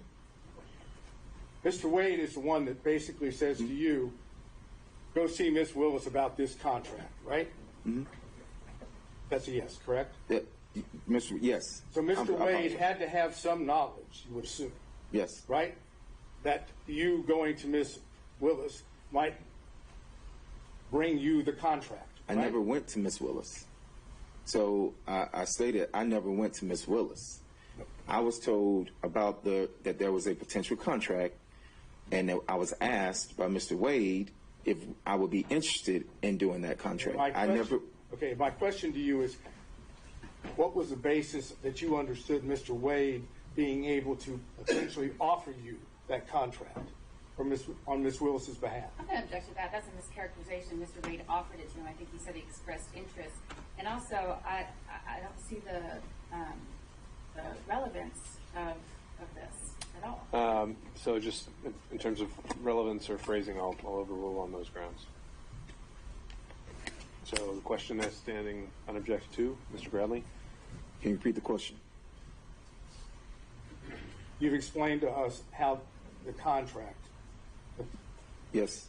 came to you, correct? Yes. My question is, what was your understanding of the relationship of Mr. Wade and Ms. Willis for it to have been offered, or whatever word you want to use, for him to have said, expressed to you whether you had an interest in the contract? Privilege. All right. Mr. Evans is invoked privilege on that question. So, Mr. Sadao, I think you need to clarify whether... Was it a privileged conversation that you had with Mr. Wade that let you know about the contract? Or, it was the relationship was the question you're focused on. Is the nature... No, I'm trying to do it in such a way, and I understand what the court said. Was the relationship that I asked you about just now between Mr. Wade and Ms. Willis that gave rise to the contract? Did you know about that relationship as a result of an attorney-client communication? No, I knew of that through whatever work they did together as municipal court judges. And how did you know that? Who told you about the work that they did together as municipal court judges? Mr. Wade told me that they did work at some conference. Okay, now this would have been something that Mr. Wade said, according to your time period, at the time that you were representing Mr. Wade, correct? Say that again? Ask that again? Mr. Wade would have told you what you just told the court after you had established an attorney-client relationship with Mr. Wade, correct? Yes, but when he told me of them being at a conference, I mean, I'm not understanding how relate. I'm trying to understand your question. Well, my question is basically, you had communications with Mr. Wade directly that Yes. were not attorney-client privilege, right? I've had conversations with Mr. Wade that were not attorney-client privilege, yes. That involved Ms. Willis, correct? I just stated that they were at a conference. I don't know whether or not that involved her or not. Well, if he's talking about her, that is, if Mr. Wade is telling you about Ms. Willis and Mr. Wade having met at a conference, right? Then he's talking about Ms. Willis, correct? Yes, but he also told me about other people that he met at the conference. But he told you about Ms. Willis as well, correct? I think so, yes. So there were communications in which Ms. Willis was at least a topic that was not covered by attorney-client privilege, correct? This particular instance, I was told about a conference, and when were you told this? I can't remember the dates of the conference, but it was after. It would have been after the conference. Okay, I'm trying to get just the time period here. After the conference, I want you to understand from the record, I believe we've shown that the conference was sometime in October of 2019. Okay. So could you give us an idea, that being a fact, when you would have had this communication about meeting with Ms. Willis at the that is, Mr. Wade meeting Ms. Willis at the conference? If that's the conference that they were at, yes, then I don't know how many municipal court conferences there are. I do know that at the time that I was in the firm, Mr. Wade was he had some position with the municipal court. Yeah, right now, my only question is time-wise. Assuming it's October of 2019, when do you tend to remember? What's your best recollection of when Mr. Wade told you about? I can't remember because I didn't even remember that it was October 2019 until you said that. So you don't have a present recollection? I do not remember that, no. Had to be before the contract, though, in January of 2021, correct? That they met? No, that you were told about Mr. Wade and Ms. Willis meeting at the conference had to be before. Oh, yes, it would have been before that, yes. So what other communications did you have with Mr. Wade about Ms. Willis that are not privileged? We know of one, about the meeting at the conference. Are you suggesting that that's the only one you ever had about Ms. Willis that isn't? I cannot recall any. I cannot recall. You cannot recall whether there were any other communications that weren't privileged?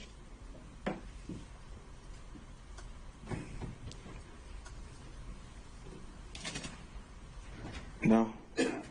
I'll be specific, and I understand there's probably going to be objections, but I want the record to reflect. Did you have a conversation with Mr. Wade prior to November 1st of 2021 about Mr. Wade dating Ms. Willis? Mr. Wade has risen. An objection is sustained for the record. Excuse me, Mr. Evans. Say that again?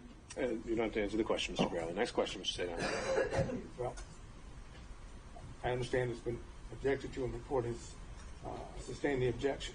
Can you tell us the circumstances in which, that is, under which Mr. Wade may have told you about dating? What I want to do is try to figure out if we can, you tell me if you want me, if I can do this. I'd like to know how the communications themselves took place, where they took place, how they took place, under what circumstance, whether he was at the time providing advice or seeking advice. So those are the basics. If I can ask as to all those, but if the court's going to sustain the objection to those, then I don't want to waste your time. And that's something I'll cover in camera. So I'll note the question and your question for the record, and I'll sustain the privilege objection to that. Okay. All of this prior to November 1st, 2021. Okay? I'm going to show you two text messages. I don't have hard copy.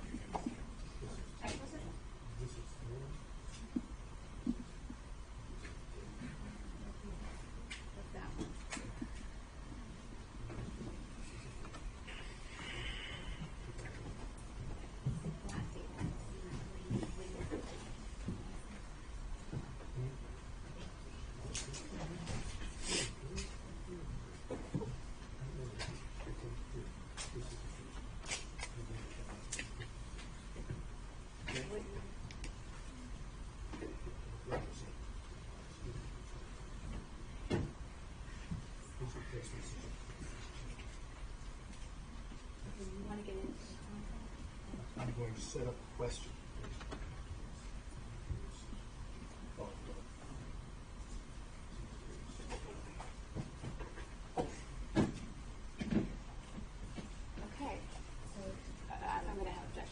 you're going to have objections. I realize that. I want to be able to show it to him, and then I'm going to frame the appropriate question, and then you're going to object. We'll see where we are. You may, sir.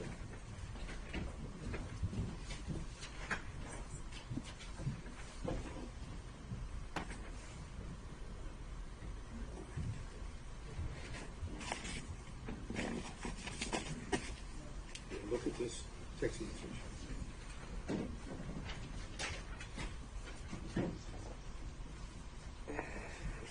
All right, look, can I read it first? Of course, of course.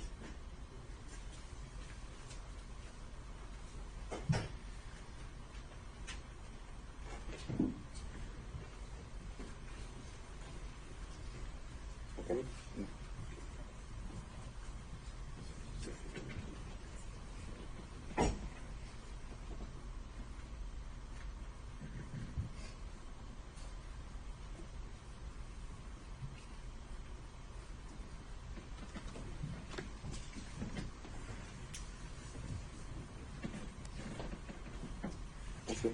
Okay. Kind of hard to reject that, and that's a question. I know it's coming. Okay. Then you must be a CSAyer. Mr. Bradley, I showed you 2 text messages, correct?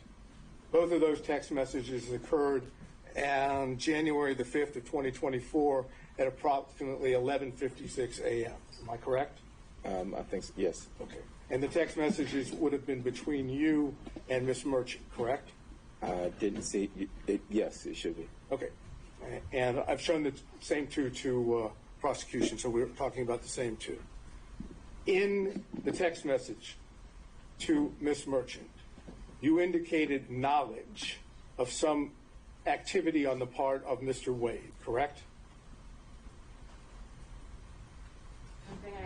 I haven't asked him anything about what the Flag for the court that this is a topic and a specific exchange that Ms. Merchant went into when there were objections that were sustained. All right, understood. Yes. And it's your testimony that the information that you imparted to Ms.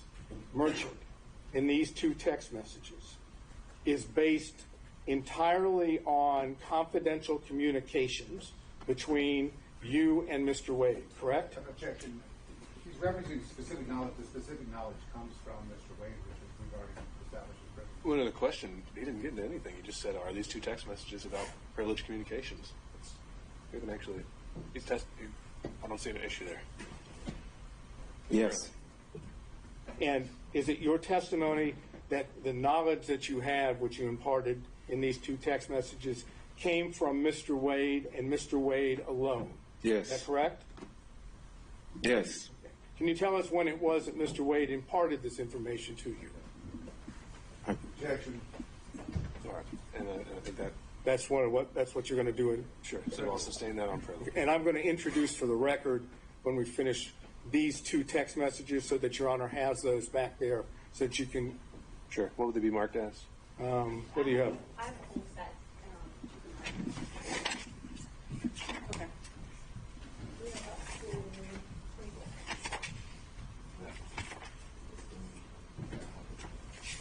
I'm going to go ahead and. The contract. Once I put a staple in it, I think it'll be Defense Exhibit 26. Give me a real pen. All right, so this is marked in, part of the record is Defense Exhibit 26, but not necessarily for its This is not evidentiary admitted value. questions. This is for purposes of the court conducting the in-camera review. And put a staple in it here to make sure that you see it.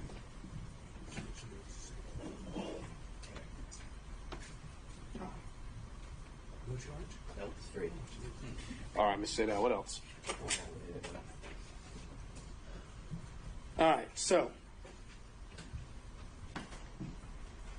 there was also reference, if I remember correctly, to some email correspondence in which Ms. Merchant sent you the motion that she was going to file to disqualify Ms. Willis and Mr. Wade for your review. Is that correct?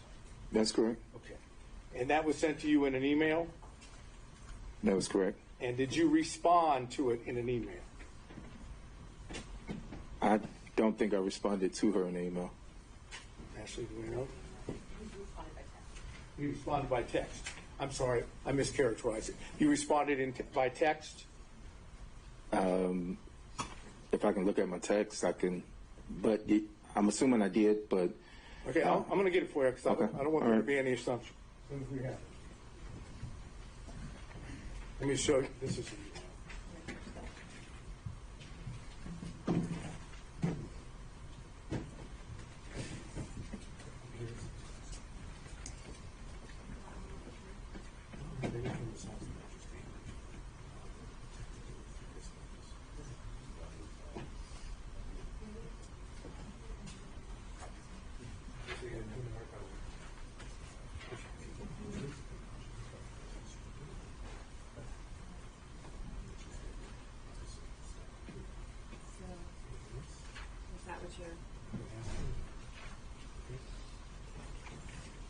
I'm going to show you if I might approach. I made reference to an email that Ms. Merchant would have sent you about the motion she was going to file. If you look at this, does this appear to be the email that you received? It's dated January the 6th, 2024 at 10:25 a.m. Yeah, I see it at the email, yes.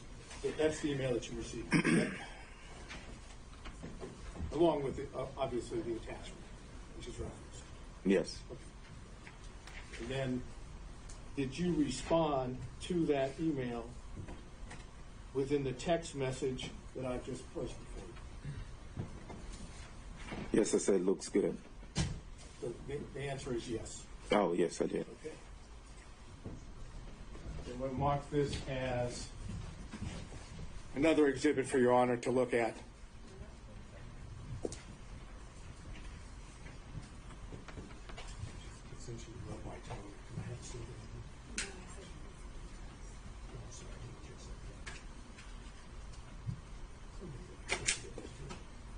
Okay, I'm going to have these marked as 27. Okay? All right, so is it your position that what is reflected, let me hand it to you. Let's of course do it to ask him not. We'll take it case by case. I think he's doing all right, so no need to ask for this witness. Is it your position that your response, which is the second page of Defense Exhibit 27, is based on a confidential or confidential communications that you had with Mr. Wade?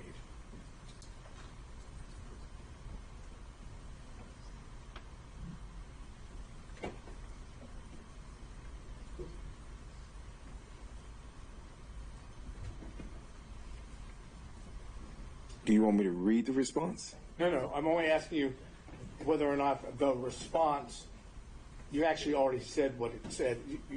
I don't want you to read it again. Is that response, based on confidential communications that you had with Mr. Wade? Objection, this is privileged and cumulative. All right, so now we're talking about the email, essentially referencing the motion as a whole. He hasn't been asked to actually confirm or deny any specifics, just to say whether his response is privileged. So I think we're just laying the foundation, just like we did with the text message. So you can answer that question, sir. Was my response privileged? No. Was your response to the email of Ms. Merchant, which is on page 1, Mm-hmm. is your response, which is on page 2, is that based on knowledge that you received from Mr. Wade pursuant to confidential communications? Yes.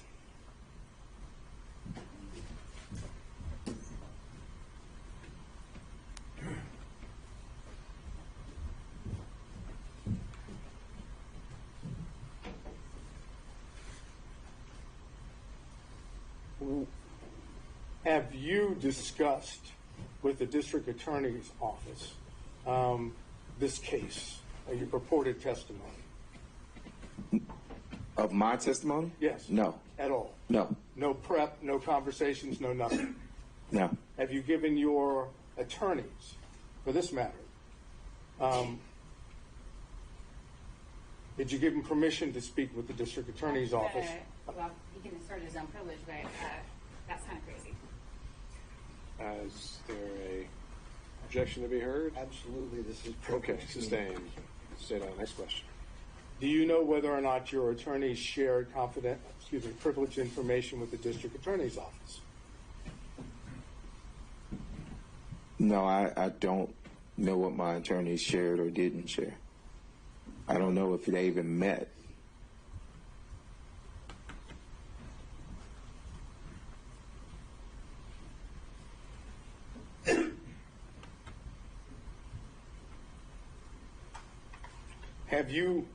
Last question.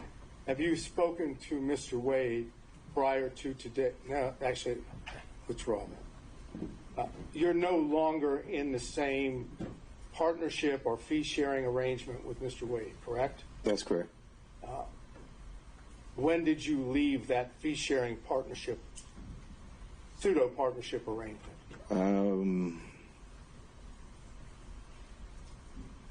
I don't remember the hard date, but maybe sometime like July, August of 2022, I think. Okay. And what was the reason for the partnership or the fee-sharing arrangements? What caused the separation? I wanted to leave and go out on my own. And that's the only reason?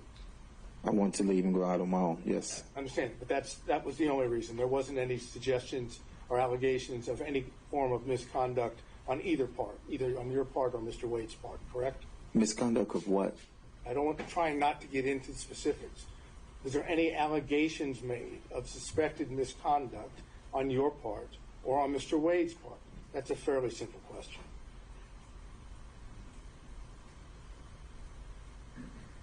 Did he accuse you of doing anything? Did you accuse him of doing anything?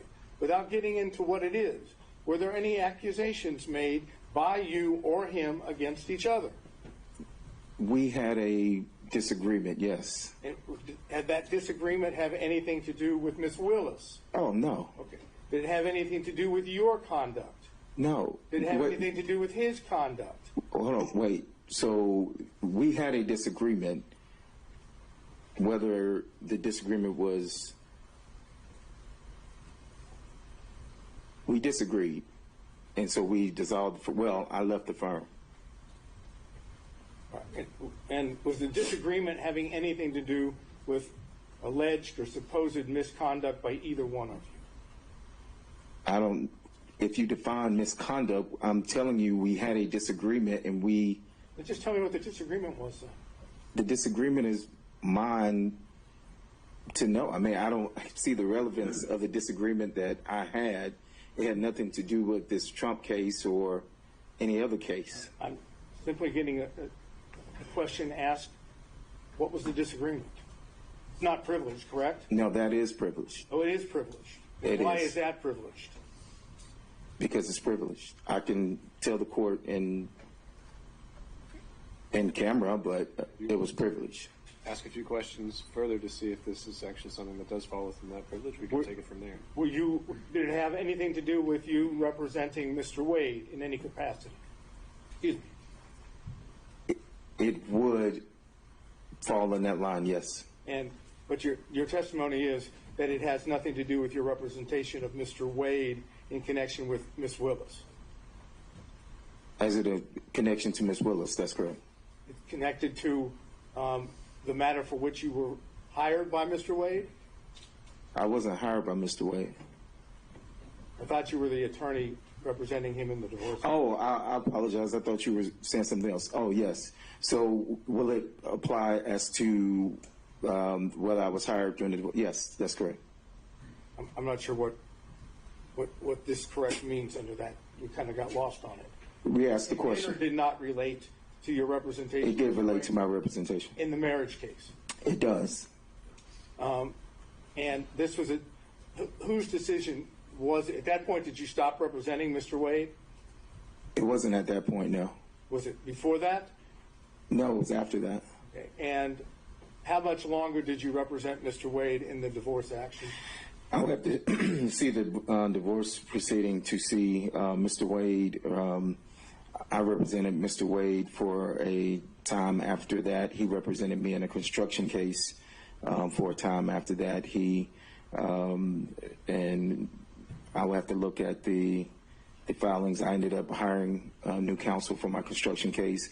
He ended up, but it wasn't right at that moment. It wasn't in a matter of weeks. It was, I don't know. Continued representing him in connection with the divorce case after you had the separation that you've made reference to. And he continued to, yes, and he continued to represent me on a construction case. But the separation, at least in part, if I heard you correctly, and please tell me if I'm wrong, had something to do with your representation of him in the divorce case. That is correct. Okay. Now, Mr. Wade has testified that he did not have a relationship, a personal relationship, a romantic relationship with Ms. Willis until sometime early 2022. Okay? I'm leaving that as the premise for what I'm about to ask you. Do you possess information that counters that, that's inconsistent with that? Any information Mr. Bradley has would be privileged, Your Honor. Okay, Mr. Sato, I think we would such information be privileged in your mind? I think this has already been asked during Ms. Merchant's direct, so we're covering the same ground. So I'll sustain that. So I can't get an answer to whether he possesses information which is inconsistent without getting into the information itself. I think the issue would be that we've already gotten an answer on that, and now we're asking the same question again. Ms. Merchant asked in variation of that, and he already answered. I think the variation, Your Honor, is referencing whether or not he had what would be personal information, independent source information. Mine is not so limited. Mine is, I'm asking him point blank whether or not he has information from whatever source, including Mr. Wade, that is inconsistent with Mr. Wade's testimony. Because if it includes Mr. Wade, it is privileged communication. So therefore, the answer is it's privileged. If it excluded Mr. Wade, that would be a different appropriate question. And I just want to say, the answer is either it came from privileged information or it's hearsay. That's it. He's already testified that he has no personal knowledge. Unless it's for impeachment at this point. But Mr. Sato, I think that might be too fine a distinction for me to see the need for the question. I think I'm failing to see the difference. Well, I'm not asking respectfully, I'm not asking you to see the difference. I'm asking whether I can ask that question and elicit a response which doesn't elicit the actual communications, which is what I'm attempting to do. And if Your Honor says I can't, then I'm finished. And I think that this was another aspect of what came up before, which is, in my mind, even confirming the existence of the information goes into privileged communications, whether he does or does not possess information. If it came from that relationship, that's part of the privilege as well. So if I make that clear, then so you're sustaining what the objection would be. That's right. It'd be sustained on privilege. And of course, all the questions that we're talking about as far as the foundation about when things are said and what is said, you're going to go into, if I understood correctly, ex parte in camera with the two exhibits we talked about. That's right. My intent would be to make a record of the knowledge of when it was obtained and the extent of it and the different sources, and that'll be sealed. And what was actually said? That's right. So I guess my question to the court before I sit down is, if hypothetically, you learn through this in-camera ex parte examination that the information that this gentleman has through the attorney-client privilege is in fact inconsistent with what Mr. Wade testified to under oath, then the court is going to then make a determination of whether it can be used here or whether it just remains in the record sealed. So my intent would be to make the distinction of, from the in-camera hearing, if I still determine that everything is covered by privilege, then anything else that is said cannot go into the factual determinations or credible determinations that need to be made. And so just the issue of whether the privilege did or did not exist is preserved. So, again, just to follow through to make sure. So if the court knows that there's been a fraud upon the court through the lie of Mr. Wade, none of us are going to know that that in fact occurred, and the court's going to be in a position of making a determination on the motion, even though the court knows that it doesn't have all the information, truthful information. I'll take a closer look at the case law you provided to see if that is actually a variation of the crime fraud exception, and I'll apply the crime fraud exception as I see it. Right. And again, I'm not suggesting it is a variation. It is totally separate from crime fraud. It has nothing to do with using the legal advice of the attorney in order to commit a crime. It's you go ahead and commit fraud or lie to the court when you fully know that someone, your attorney, has information which is counter or inconsistent with what you've testified to. And to that end, Mr. Stateout, that is something that you can, I mean, I've got this case from Ohio, but if you can find something more on point in Georgia before we schedule Other this than for the one argument. I gave you, The Coca-Cola one? the 1935 case. The Atlanta Bottling Company? I don't think it went that far. I think it just kind of said the sword and shield language, and it didn't go so far as to say that there's this alternative theory about fraud upon the court. But we can flesh that out in our research. I appreciate it. Thank you. Okay. Mr. Stockton. No question, Judge. Mr. Durham. No question, John. Mr. McDougald. No question, Your Honor. Mr. Rice. And a few questions, Your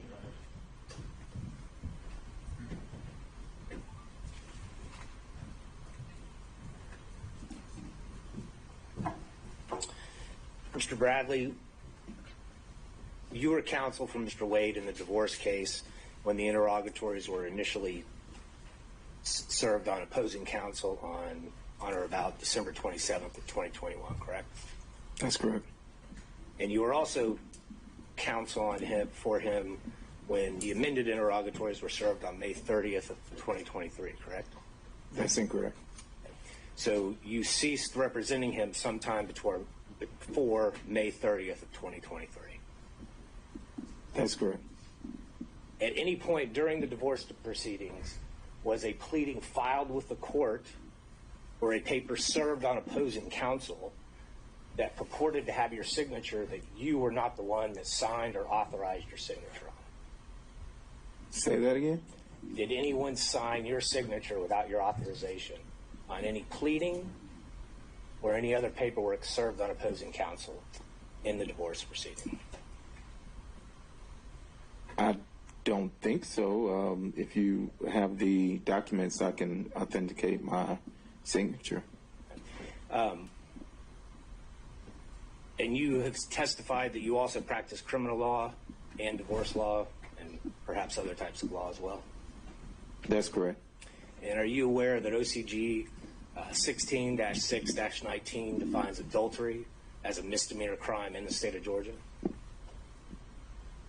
If you say so, yes, sir. Go ahead. Judge, I would ask the court to take judicial notice of that. For what relevance? Judge, I think it does go directly to the crime fraud exception. Because if Mr. Wade was providing information to his counsel about his intent to either commit adultery or that he was committing adultery, then that would be a misdemeanor crime. It would implicate the crime fraud exception. And additionally, as we know from yesterday's evidence... Let me pause you there. Isn't adultery, as a statute, just on its face, been found unconstitutional? You can't actually charge anyone with adultery anymore? It is still current. Then it can't be a crime. It is still a current charge. Let's move on to that next argument. Additionally, Judge, with regard to the interrogatories, we have 3 different sets of interrogatories that were filed that came into evidence yesterday, 21, May of 23, December of 23, that contain false information. We also have the January of 24 that contains the invocation of privilege. So to the extent that this witness has information, both with the original interrogatories that were filed in December of 2021, and frankly with regard to the later ones, even though he wasn't counsel, that would be a false swearing and fraud on the court, which again is a criminal offense, and therefore the crime fraud exception would apply as well. Okay. Understood. No further questions. Okay, Mr. Gillen.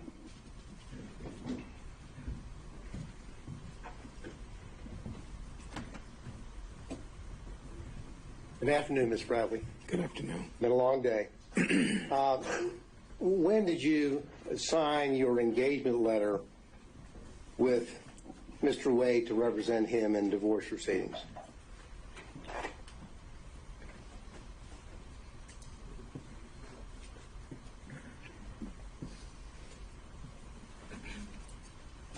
It would have to be 2017, 2018.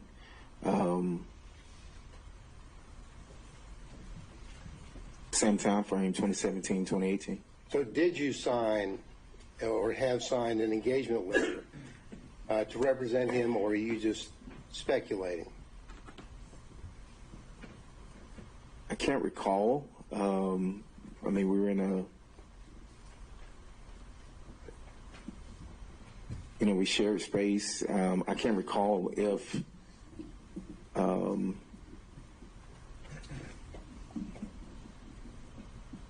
there was a contract or if there is a contract. I think there is a contract, but right now it would be speculation.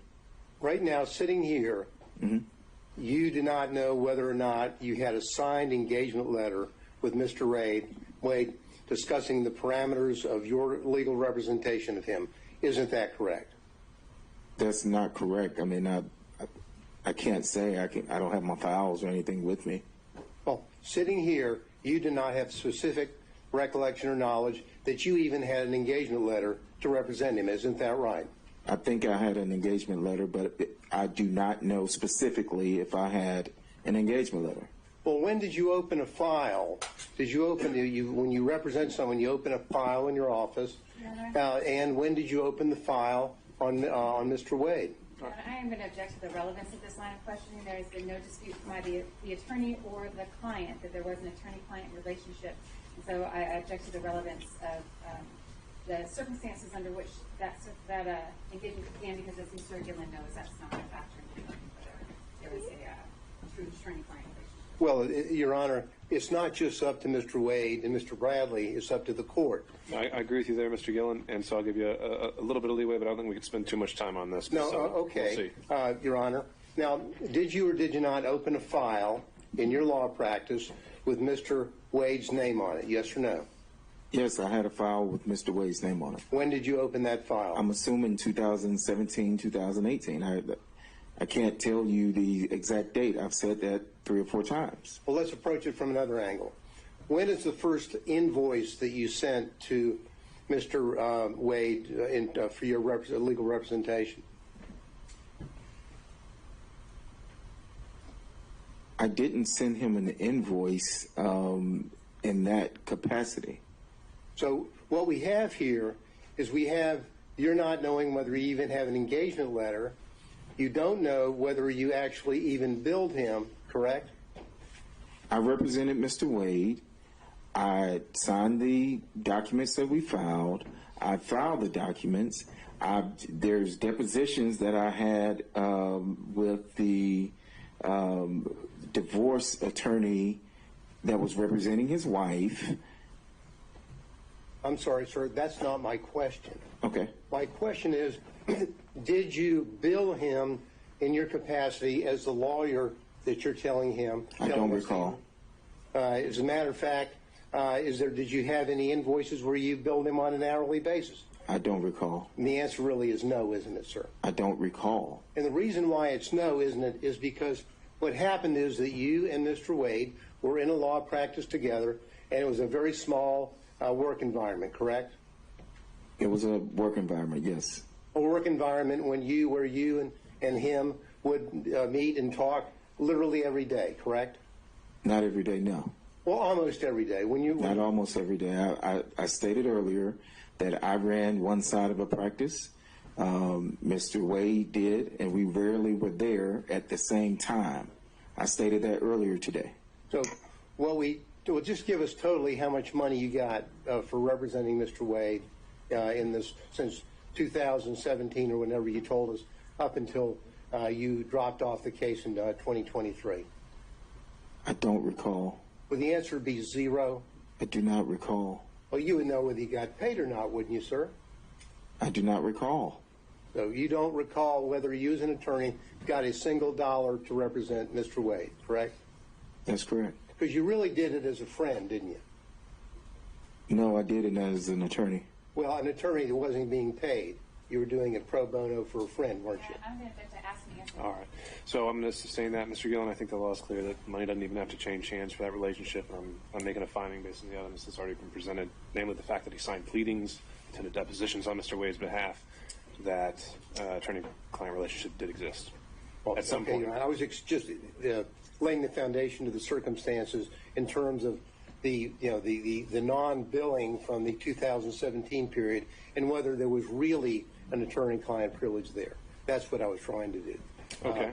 If the dispute is just when it occurred, you can try to hone in on that. But the questions I've heard so far are more from a you were never paid ever. It's from a overall angle. Well, from 2017 until November of 2021, you didn't receive a dollar from Mr. Wade for your supposed or your representation of him, correct? I don't have the file in front of me, and I do not recall. Okay. And the reality of it is, as I mentioned or asked you a few minutes ago, is that it was a small firm, and you were doing him as essentially a favor as a friend and as a law partner, correct? No, I was representing him as an attorney. Were we in the practice together? Yes. And were we or are we friends? I mean, we were friends at the time, yes. Well, you were friends and law partners, correct?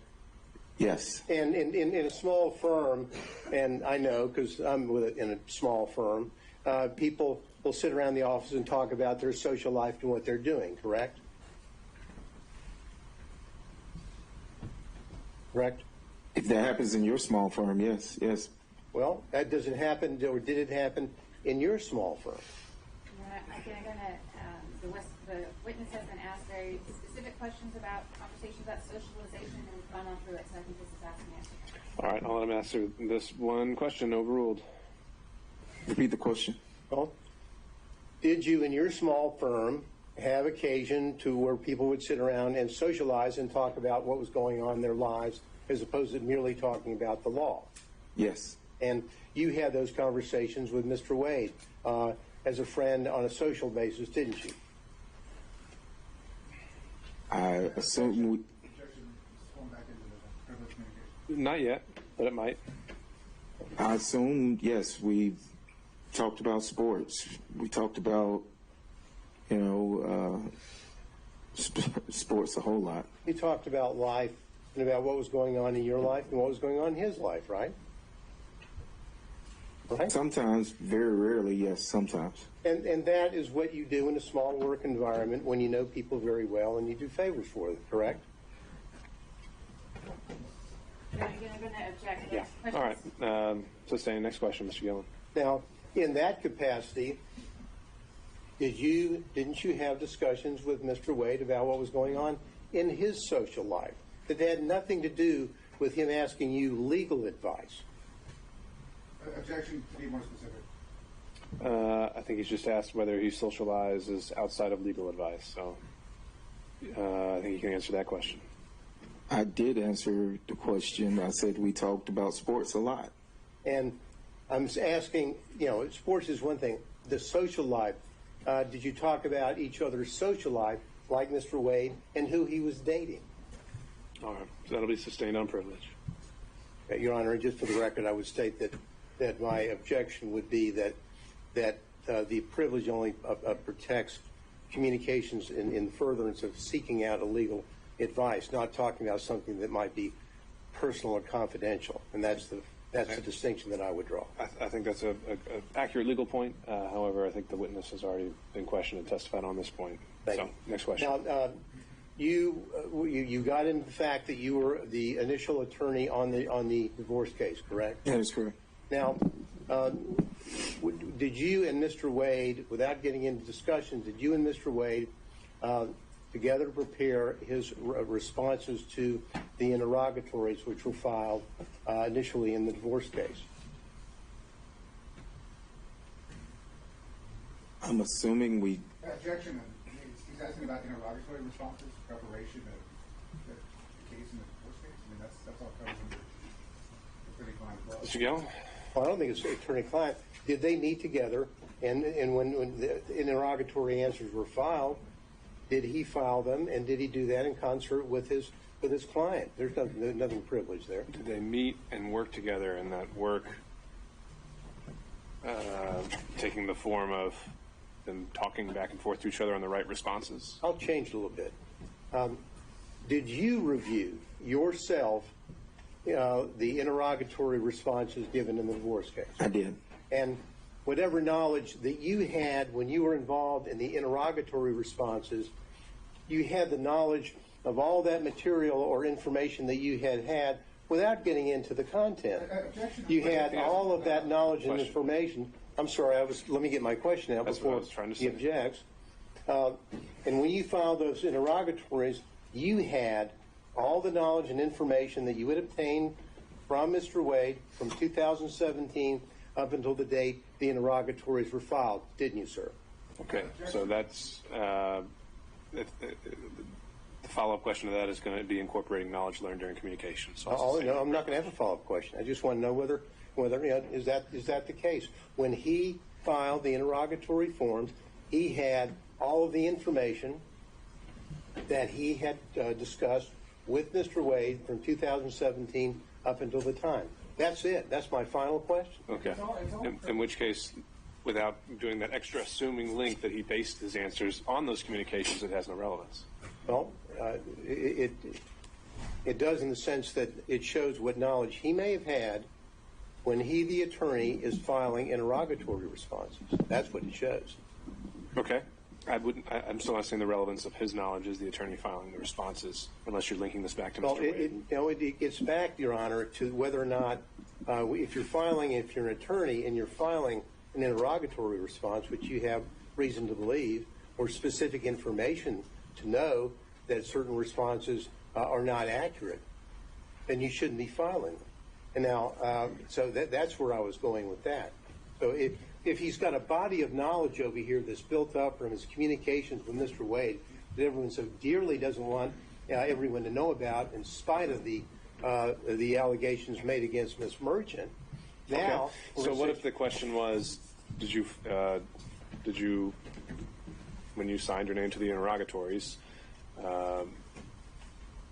did you commit any knowing fraudulent statement and submitting those to the court at the time? Would there be a problem with that statement or that question? Well, I mean, I think that is a conclusion that others could draw, like the court. I just want to know that he had all that information at the time that he, as the attorney, filed the interrogatories. That's it. We would object. This does fall under attorney-client, and he is making presumptions about when information may have or not have been disseminated to Mr. Bradley in his capacity as attorney. He didn't have to know about anything at the time of, in the middle of, at the end of, or he may never have had that information. There's too much presumption associated with it. The whole matter is covered under privilege. One comment on that, Your Honor. We have spent almost a day talking about trying to block public the dissemination of what Mr. Wade said, either as an attorney or in any capacity, about his relationship with Ms. Willis prior to November the 1st, 2021. And questions about discussions in 2019, all objected to, claiming the privilege. And now to say, well, that doesn't mean that he learned something after. I'm talking about, what did you know at the time the interrogatories were filed? And everything that now they're claiming privilege, well, that's fine. The court will address that in chamber and in due course. What did you know?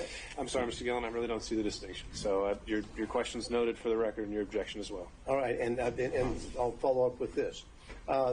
Now, you're leaving removing yourself from the case, the divorce case, correct? You withdrew from the divorce case, correct? Correct. Did you do that as a result of your concern about any of the accuracies or representations which had been made by your client in the divorce case? No. Okay, so that's going to cover communications during the relationship? Well, Your Honor, hypothetically, not saying this is the case, hypothetically, if Mr. Bradley, knowing, let's say hypothetically, that he speaking with Mr. Wade, was aware that the intimate or personal relationship, romantic relationship, existed prior to November the 1st, 2021, and started in 2019 or 2020, if he's armed with that information that he's obtained from Mr.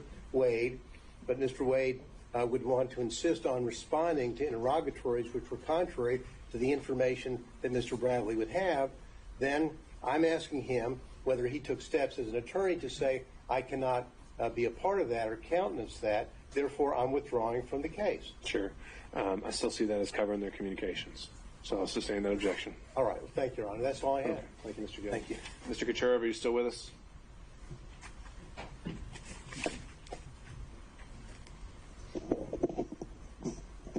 Anyone on behalf of Mr. Floyd still joining us? All right, moving on. Mr. Cromwell. Two brief questions, Your Honor. I think everybody's exhausted with my question, right? We're going, Mr. Bradley. When did you withdraw from Mr. Wade's divorce case? I don't have it in front of me. I don't have the file. Was it sometime in 2023? No, it would have probably been, 2023. See, I left in 2022. It could have been anywhere between July of 2022 and maybe December of. It wasn't. I don't have the accurate date, but it wasn't when I left, and it wasn't. Make it easier. Okay. All right. You were not his divorce lawyer at the time the interrogatory responses were filed in May of 2023. Is that true? Oh, no, I was not. Okay. Yes. And as of today's date, Mr. Wade is still a married man. Would you agree? I haven't kept up with the divorce proceedings, but I think they're still open. So, and if they're still open, that means he's still a married man. Yes, that's correct. So, if the fact that in a pleading there's a reference to the marriage is irretrievably broken, that doesn't mean the marriage ends, does it? But I guess you have to ask the judge that's handling the case. Well, it doesn't end until there's actually a divorce decree signed by a judge. Would you agree? I would agree. All right. Thank you. Okay, Ms. Cross, were you taking? I am, Your Honor. I'm going to have a minute. My cross-examination might be a long one. So we can go for an hour and a half. I have just a 5-minute break. Sure. All right. We'll be back in 5.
Okay, we're back on the record, and maybe no, we're not.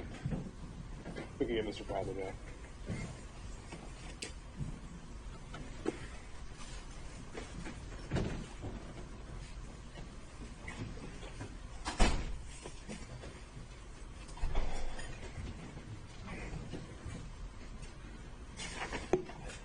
While he's coming out, Ms. Merchant, for planning purposes, based on how Mr. Bradley's testimony was presented, do you anticipate calling any further witnesses? All right.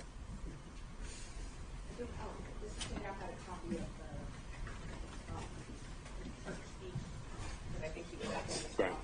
We'll handle that with housekeeping at the end. Okay. Ms. Cross. Thank you. Mr. Bradley, have you still got the exhibits 23, 24, 25 there in front of you? I do. And 23, that's one of the contracts for your personal LLC or PC, your personal legal entity, right? For the That is correct. Attorney's office? Yes? Yes, that's correct. Okay. And I understood your testimony to be that any income that came into the partnership, when I say partnership, let me be more specific. You had an individual legal entity. Mr. Campbell had an individual legal entity. Mr. Wade had an individual legal entity. But y'all had a partnership agreement, right? Yes, but we didn't have that the entire time. There was Yes. a period of time that we've been talking, or that we had talked about in 2022 prior to leaving the firm, that there was an actual entity for the three of you, correct? That is correct. And that was roughly during the time period where y'all bought a building together. Yes, correct. And it made things simpler, or for whatever reason, you decided at that time that a joint entity made sense to own that building, right? Correct. Okay. All right, but those contracts there, they're not with the joint entity, correct? No, they're not. Those are all with you individually, is that right? Can you take a look at 23, 24, and 25? Yes. They're all with you individually? Yes. Okay. 23, what's the hourly rate that you were being compensated? That was a 23 is the, I don't think, no, 23 is not the first appearance. 23 is the taint, it says. What's the hourly rate on that contract? $150 an hour. $150 an hour? All right. So the $150 an hour, the way I understand you all shared profits was you get 50, Mr. Campbell get 50, Mr. Wade get 50, and then y'all pay expenses jointly as well, correct? Correct. All right. What about exhibit number 24?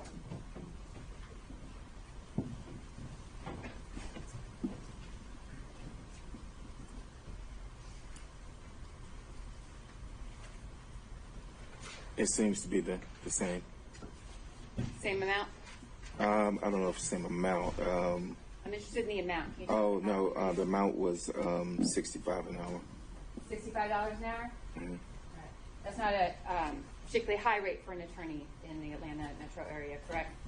No, it's not. All right. Was that a government rate that you were willing to accept at that time? Yes, that is correct. All right. And so the $60 you're getting for that contract, again, that's split three ways, you, Mr. Wade, and Mr. Campbell, correct? That is correct. So when you were Minus asked- expenses and stuff like that, but yes. Exactly. That was the income, and then expenses come from that, and then profits, whatever's at the end, correct? Correct. All right. So when you were being asked questions about Mr. Wade, I think the phrasing, I object to, but I think you might recall the question.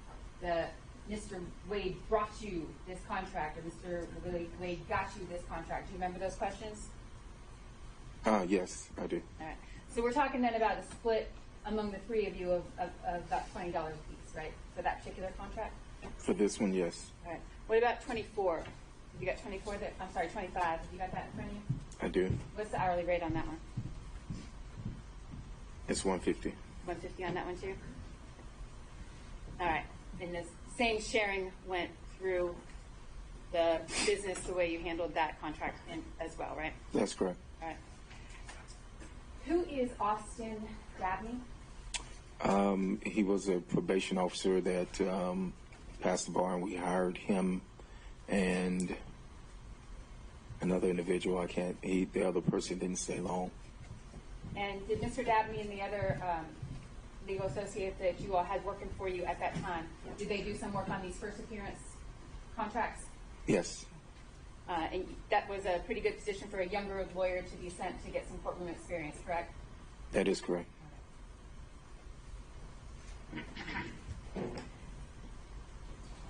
2020, you're aware that Mr. Wade had a serious illness during that time? I'm aware. And you and Mr. Wade, I think you described your relationship in a lot of details earlier about specific circumstances. But you were business partners in, let's say, up till the time you left in summer 2022, correct? That is correct. You were business partners up until that time? Yes, I said yes, that is correct. Okay. And while you didn't socialize together frequently, you considered yourself a friend of Mr. Wade at that time? Yes, we were friends at that time, yes. All right. You are no longer business partners. That is correct. You are no longer friends.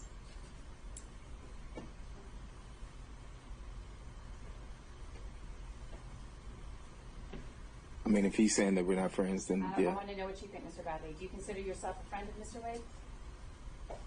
I would consider. It goes to potential bias. Ms. Cross. Would I consider myself a friend of Mr. Wade? Mm-hmm. I would.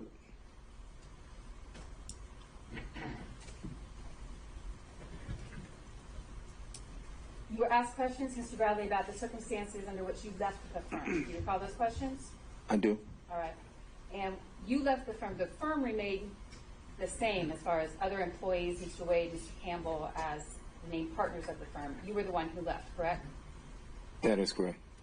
And you termed it as a disagreement. You recall answering questions as though you left due to a disagreement. Yes? Yes. And that disagreement was that there was an allegation of sexual assault by an employee made against you, correct? That is incorrect. There was not an allegation that you sexually assaulted one of the employees in the firm.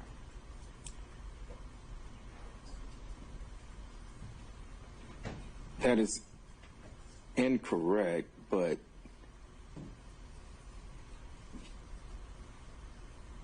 yes.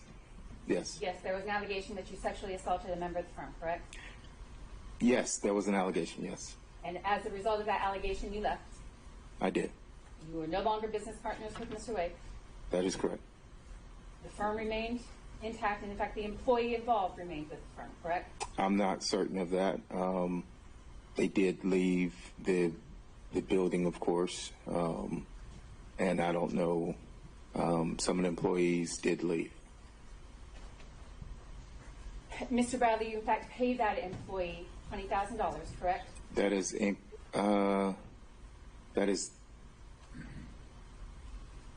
incorrect as far as what was. No. On or about the time that you left the firm, and on or about the time that the allegation of sexual assault was made against you, did you pay the person who had made the allegation of sexual assault any amount of money? There was money left in an escrow that belonged to me. I don't know what that amount was. And did that money that was left in the escrow that belonged to you, was that paid to the employee who said that you sexually assaulted her? I never signed any. I never gave any money. I left the money in the escrow account. What happened to that money? I can't. I don't know what happened to it. For what purpose did you leave the money in the escrow account when you left the firm? I left the money in the escrow account. For what purpose, sir? There was no purpose. You just left the money in the escrow account? Yes. If there's no connection to the money you left in the escrow account and the allegations of sexual assault that an employee of your firm made against you, why was it that you brought to my attention, or why did you respond the way you did about money in an escrow account when my question was, did you pay this employee any money?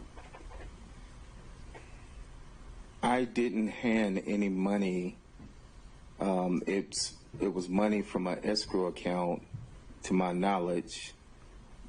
To your knowledge, where did the money in the escrow account go? To the employee. To that employee.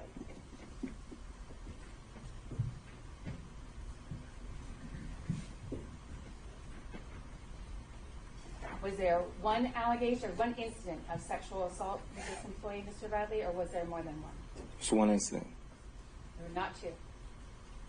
To my knowledge, there were not two incidents. No. I'm asking for incidents that you have been involved in. Were there two incidents where you sexually assaulted this employee? No, I didn't sexual assault anybody. Was there another occasion where you paid any money as a result of an allegation of sexual assault against you? No. Did you sexually assault any clients of your firm?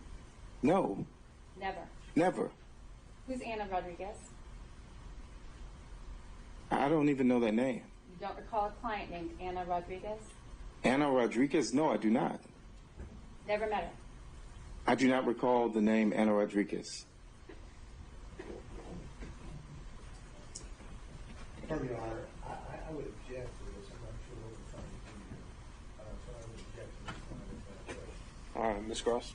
Right, this clearly goes to the bias that the witness has towards Mr. Wade and other individuals, his motive in involvement. And I believe it's an appropriate avenue to pursue based on exploring his credibility. All right. At some point, though. I'm not. Well, go much further. Okay. Judge, if this is allowed to continue in this way, it does appear a little bit harassing, then is Mr. Bradley going to be excused from his privilege because this is not... That's what I was going to do. Don't do that yet. Mr. Chopra. Sit on it. I think she's already done that. Your Honor, I'm asking in all seriousness, that privilege, although... Based on the answer right now, I think now we've opened up a whole area. What he has just responded to, he previously said was privilege. That doesn't sound like privilege to me. We'll have to address that when we go back through the rundown. So, Ms. Cross. I'm finished. Okay. Mr. Saydown.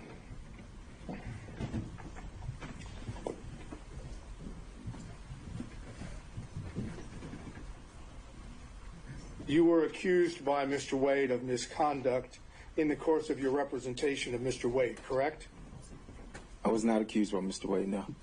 Who accused you? Did Mr. Wade not, based on the questions were just asked, did Mr. Wade not bring to your attention these sexual assault allegations?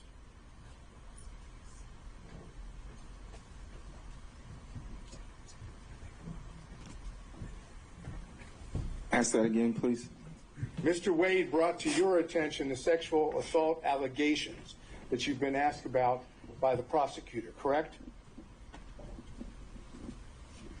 Correct. And at that time that Mr. Wade brought those allegations to your attention, you were still the attorney for Mr. Wade, correct?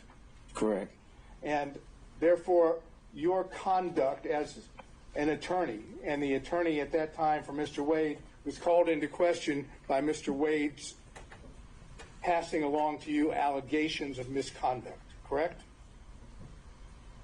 I object to that. I don't think that's factually true. I don't know that that's not. I know that that is not legally true.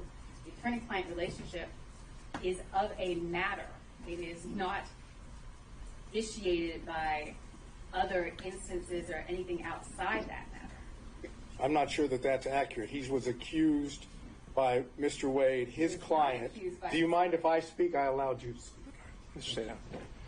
Mr. Wade accused this gentleman of misconduct in the performance of activity while he's an attorney working with Mr. Wade and representing Mr. Wade. Those allegations of misconduct open up the question of whether or not he can defend himself by now discussing his confidential communications with Mr. Wade in connection with the representation as well as the allegations. That's the position of the defense. Understood. So what is the question you're putting? My question I'm going to ask you now is, tell us what Mr. Wade told you about when he began his relationship with Ms. Willis. All right, so where I think we are with this is that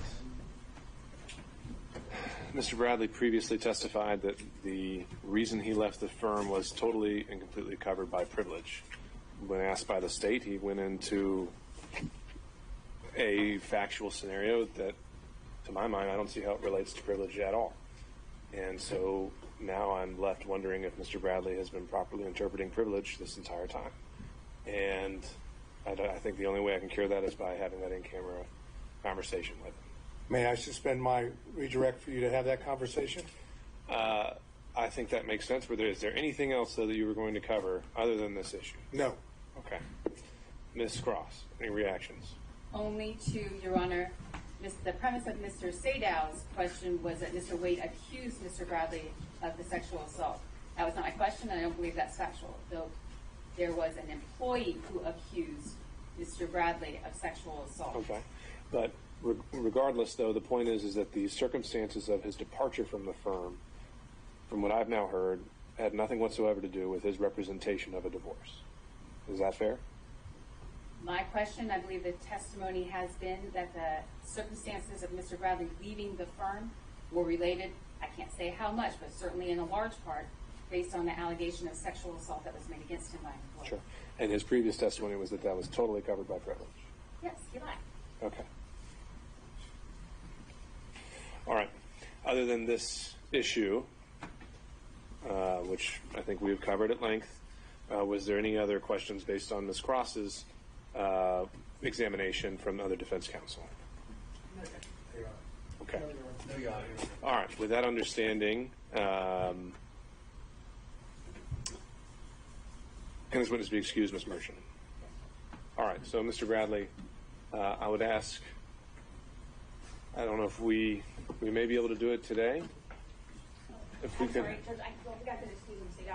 Sadow had reserved the rest of his cross-for after the privileges. Right. What I'm about to say, just logistically, is what I'm trying to do is, if we can conclude this hearing with the exception of that in-camera hearing, we end for today. And if, as a result of that in-camera hearing, that I learn that we need to reopen the evidence, then that's what I'll do. So to that end, I can give Mr. Bradley instructions that he's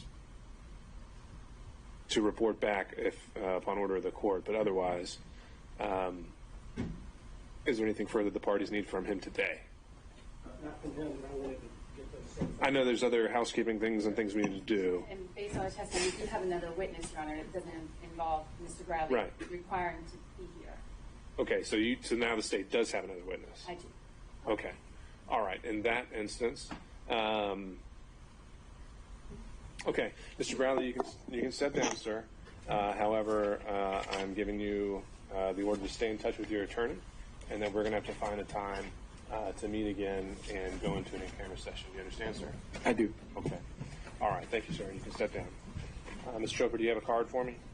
I do, Your Honor. Okay. At least I hope I do.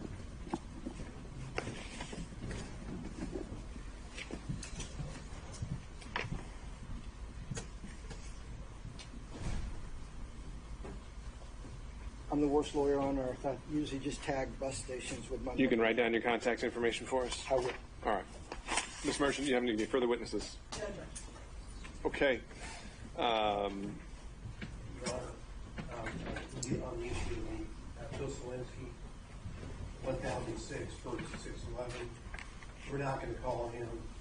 We think the chart, the foundation, the source of the chart is sufficiently evidence, and we can just use the chart during argument under a 611 demonstrative. Okay. And any objection to this entry as a demonstrative, Ms. Cross? No, Your Honor.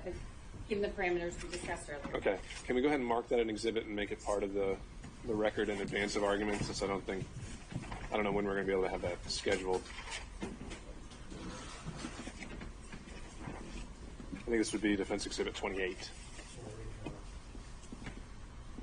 But let me go down the order just so we're staying organized. Ms. Merchant does not have any further witness. Excuse me. Ms. Merchant, on behalf of Mr. Roman, has no further evidence. Mr. Sadow. Your Honor, we are in the process, if the court will allow us, to obtain certain phone records like the record kept open for the introduction of those photographs. We have them in draft. I say draft. We have them informally. We do not have certification. And they would deal with. Remember, I asked Mr. Wade about certain activity down in Hapeville during the time period, and it deals with that specific time period. So we're talking about February to March of 2021 to November 1st. And is it your intention that you would want to introduce these solely as an exhibit, or you think that this should reopen and bring us back for an entirely new evidentiary day with witnesses? I think that we would want to, if what we believe is there, based on our preliminary research, is there, we'd like to reopen and be able to introduce the records and someone to explain what they mean. But that's it. State certainly, I'm sorry, were you finished, Mr. Sagal? I believe so. All right. State will certainly have an objection to that. This hearing has been set. We haven't seen the records, so I don't know if I have any objection to what they are. But the day has been set for quite a while. We object to leaving the evidence open for any purpose. Okay. And Mr. Sadon, when did you first go about trying to obtain these records?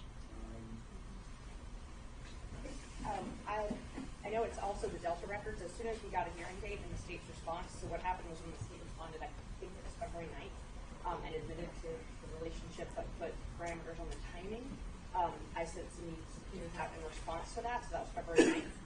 Problem is, Delta, AT&T, all these folks aren't super fast about that. And so I know Delta, we're also waiting, I wanted to remind the court, waiting for those records to be submitted. And AT&T actually emailed me these phone records yesterday morning on the way to court. Okay. All right. Any further exhibits that are self-authenticating? If counsel are able to provide those, obviously serve those on opposing counsel, and then before sending them over to us, let us know whether they would be tendered with or without objection, just purely on authentication or hearsay issues or relevance. We can make those part of the record, and I'll reserve whether this reopens a full hearing format. But the exhibits themselves, I'm willing to have come into the part of the record, but there will be a cutoff point very soon, as soon as we schedule argument. All right. Any other evidence, Mr. Sadow, then? No, Your Honor. So that would be cell records. Mr. Stockton? No. Any evidence? All right. Mr. Durham, if you're still with us? No, Your Honor. All right. Mr. McDougald? Certified copies I mentioned to Your Honor yesterday, Your Honor. Okay. And why don't you lay those out for the record?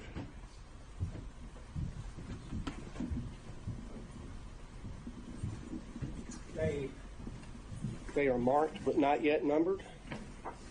I believe our next exhibit would be 29. 28, I just said, was Mr. Gillen's demonstrative, just so I'm keeping it straight. And so I previously provided these to the prosecution. 29 would be a certified copy of County Code Section 2-68. Okay. 30 is a certified copy of County Code Section 2-69.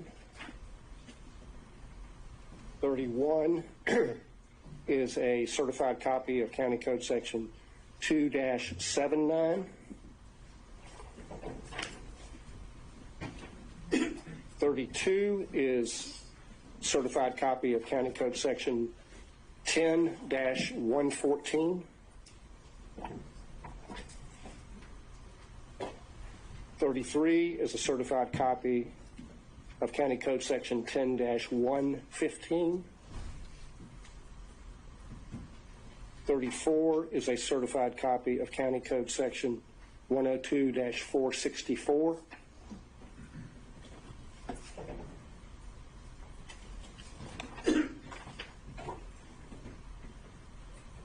35 is a certified copy of County Code Section 102-465.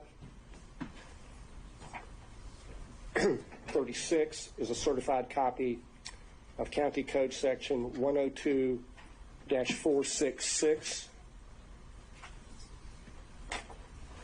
And 37 is a certified copy of a emergency motion by non-party deponent for protective order filed on behalf of D.A. Willis in the Wade divorce case.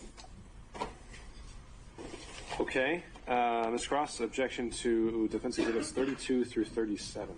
I object to their relevance, and I will take I will take opposing counsel's representation that the pleading is complete and accurate as it was filed, and object to the relevance of that as well, but not the authentication. Okay. All right. We'll note the objection for the record, and we'll admit them for whatever weight they're due. So defense exhibits 32 through 37 are admitted. If you could hand those to Madam Court reporter. Any further evidence, Mr. McDougall? No, no. Okay. Mr. Rice? No, Your Honor. Mr. Gillen? The demonstrative 38 or 28? Okay. And do you have a physical copy for us already? Great. All right. Do we still have Mr. Kucherov with us on Zoom, or anyone else on behalf of Mr. Floyd? He's not on any longer? All right. I'm being informed that he dropped off Zoom, and so I'll make a finding that he voluntarily has absented himself from this hearing. Mr. Cromwell? No evidence, Your Honor. Okay. Ms. Cross, back to you. If the defense presentation of evidence is done, I'd ask that all of the witnesses who had been subpoenaed but not called now be released. I think that's fair. Ms. Merchant, any reason to hold on any of those witnesses? Okay. The state has 2 short witnesses, and that's it. Okay, you may call your next witness, Ms. Cross. Next witness for the state is Austin Dabney. These witnesses are going to be Impeach the testimony of Mr. Dabney? on collateral matter. Who waits? Okay.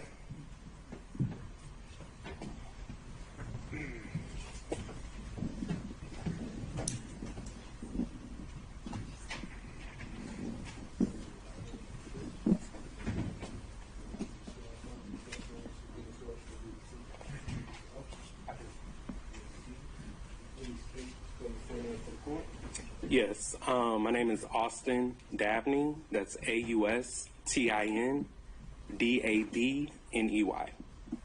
Good afternoon, Mr. Dabney.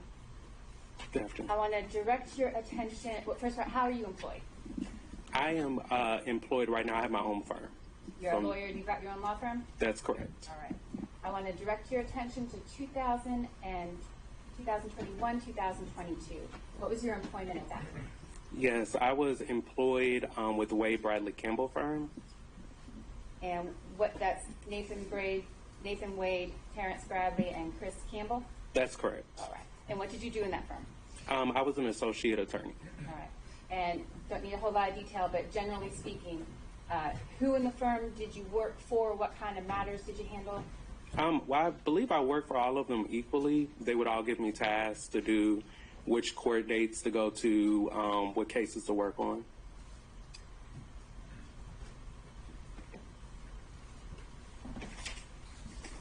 I want to direct now your attention, Mr. Dabney, to a particular instance. Did you have occasion at any time to go to a club with Mr. Bradley? Could you repeat the question? Yeah. Did you have any occasion to go to a club, a nightclub, or a bar situation with Mr. Bradley? Yes, I have. More than one time? More than one time, yes. The time that I'm going to direct your attention to, we spoke about a little earlier today. Do you recall any instance, Mr. Dabney, where Mr. Bradley, where you witnessed Mr. Bradley sexually assaulting him? Your Honor, I object to this. Okay. Specific instance of Sure. impeachment is improper. All right. How is this not extrinsic evidence of the collateral matter, Ms. Cross? Maybe ask a better question. My question will be if this witness witnessed Mr. Bradley sexually assaulting another employee of the firm. Same subject matter. How is that not issue on a collateral matter for impeachment? I think it's not a collateral matter. Your Honor, the witness denied it. I think it is highly relevant. I think that it goes to the witness's credibility and his denial here this afternoon that he committed the assault. As a witness, I will proffer to the court who has firsthand knowledge and witnessed the event. And so I think that's highly relevant to both Mr. Bradley's credibility and to the proceedings that we've had for the last 2 days. Still object, Your Honor. I understand, Mr. Attempt to impeach Mr. Bradley, They have to live with whatever is the A. They can't have a sub-trial with the extrinsic evidence of the conduct here. So we would reject. 24-608.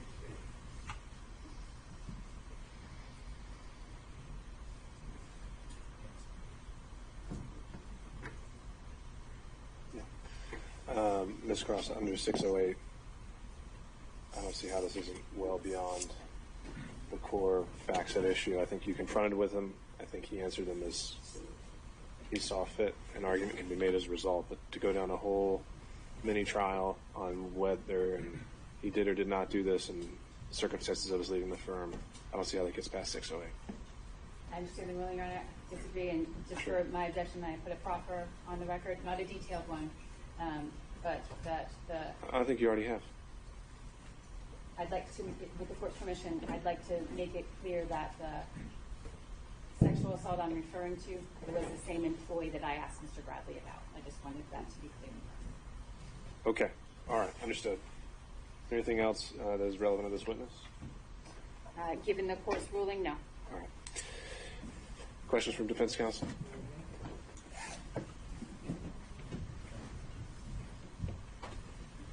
Good afternoon, sir. Good afternoon. When did you start working at the law firm? I believe I started working, to my recollection, in March 2021. Okay. And at that time, do I understand that there was what I would call a three-way partnership or sharing arrangement at the law firm? I'm not aware of any sharing arrangements that they had, but there was the Wade, Bradley, and Campbell law firm. And did you work in the law firm office on a daily basis? I did. And during the time period you were there for the remainder of 2001? That is, you worked from March of 2001 at least to the end of 2001, correct? I didn't even have a bar license in 2001. I'm sorry, 2021. A little late. From March of 2021 to the end of 2021, correct? That's correct. Okay. During the time period that you were working at the law firm, did you see Fani Willis? During my time, could you repeat the question? In that time period between March of 2021 and November 1st of 2021, did you see Miss Willis? I may have recalled one instance where I saw her in passing. And when you saw her, was she at the law firm? That would be correct. And do you know who she went to visit? I do not know. You didn't see her go to Mr. Wade's office? I do not recall. Did you ever talk to Mr. Wade about Fani Willis? Could you repeat your question? Did you ever talk to Mr. Wade about Fani Willis during the time period of March of 2021 to November 1st of 2021? No. Did you know they were dating? No, I did not. Did you see anything did you ever socialize with Mr. Wade? As far as being an employee, yes. Well, I don't know what that means exactly, but did you ever go out to eat with Mr. Wade? On occasion, he would take the office out to lunch. Beyond that, did you ever go to a nightclub or drinking or any of that with him? No, I did not. Okay, so whatever relationship Mr. Wade had with Miss Willis during this time period, you don't have personal knowledge, correct? I do not have any personal knowledge. Thank you very much for being here. Thank you. Any other questions from defense counsel? Mr. Stockton.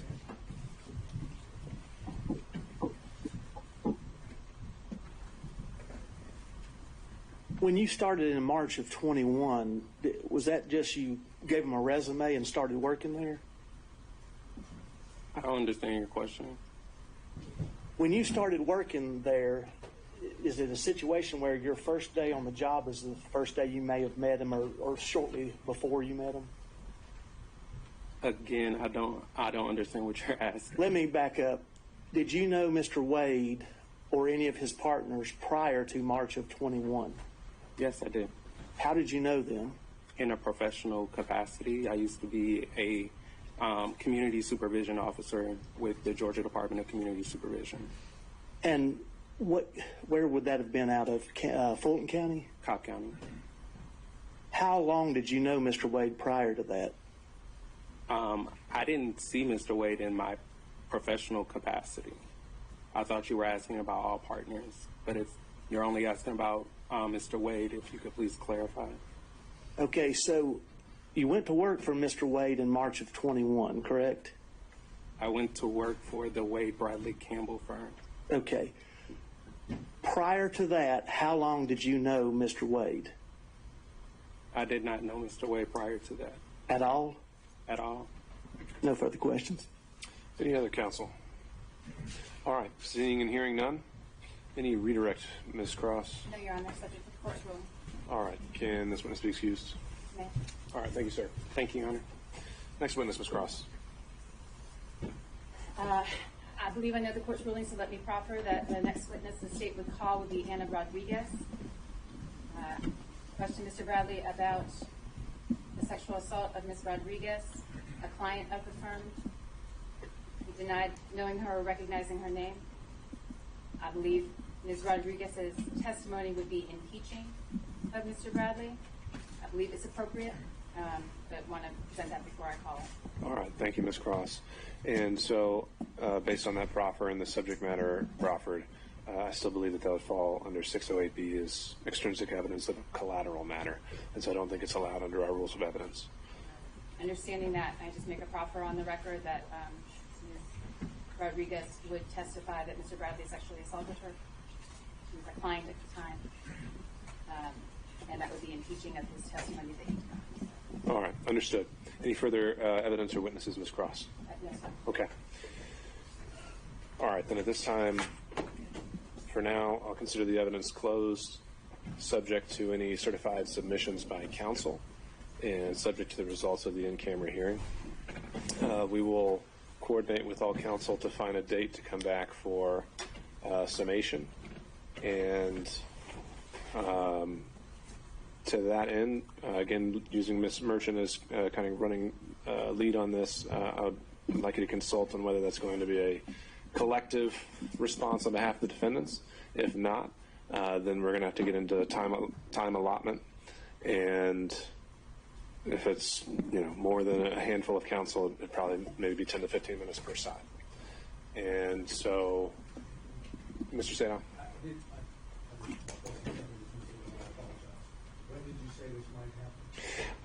We'll follow up by email so we can coordinate with everyone's schedules. I want to make sure we have our same court reporter as well, so that the record is all in one place. And I know we have a lot of schedules to coordinate, but looking at either late next week, as in next Friday, or the following week. Would we at least have the opportunity to get a transcript before we do that? I think that's probably highly unlikely, but we'll see. It's just that would require a rush, and I know, again, we're at a shortage of court reporters, but I think there are other means you can refer to the evidence with confidence as to what was said.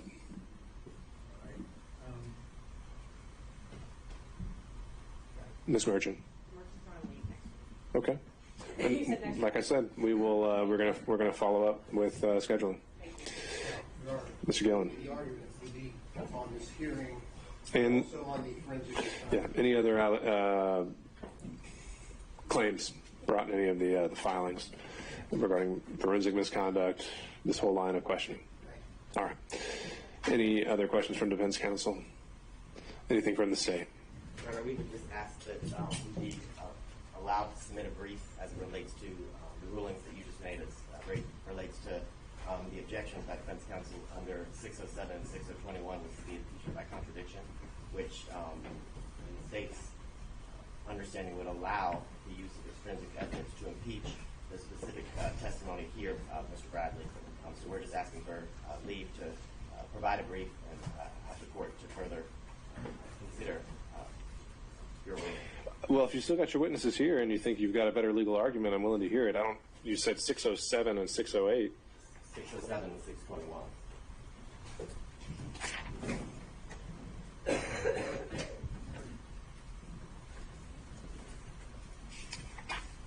Okay, I see 621 and I see 608.